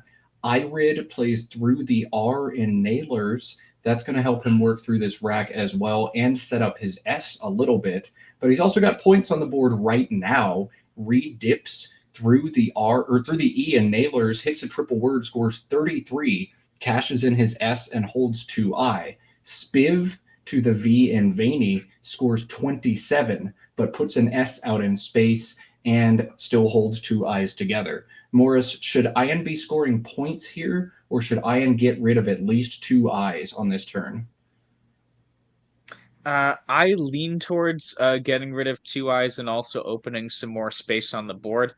He's now in a situation where he was clawing back from the bingo a bit, but Zany definitely makes it kind of, you need a bingo here. So I really like this play of Irid. SPIR has a lot of synergy and can have high scoring bingo potential too, not just a bingo potential, but the P could be placed at an opportune square. So I think this looks really strong. This is fantastic for Ian. He's got to get out into space. He keeps the R. He works out of the rack. This is the engine's preferred play by about 2.5, and Ian's nailed it here. One other neat option for Ian would have been PIED through the E in Vaney, trying to set up that S. But I think that's a little bit too aggressive, a little bit too early in this game. No reason for Ian to start to be impatient just yet. Ian trails 161 to 219. Mack EELMTUU on the rack looks to shed at least one of the two U's. I'm not seeing any reasonable plays that get rid of both, which is what he would like to do, but he has options to get rid of one. EMU and ED on IRID looks to be his top play here. ELTU's not the tastiest leave, especially not with 2 more U's and 5 more T's to draw into. But you're going to have to do something on this turn. You can't exchange. It's not that dire. So what do you think, Morris? EMU, or are you seeing different plays here that Mac should consider? Yeah, I mean, Emu, wow, if he did that, I mean, because that would now block nice X plays for Ian. That would be so frustrating from Ian's perspective. That seems reasonable to me, but yeah, it would be cool for Ian to play like Dex or something next turn, keeping really cool letters. So, uh, yeah, but it looks like Mac is leaning towards Emu, which I think makes all the sense in the world. Sticking a U out in space also is much less dangerous than keeping the S lane for Irids. So he plays Emu here. I think it makes all the sense in the world. Yeah, excellent stuff. Another high level play in what has been high level play all tournament long. And Ian dealt another frustrating blow, as Morris saying his plays of Dex or Rex hitting that double letter score next to Nailers are all eliminated by Mac's play of Emu. Ian does have good options here still. I wonder if he spots the newly added MPOX, MPOX, through the O in Zoale, unlocking a new line on this board, playing out of a clunky rack very well. 30 points. This word was added to the lexicon less than a year ago, was not valid at last year's North American Championship. Sometimes when a word is added, players struggle to spot it, but MPOX looks to be a fantastic option here for Ian. Morris, is that too aggressive, or is that clearly his top play here? I mean, what else even is there that just seems head and shoulders above the rest? And most of the time, if Mac plays to the triple, he's going to be opening a new bingo line for Ian anyways. So I think that will suddenly open the top left of the board, even if Mac counter scores right after. To me, this I just don't see what other reasonable options there are, and I think this is extremely reasonable. I think working to Ian's advantage spotting this play is that his other options are basically pox or docs in the same spot. And it's like, well, maybe you think to string the M up front. However, if we look at Mac's rack, he holds the 7-letter Uralite right now, Uralite. If Ian plays MPOX, Mac would be able to play Uralite for nearly 80 points next turn. So this is a situation where Ian's probably best statistical play is one that will blow up in his face immensely. And Ian has been committed to defense all series long and all tournament long. Maybe even with this deficit, he's not prepared to open the line. Maybe he sees MPOX and bypasses it. Maybe he doesn't play it here, but this decision is a massive one for Ian, whatever he opts to do. Mix, as he's set up now, would be his other reasonable option. Mix and MY plays next to Vaney for 31 points, holds DPRS. This gives up easy, big stacks to Mac. This sets up the back T hook with 6 unseen T's. Literally every single T in the game is still unseen. It can't feel tasty for Ian to do this. I wonder if we're going to see him play through the O and Zoale or alongside Vaney. This is a big turn, though, whatever he chooses to do. Yeah, I guess the one other thing, I mean, this is too slow of an idea and getting too cute, I think. If you play Pox to set up the M the next turn, but I think that's too slow here. He's down by enough that he can't waste this over 2 turns. He needs to just make his play. And he's leaning towards Pox now, so I wonder if he's missed Mpox, which, to be fair, I think I would have missed Mpox. It still hasn't registered in my brain that it's a valid word yet. So he's playing Pox now. I don't think it's because he thinks I could set up Mpox for later. I think it's just literally he didn't see it. I wonder for sure whether this was tactical or not, but whatever the reason, he is not going to allow Mack to play Eurolite. Mack does not have a playable bingo after that decision by Ian. So whether that was a mistake or a deliberate decision, it was a great decision in this iteration of the game. Mack has spotted his wonderful top play here, and he spotted it so immediately as we've come to expect from him. Eluviate through the V to the E is sick. 33 points out of a rack that has all 1-point tiles. This is so good from Mack. It does put an E out in space and open the left side of the board after he just tried to close that part of the board with Vaney. So it doesn't really commit to his game plan, but this play is so good that I think you have to play it anyway, right, Morris? You can't keep things shut off here. Yeah, and there's a blank unseen too, so there is a lot of merit to playing off a lot of tiles. Now, you might think after Ian's last few plays that he might be really close to a bingo. A play like Pox suggests you're fishing and actually, on average, should have a stronger lead than DIMRS on average. So really interesting. And right, the reason why Pox was played was because Mpox likely was missed. So there definitely is risk associated with this, but such a beautiful find. And this is like the sort of play that makes Mack.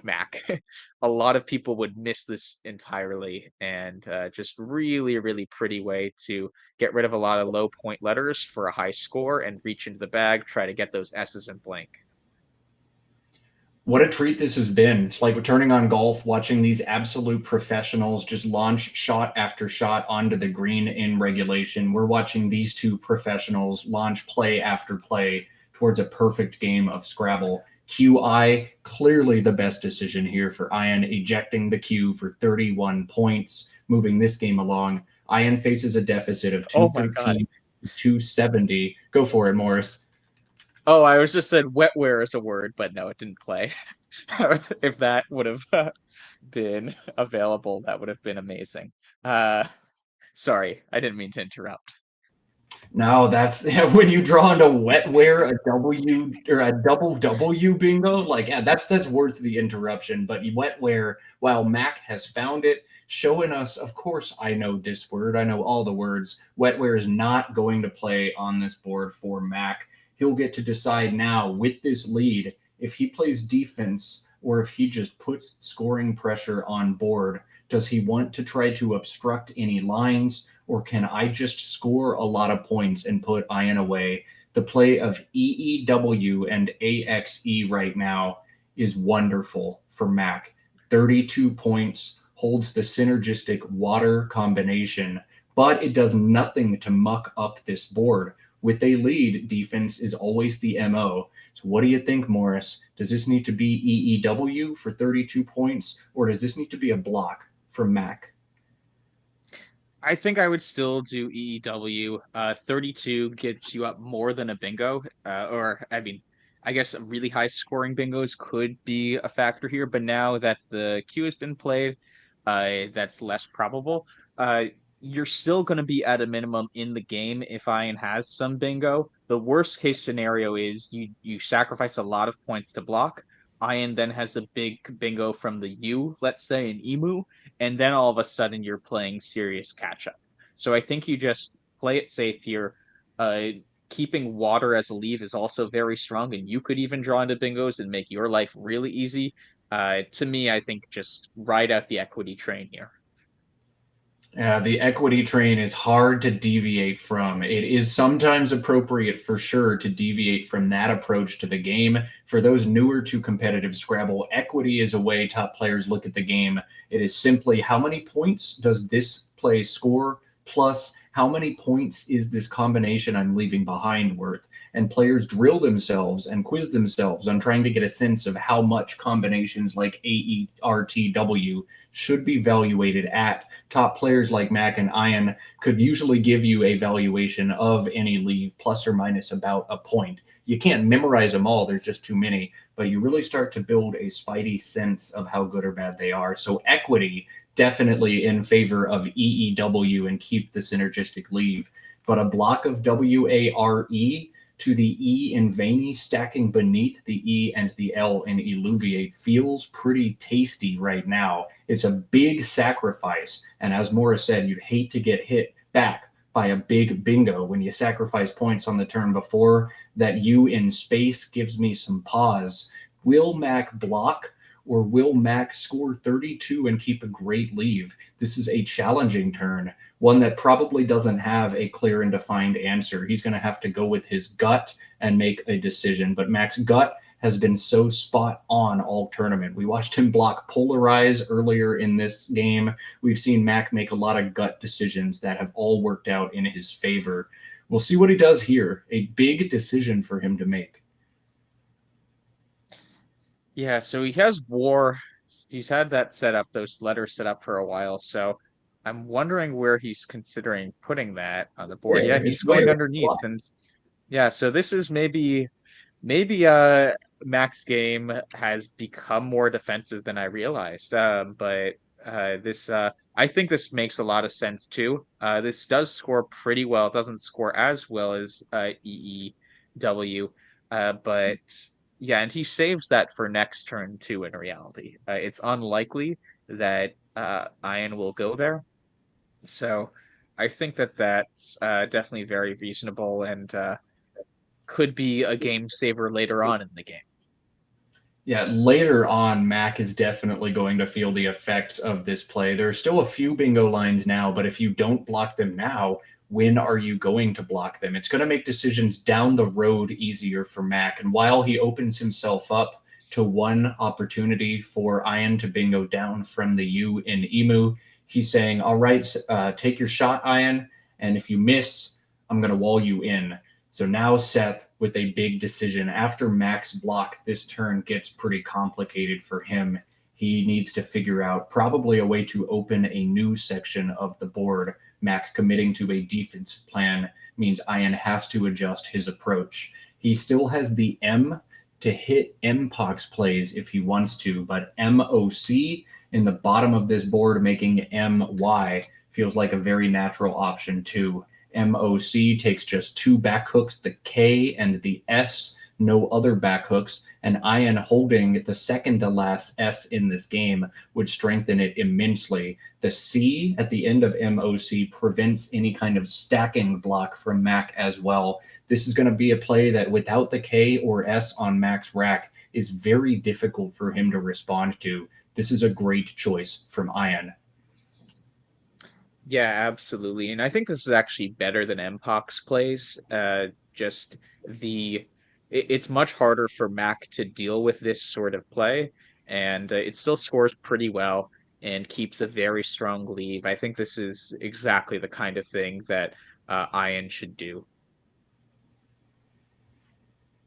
It is exactly the kind of thing Ian should do, but he wants to make sure he gets every one of these turns right. He's probably going to make about 6 or 7 more plays before we crown a North American champion. And he really wants that champion and that crown to be on his head at the end of this. Got to maximize. There is no point spread anymore. I don't care if I lose by a bunch. Ian's got to open the board up in some way on this turn, and he wants to do it in a way that maximizes his win percentage. Looks like he's now spotted Medicos through the through the ED. This is a cool option for him. It scores 30 points, puts an O and an S out in space for him to try to bingo to or through. The problem with the play like Medicos is it allows Mack to block everything at once. He's gunning for plays from or through the U in Emu, and Medicos would allow Mack to block the O and the S Ian puts out in space, as well as the U in one fell swoop. So Ian sees it. It's cool that he even thought of it. And hey, if that scores 40, he probably plays it. but this is a great decision from Ian. Once again, high-level Scrabble as we've come to expect from the doc. EEGTTUW Max Rack. He cannot feel good about this play of mock. It means that Ian has an S a lot and I'm in danger. And with an inflexible rack, there's not much Mack can do to address this setup. Man, what a good play from Ian. It's going to yield a big reward for him. On this turn, Mack, I don't know what to do. Morris, jump in and guide us through a little bit on this move. Well, one thing I'm just noticing more and more now is that the R is a really good letter that Ian's continuing to keep, because like Medico's really alerted me to this. We could see re-bingos, either RED bingos or REW9s, with either the ED and Emu and Irid or the E and W and Alluviate and Where. Those are still very possible bingo lanes with an R. So that is one thing to monitor throughout the rest of this game in general, that I'm just noticing, right? Like soldering is a word that would be an anagram of anything he would need through an ED, but you can imagine there could be some sort of play in the future there. So those are definitely underrated lines we haven't been talking about yet. From Mack's position, though, yeah, so EEW is definitely something we could still consider here to some extent, but it does feel like you really want to address that area for mock. The problem is there isn't really that much that you can do there without a K really right now. So you might just have to bite the bullet and say, you know what, I have to play EEW here, or something like Wedded here. And Wedded, I guess, does have the added benefit of it does block those RED bingos that could be potentially more and more probable as the game goes along. One of the things we missed, I think, on our analysis of the WARE play for Mack is, yeah, you have EEW next turn. So if it looks like you need to keep applying scoring pressure, you know you've got 32 on a board that's otherwise pretty exhausted for scoring opportunity. But because of the inflexible tiles Mack has drawn and the abundance of T's still in the bag, Mack is going to pass up on the 32 points of EEW. On the 34 points of EEEW, Mack is going to play Wetted here for 20, holding EGU to try to keep himself out of T treble. Wetted, the play for Mack there, points left on the table by design, and Ian has found a great rack. DGINORS gives him one playable bingo, and there it is. Cordings for 68 brings Ian within 8 points, and Mack has found some ugly tiles in the bag. CEGIOUV. If your opponent's going to bingo, you don't want to have a bad rack for your response. Mack, looking to punish the middle triple word square, has just plays like Vino or Vine. Each of those holds the dreaded CUG combination together, but Mack is forced to take that spot here, roll the dice, and keep a bad rack. And Ian has found the second blank and a great rack. Ian was on the ropes earlier and with a big pull. This is anybody's game once again. Oh my goodness, another moment of drama in what has been an incredible back and forward series. But Ian finding the second blank, now in an advantage in this game. Morris, for Mack's turn up front, this has to be Vino, right? He has no other choice. Yeah, I think this is the right idea, and Ian will have a low point bingo around 60 something points with like bolting, BOULTING. That should play. I don't know if there's anything else, but that will give Ian a bit of a lead. But Vino scores enough that it's still a game after that sort of bingo. What a set from both of these players, back and forwards. And now Ian threatening a bingo. He's down by 41 points, but he has 2 bingos on this turn. Both Doubting and Bolting score 61. Those are the only bingos Ian has. He will take a narrow lead after getting these down. Mack into CUG, pulls AERS to get him back into flexibility. I have no idea who your 2024 North American Scrabble champion is going to be. And I think both of these guys have no idea either. This is going to be a great one, down to the wire. Yeah, this is such a good game, man. How many lead changes have we seen now? Uh, My too it's many. My heart be still. Oh my goodness. The one thing for Ian to consider here, of these two options, they're both pretty much the same in terms of defense. Am I 100% sure that both of these don't take an S? Or does bolting maybe take an S? Does doubting maybe take an S? If you have two options that score exactly the same in exactly the same spot, pick the one you're more certain of the hooks. Whether it does or doesn't take the hook is less a consideration. You just don't want the volatility. Pick either one of the options, but he's going to make sure he's not missing anything from the U or in a different section of this board through the EW. Ian's going to have several more decisions to make, though, in this game. He doesn't want to spend much more time than the 2 minutes he's spent. And here it comes, doubting one of the two bingos for Ian. Ian leads by 20 points now, 363, 343. Mack on turn, ACEGRSU.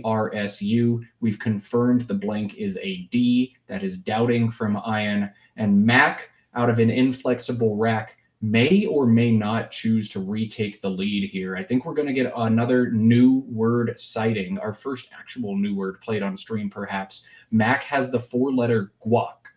GUAC. That plays to the left side of doubting, holds ERS. Mack has a lot to think about before he can just do that. Sure, early in a game, you see a word, you pull the trigger on it, but Mack's got to think about pacing. Look at him count the tiles there. There are 15 unseen tiles. There are 8 tiles in the bag for Mack. He's got to think about pacing and trying to go out before Ian at the end of this game. Guac sure does that. Playing about 4 tiles is what you want to do. Guac sets up the S, and Mack holding the case S would be able to hit the triple word next turn. But there are some clunkers in this bag. F, H, J, K, T, T still lurking for Mack. This is a huge turn. I think we're going to come to Guac as his play here, but he should take a lot of time on this turn, a pivotal one. Yeah, the more I look at guac, it looks great. I was concerned at first because, yeah, there are slightly fewer vowels than consonants unseen to Mac, but you hold the case S, and it's so hard to block that without sacrificing significant points on the scoreboard. Mac could draw into something like jest in the best case scenario. Mid case scenarios are things like desk or fest, right? There's just so much opportunity there afterwards. So I think this is totally the right idea. So we'll sort of see how that goes. And they both have a bit of time left, 7 minutes here, a piece approximately. This is not the most comfortable time in the world, but it's still good. Oh, one thing that is being pointed out, that guaco is also a word. That was already a word before this dictionary update. So maybe this isn't actually as good as we first initially looked at. Guaco definitely makes this a much scarier looking play. But man, that would have been really cool if guac isn't if guaco weren't a word. Yeah, if Guaco were no good, Guac is the slam dunk play. But now all of a sudden, it is a lot spicier. Now there are other huge threats that Ian could have right now from Mack's perspective. And remember that we know Ian has a random rack he just bingoed, so he could have any combination of those unseen pools. But MOC still takes that back K. The K lurking unseen from Mack's perspective. Joke or juke would be an immediate game over if Ian is sitting on those right now. That is terrifying from Mack's perspective, but there's not much he can do. He would have to sacrifice an enormous number of points to block that spot with something like CASE. He would have to keep very ugly tiles in URG. That would be an enormous sacrifice. So Mack has to pray and hope that Ian doesn't have joke or juke, or he's got to obstruct that spot and make a big sacrifice.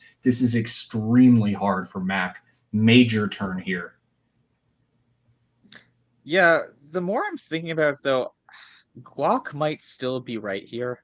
Even though there's an O unseen, you shouldn't be favored to win if you're down 20 points, right? And if Iron's drawing 7 randomly out of the 15 unseen, it gives you a bit more than a coin flip that he doesn't have it. And if he doesn't have it, I think you're a heavy favorite to win. So if nothing here is above 50% chance to win, it wouldn't shock me if Guac is still the best play here.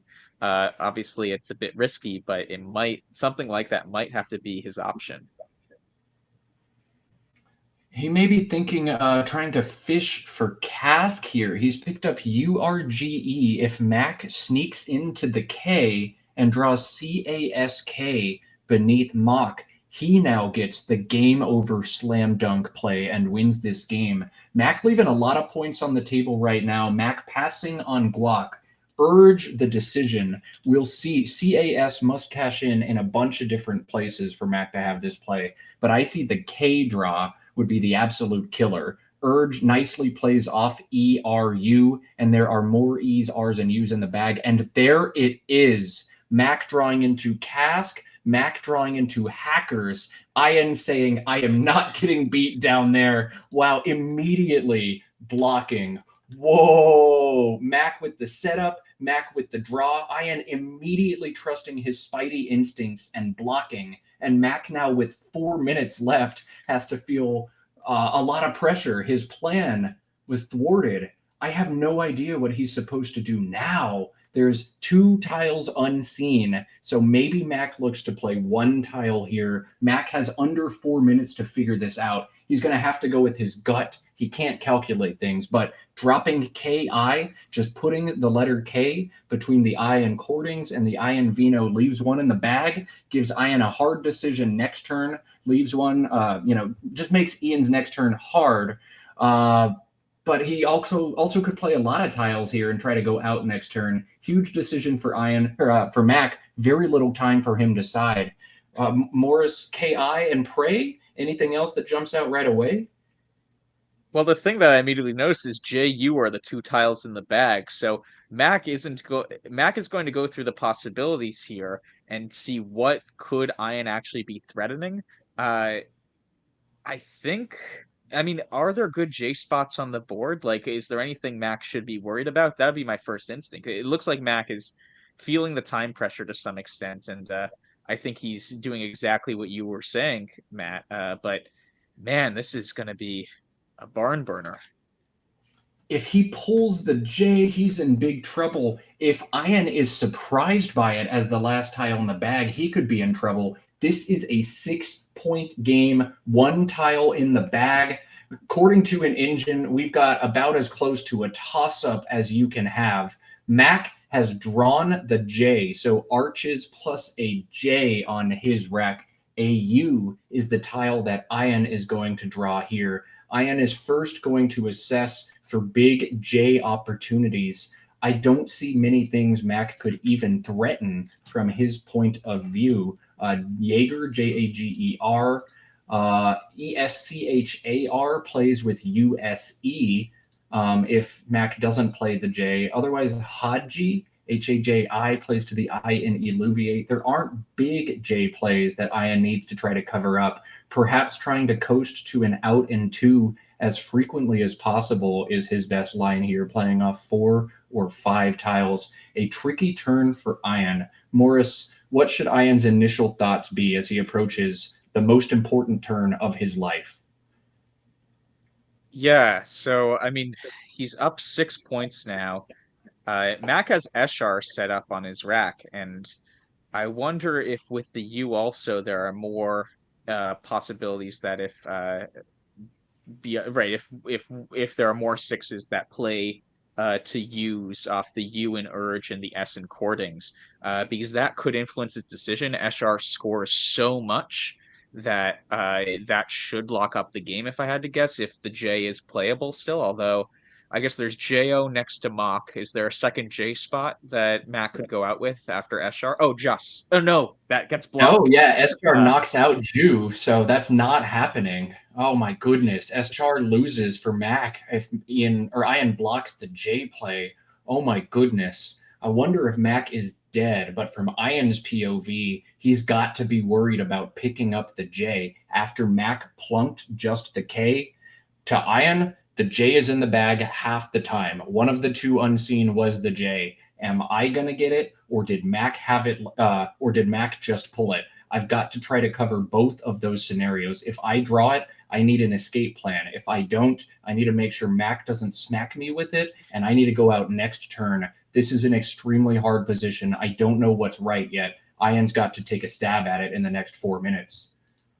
So I think also Haji is probably a more standard approach right off the eye and Alluviate for Mac next turn. That seems fairly fail safe if I had to guess. Or yeah, right, like CRES should have with one, or if Iron's blocking. So I think CRES should probably have multiple spots on the board.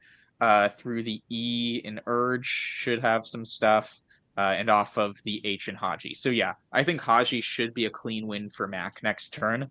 And I guess Iron, and I think regardless of which of RECSU is in the bag, I think that will still always be clear.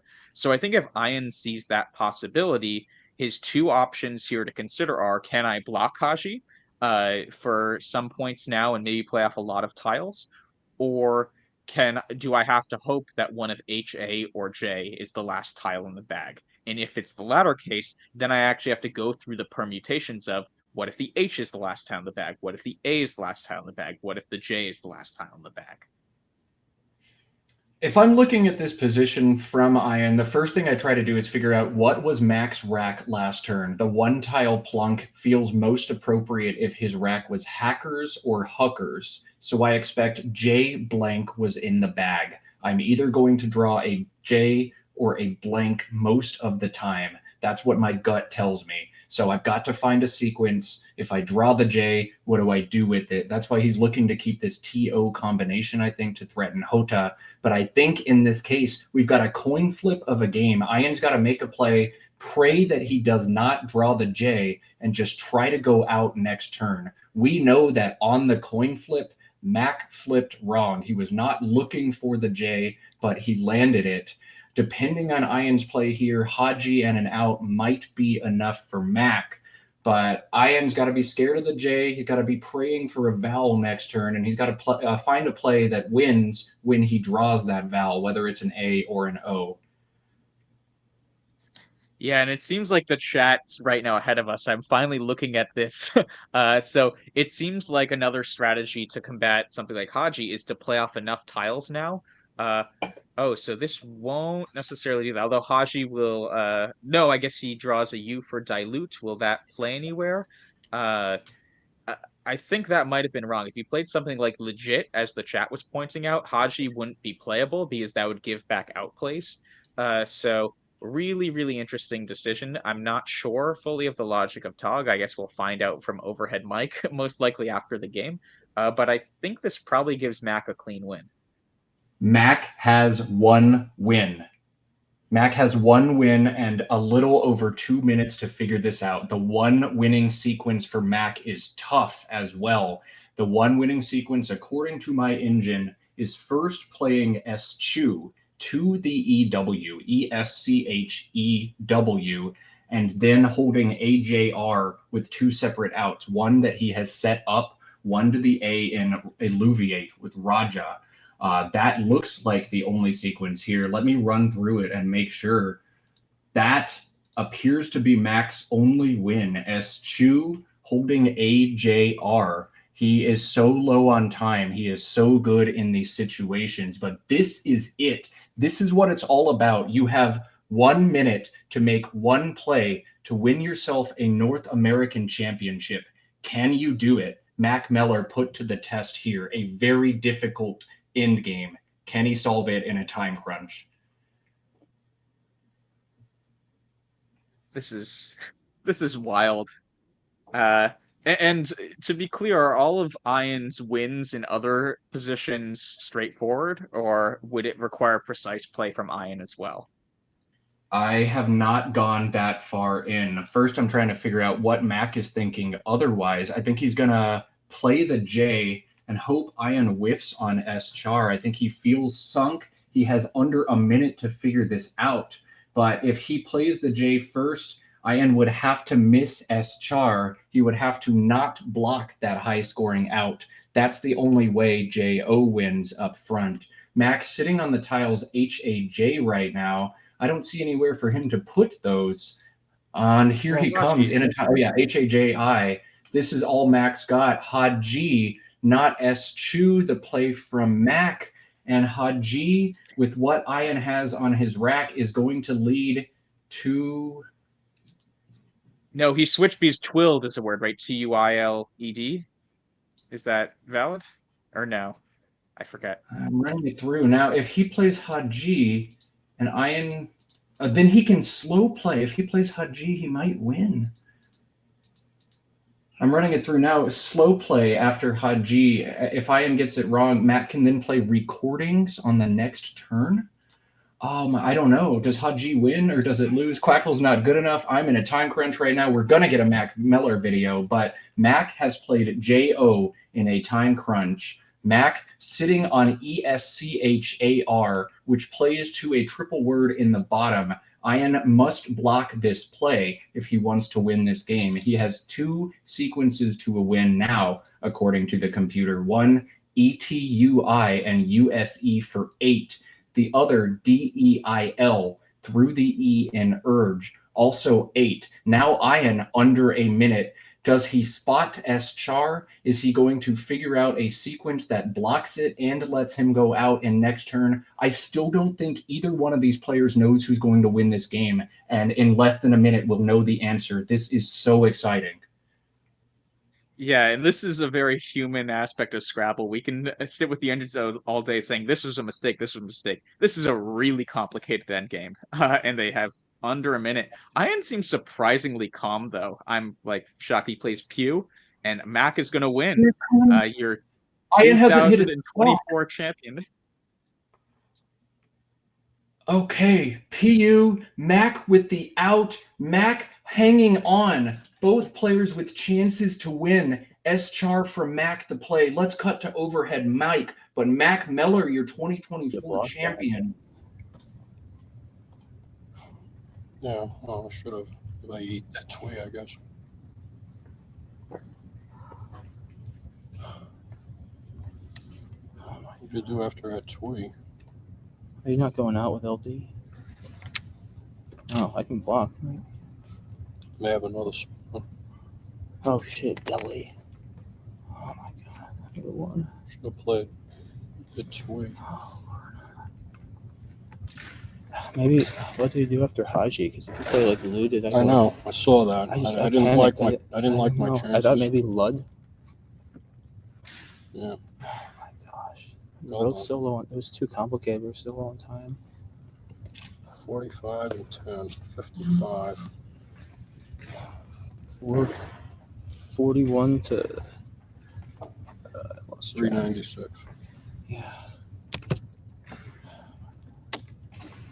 Oh, goodness. Twee, 1, 2, 3, 4. Yeah, it wins. A twee for 8. You're up. What are you up? You're up 13. Yeah, because you're going out with Deli and Lud. I can't play enough tiles. I mean, sack is. I get the H. Where's we choose? It's not enough.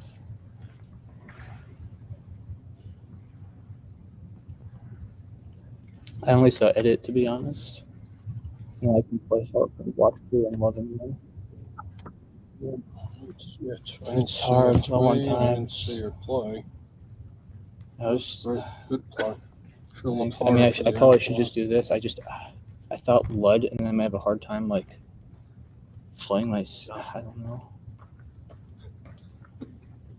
Because I thought Lud and then saving Yeti, I might be in trouble. I don't know. I couldn't calculate this. Did it? Oh my goodness. Oh. Jay.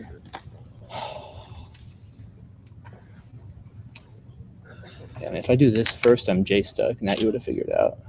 Yeah, I would have blocked If that. this- Right, would have blocked that. Yeah, and then I'm just dead, right? I should have known as soon as you played that. Yeah, that's far, but I exactly appreciate that it was happening. You know, put a twee there for keeping DL. Yeah, it just wins.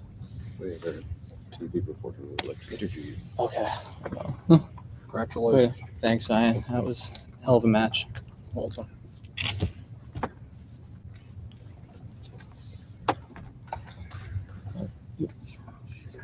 You got to do your interview first. Okay, sorry. All right, so there.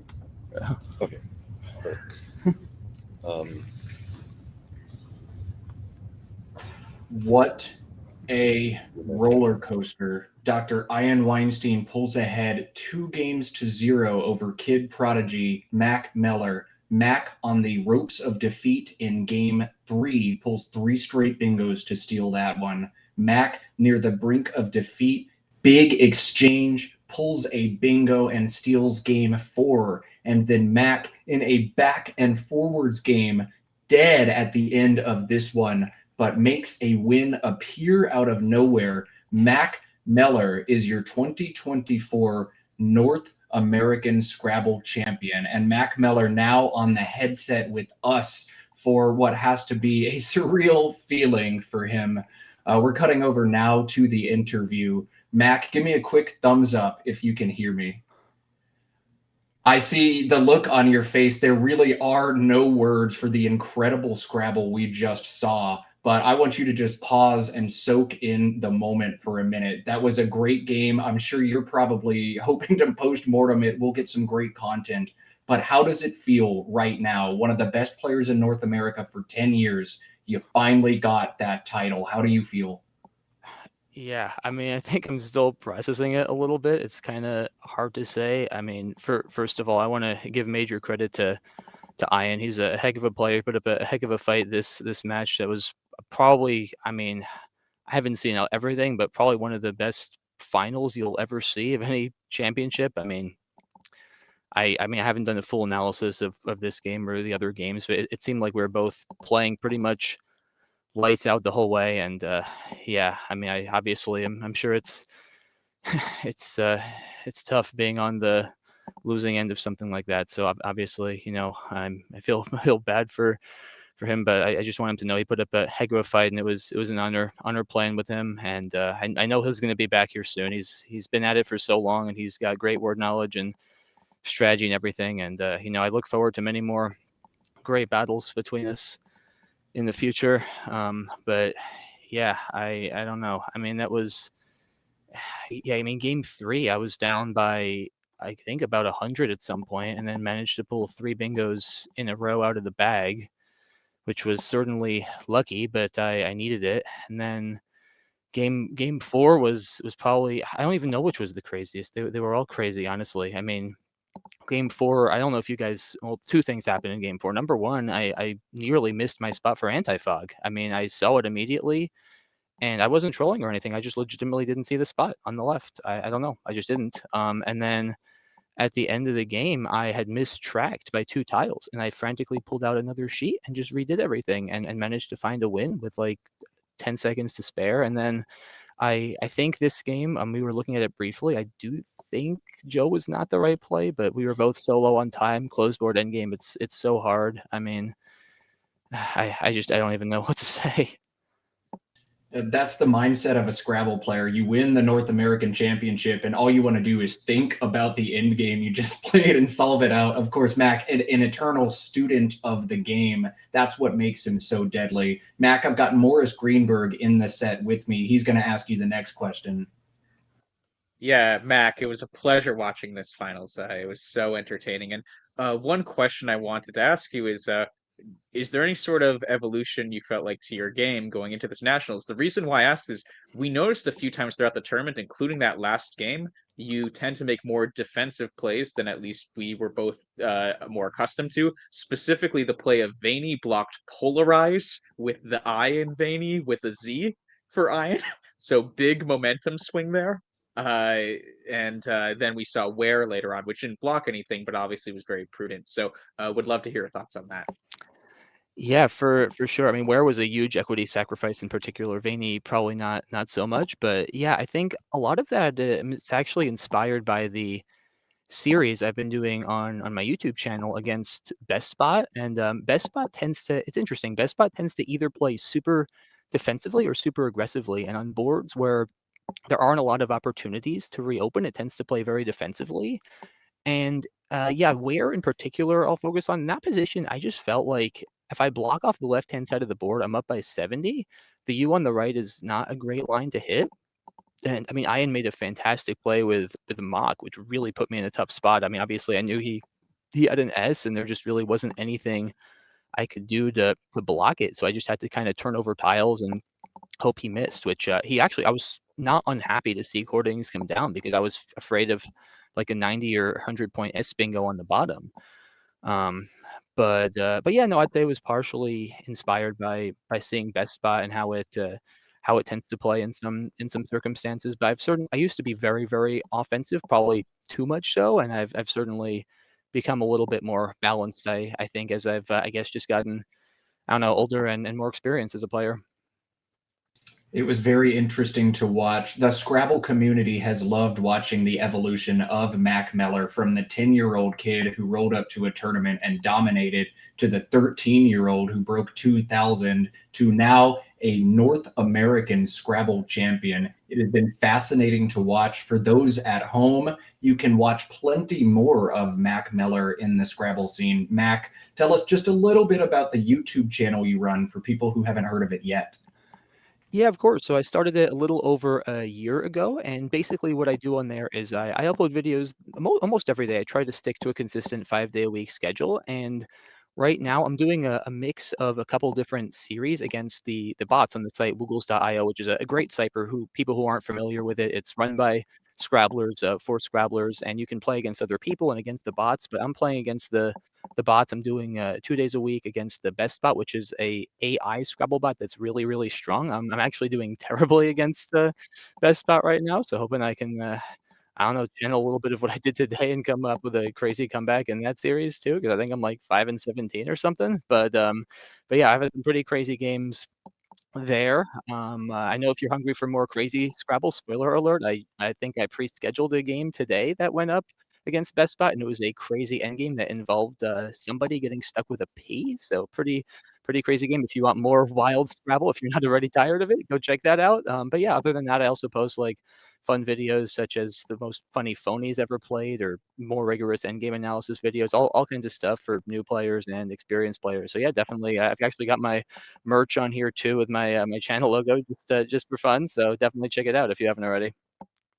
Yeah, check out Mac's YouTube channel. He is a gift to the Scrabble community. He has been the #1 player in North America for most of the last 5 years, and now he is a North American champion. Mac also offers his services for sessions. If you want a one-on-one tutoring session, I think your rate just went up a little bit now that you can add to your list of accolades, Mac. I know this must be a very emotional moment. I'm going to give you a little bit of time to give some thank yous now, though I know most of them are coming in a speech that you're about to have to give.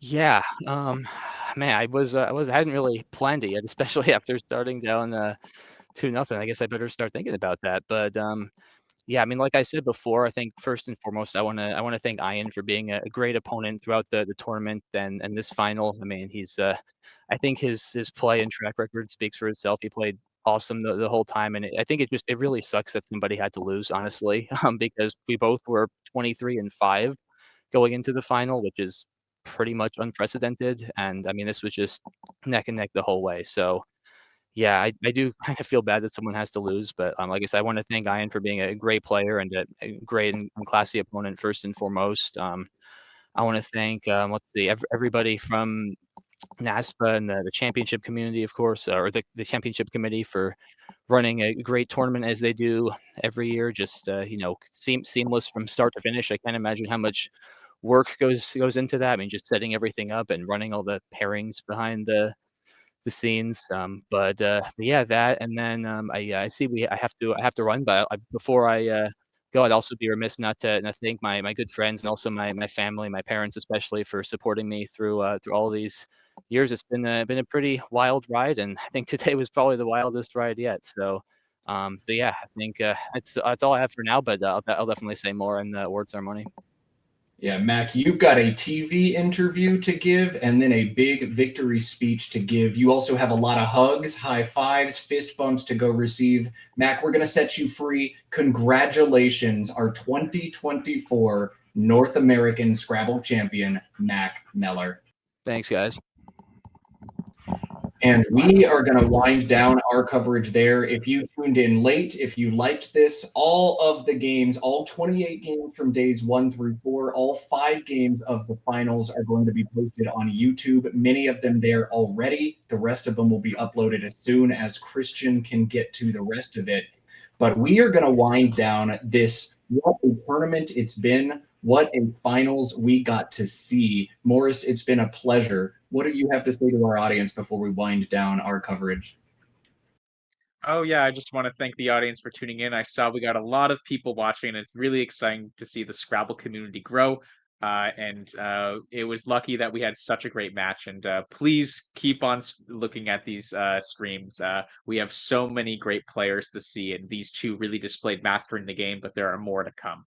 We're going to sign off here. Matt Canik, a great rotating crew of co-hosts, Mina Lay, Andy Hong, Jared Capel, Mike Flint, Chris Canik, and Morris Greenberg guiding us through all the way. Thanks to each and every one of you for tuning in. We will see you again on the internet or at a Scrabble tournament near you soon. Thanks for watching, and be safe.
Ladies and gentlemen, 2024 National Champion, Mack Meller.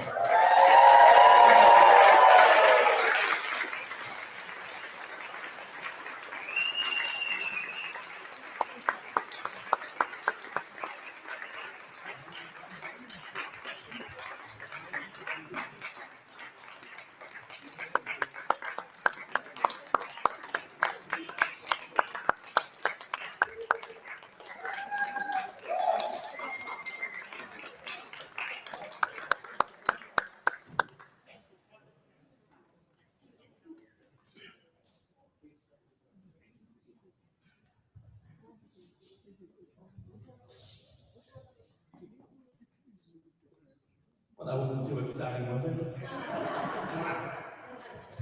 3 games we saw here, gut-wrenching Scrabble, a lot of fun, fitting into a great tournament, don't you think?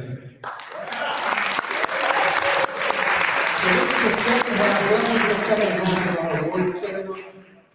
Before we count it down, divisions 4, 3, and 2, we have 2 more divisions to go. First, we're going to go over the awards for the Collins division, and Collins division leader, Jason Idalski.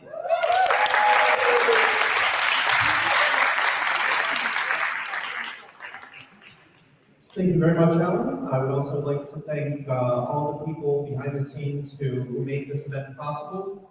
Art brought up most of their names this morning. I've also, I think, especially last year in Vegas. And as much as I can say about how awesome Art, Diane Moore, and John and Kristen Chu are. So I do want to recognize, but they do deserve your applause.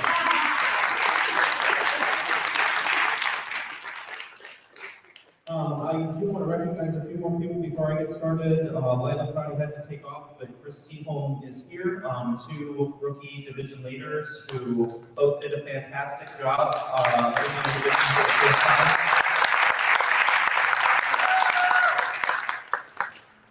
I don't know how many more years I have in me as a division leader. I don't know how many more years Art will continue to ask me back, but anytime I'm doing it, I would be honored to serve alongside them. They were amazing.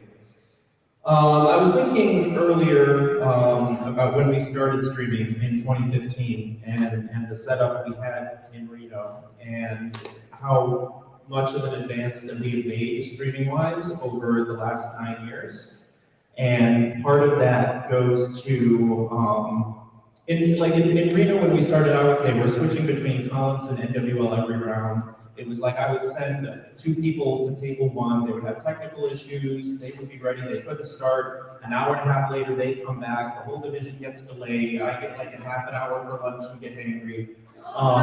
And with Andrew and Christian K on the controls, they are just so good at making everything totally seamless. Diversity at table 1 in the early rounds, and they are just such a joy to work with. And Andrew's right there, and Christian is still in the playing room, monitoring the chat. But I just wanted to, I know that Lila talked them up before, but I just wanted to make sure that they got their recognition. Andrew.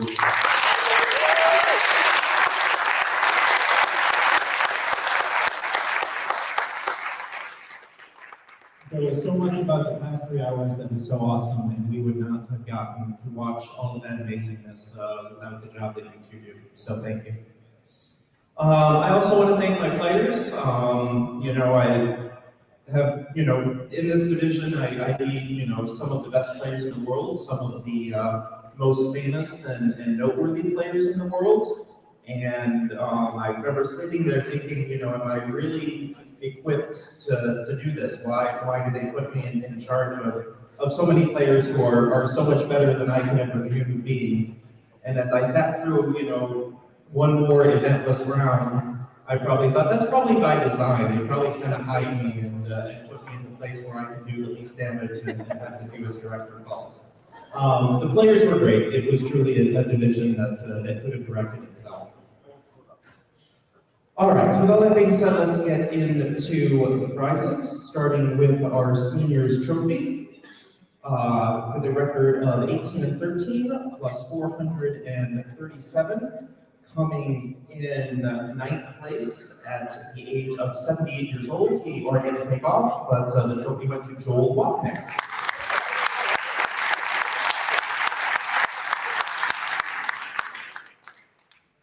Now, the Class C prizes, people seated in the bottom third of the field, with a record of 15 and 16, minus 209, coming in third in Class C. $100 goes to Kaya.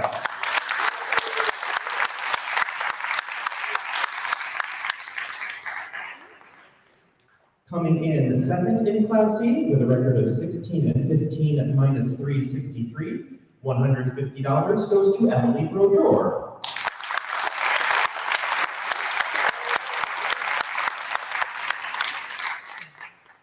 Coming in first in Class C with a record of 16 and 15 plus 13. Coming from Kenya, $200 goes to Wenwa Akingi.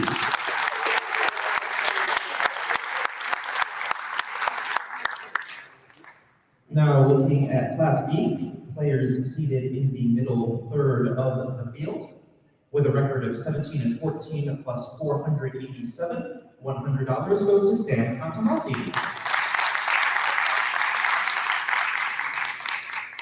Coming in second in Class B and finishing 10th overall in the tournament, a performance that raised his rating from 1645 to 1716, gaining 71 points, with a record of 18 and 13 plus 3, 44, just missing out on the seniors trophy by spread. $150 goes to Mohammed Suleiman.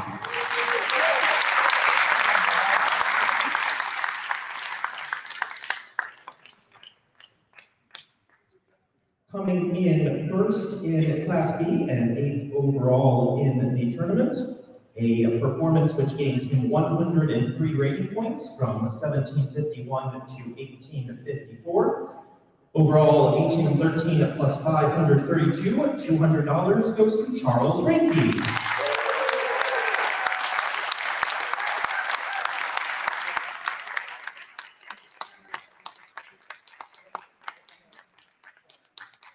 My self-imposed homework for next year is figuring out which one is Charles and which one is Thomas, because that could easily be Thomas, and I got nothing.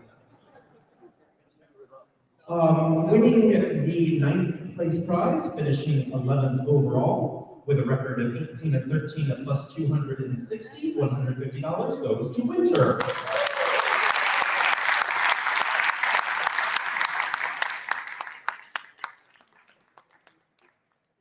Again, coming in 9th place overall, but winning the 8th place prize with a record of 18 and 13 plus 437. In addition to the seniors trophy, $200 went to Joel Wapnick.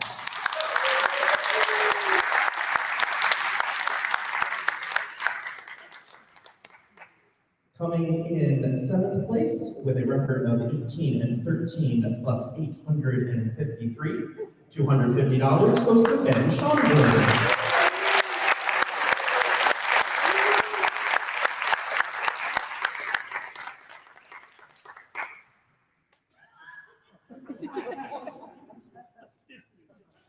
And there's a professional photographer right there, seriously.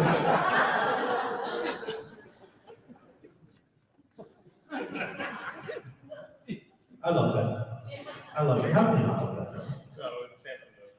Coming in 6th place with a record of 19 and 12 plus 510, your 2012 People's National Challenge champion, Brian Bowman.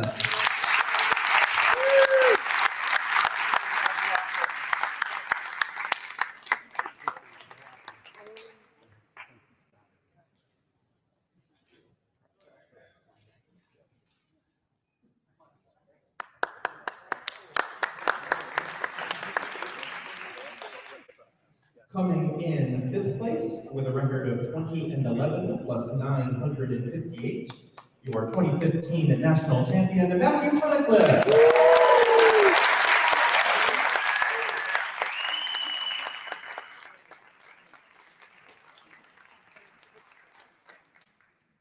One of the good things about Matthew winning the 2015 championship was that after his win, the Ottawa Citizen, which I believe is the newspaper in Ottawa, wrote about his victory. And somebody read that newspaper article and read about the Ottawa Scrabble Club and said, that sounds like a fun idea. And 9 years later, Heidi Robertson is a staff member and a valued advisor to board member.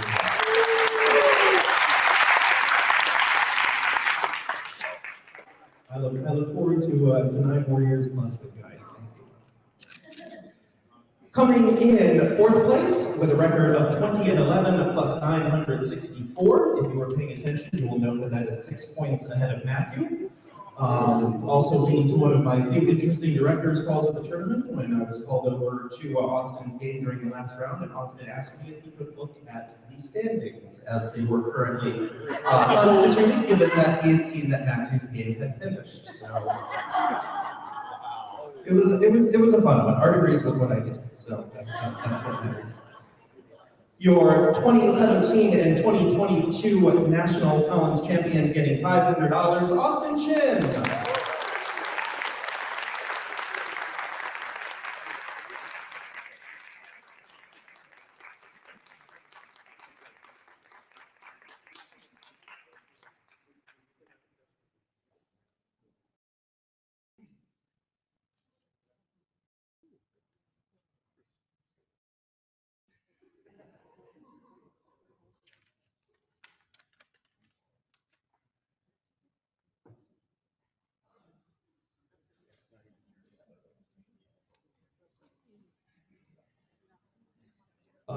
watched yesterday, it was pretty much a 3-for-2 race. It was pretty clear that three people had established themselves at the top of the division. Two were going to make the finals. Unfortunately, one was going to be left without a chair in our little game of musical chairs. And due to some bad luck, it was this person. But I was there in 2019 when he won nationals, and his opponent in the finals shook his hand immediately after and said the first of many.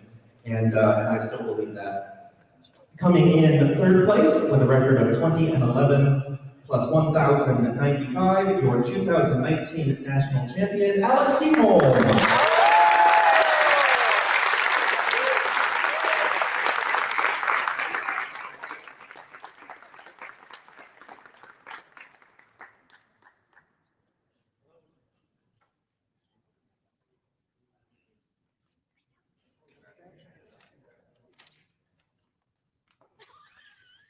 Coming in second place with a record after yesterday of 20-8 plus 813. Unfortunately, the finals not kind to him today, but his second Scrabble Players Championship runner-up finish going along with the one he has in 2022. So he keeps taking finals. Eventually, he's gonna break through and win one of these things.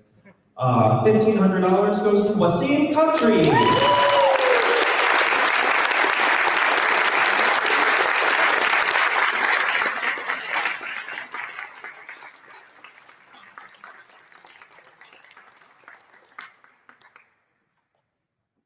If Joey Kravchuk is out there taking odds for the 2040 National Championship, I would like to point out that at the age of 6 years old, Wasim's son is playing youth tournaments in Pakistan and already knows words like AJEE and IXIA, and how to bingo and all of that. So I look forward to seeing you both at the same tournament at some point. In that vein, there have been so many multi-generational Scrabble families that we always see at these things. And obviously, given Chloe's winning the Rose Award, Chloe and Stefan Fatsis are at the top of that list. Alec and Chris Seaholm have both contributed immensely to the game in separate ways. And then, as I was just creating a list here, I put the Saldanas on it. I thought of the Chews and their sons, and then we see David Garcia winning Division III and his father being here. Then the Goldsteins, father and son, walk past me, but one of my favorite father-son duos in this game, Vince Castellano. It's been a while since he's been with us, but not that like I made that sound like he's dead or something. He's moved on in his life to other things, and when you scan your QR code every time you submit your scores, I may be getting the facts of the story wrong, but that was Vince's idea. And I miss Vince's innovation, and I miss him as my data entry person on the command center, even though things have evolved to the point where each division does not need its own data entry person. But he also has a son who is a very good Scrabble player, and finished top 4 in this tournament a couple times. But as I watched him play, putting together strings of letters, but I still can't believe our words, much less words that somebody has studied and memorized. And also his demeanor when he was on screen, immediately turning and asking what Jack thought of this move or that move, and then whether he missed something or not, just always taking everything with that same kind of even-keeled attitude that the great Scrabble players have, and the mental makeup that you need to survive 31 plus games against literally the best players in the world. So I'm very proud to award the $4,000, the trophy, and the title of National Collins Champion to a person who finished 21-7 plus 13-34, then a 3-0 final sweep, Josh Castellano.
So long ago, John Chu had short hair.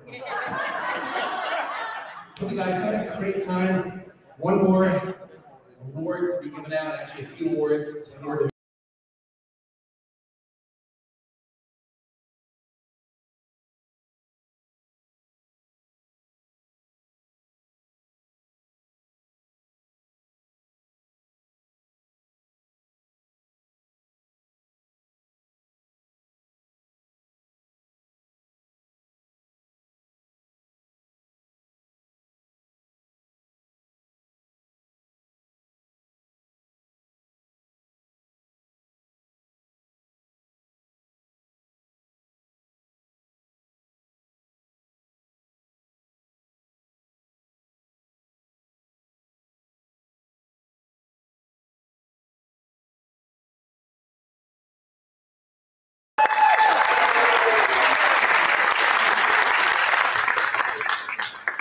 We'll start our intros and just thank all the folks. Everybody's thanked everybody, but I want to thank a lot of the players who have come up to various people and thanked us for the work we do. So there were a lot of you saying, hey, thanks, we appreciate you running this tournament and helping out running it, because if we didn't have it, we didn't have people running it, so that's appreciated.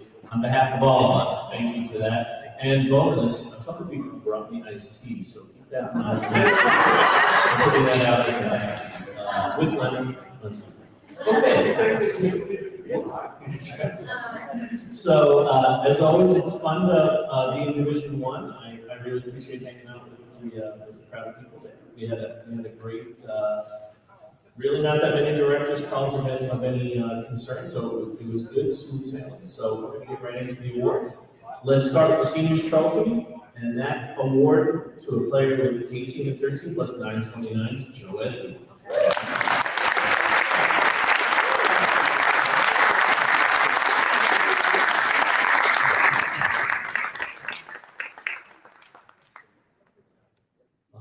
In the A division, we have two sets of class prizes, a B class and a C. So we're going to start with the C class. In third place in Class C with a 16 and 15 plus 176. Mike Early wins $100.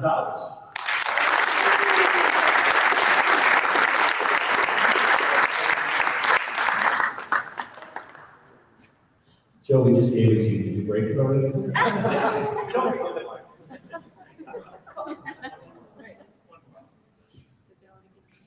All right, we'll keep moving forward. Second, Class C, second prize, with a record of 16 and 15 plus 370, winning $150, Eric Karshner.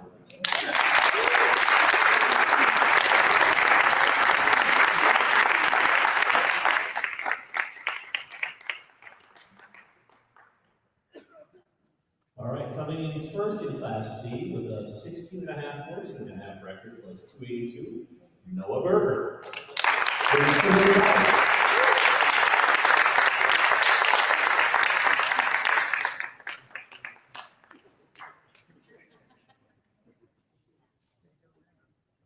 All right, Class B, third place, with a record of 17 14 minus 114, winning $100, Knox Daniel.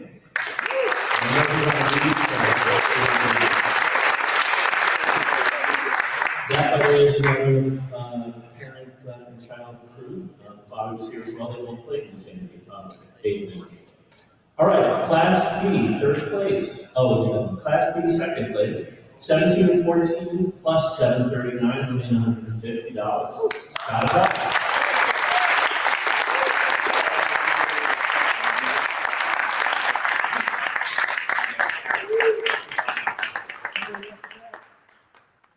All right, first in the B class with a 17 and 14 plus 839 record, winning $200.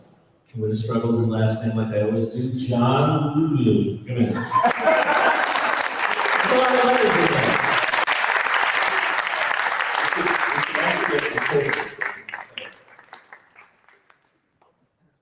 All right, we're going to jump into the place prizes. Coming in ninth with an 18-13 record plus 258, winning $150, Ori Swift.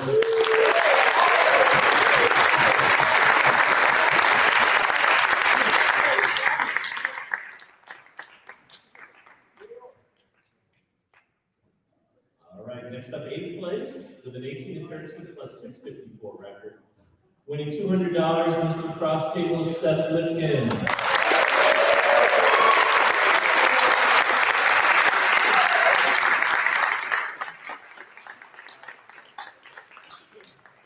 And I will throw an extra thanks in because Cross Tables is one of those things that links everybody up and so puts a lot of time into it. So thank you, Seth.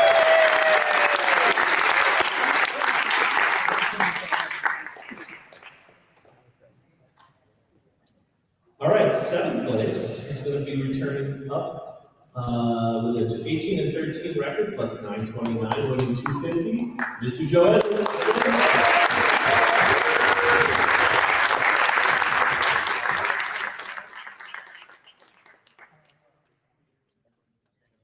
All right, 6th place, 19 and 12 plus 716, winning $300. Jason Lee.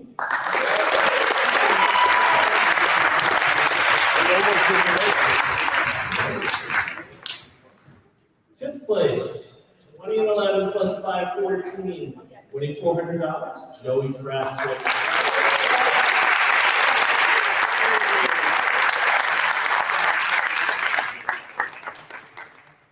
Fourth place winner, 20 and 11 plus 861, winning $500. And if you're wondering, the Rose Award winner as well, Joey Fatsis.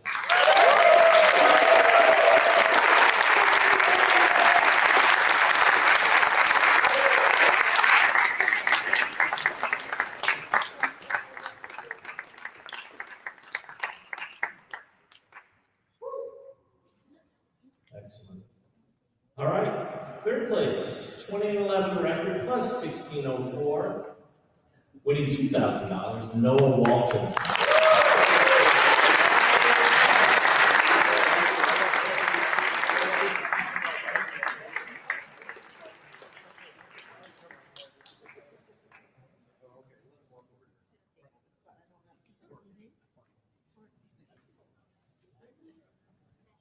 All right, our 2 finalists in the playoffs. We're going to start with person who came in 2nd. Excellent 5 games. I know a lot of you were watching, but unfortunately somebody has to win. But Ian Weinstein comes in 2nd with a $5,000.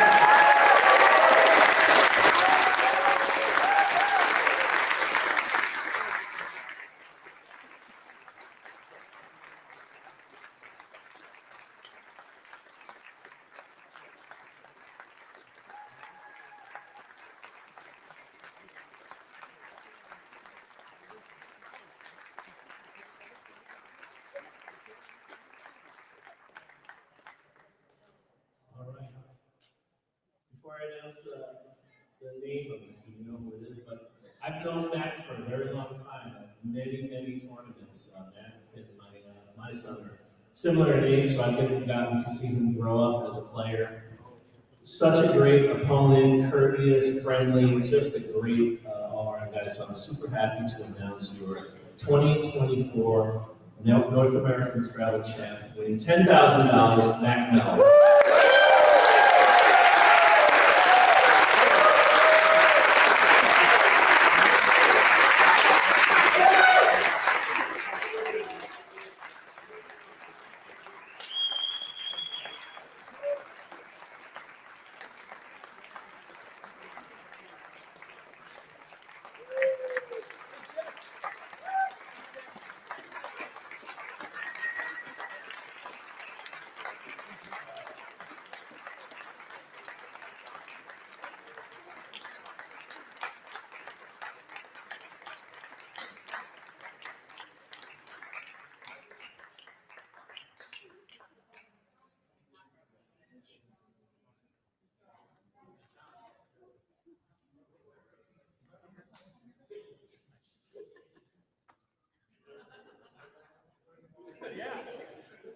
Big check.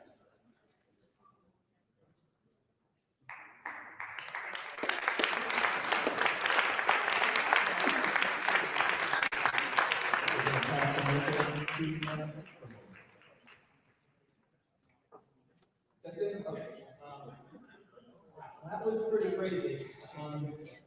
First of of all, as I did there, I'm going to first start by thanking my opponent in the final, Ryan Weinstein. That was a heck of a match. We played super well the whole tournament. I mean, both of us 23-5 going into the final is absolutely remarkable. And yeah, so it really kind of sucks that somebody had to lose. I feel like we both were just, like I said, right there together the whole way. And yeah, he played amazing in the final. And like I said, it just kind of struggled luck at the end that it went my way. So I think thanks for being a great sport and a great player and great.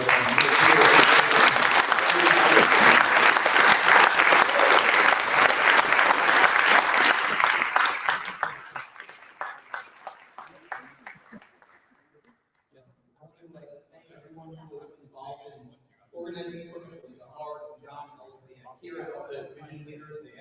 I can't imagine how much work they have to put in, both planning the span, running it, and also cleaning up and getting everything in after. So thank you all so much for all your effort and putting in all the time. I know sometimes as the players we kind of get lost in our games and forget to thank them and let them know how much we appreciate their hard work. So thank you all so much for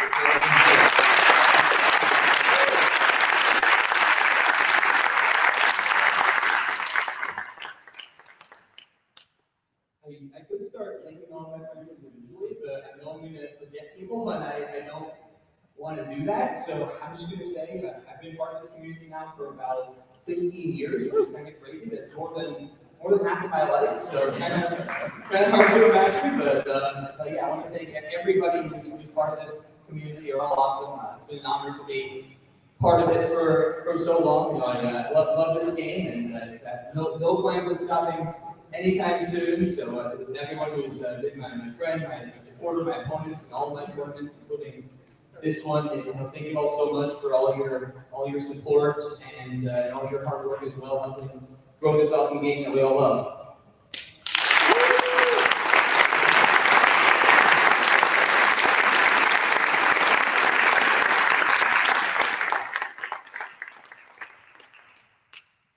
Lastly, I also want to thank my parents who are unfortunately not here right now. They're back at home in Vermont, but they're probably watching. So, Mom and Dad, thank you all so much for your support over these 14 years. It's been quite a ride. But today was I don't know if they were watching the final.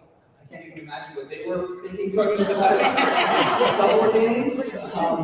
But in any case, I certainly couldn't have done all of this without them driving me to tournaments when I was like 12 and didn't have a license or anything, and they were always there when I was younger, less so once I was older, but they were always watching and super supportive. I got started in Scrabble when I was playing my parents. When I was probably about 5 or 6 when I started, and part of the reason I wanted to get better was so I could beat my dad regularly, and it kept going from there. So yeah, like I said, thanks so much to my parents for all their support, and thank you again to all the directors, organizers, all of my friends, all the other players. Thank you all so much. It's an honor to be here, and I look forward to seeing what we can all do soon. Thanks again.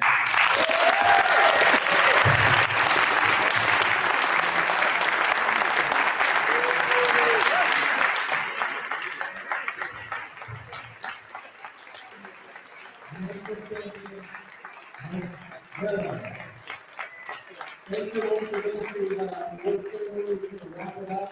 How many people like it so much to be back next year? Right. That's 400 people next year, right?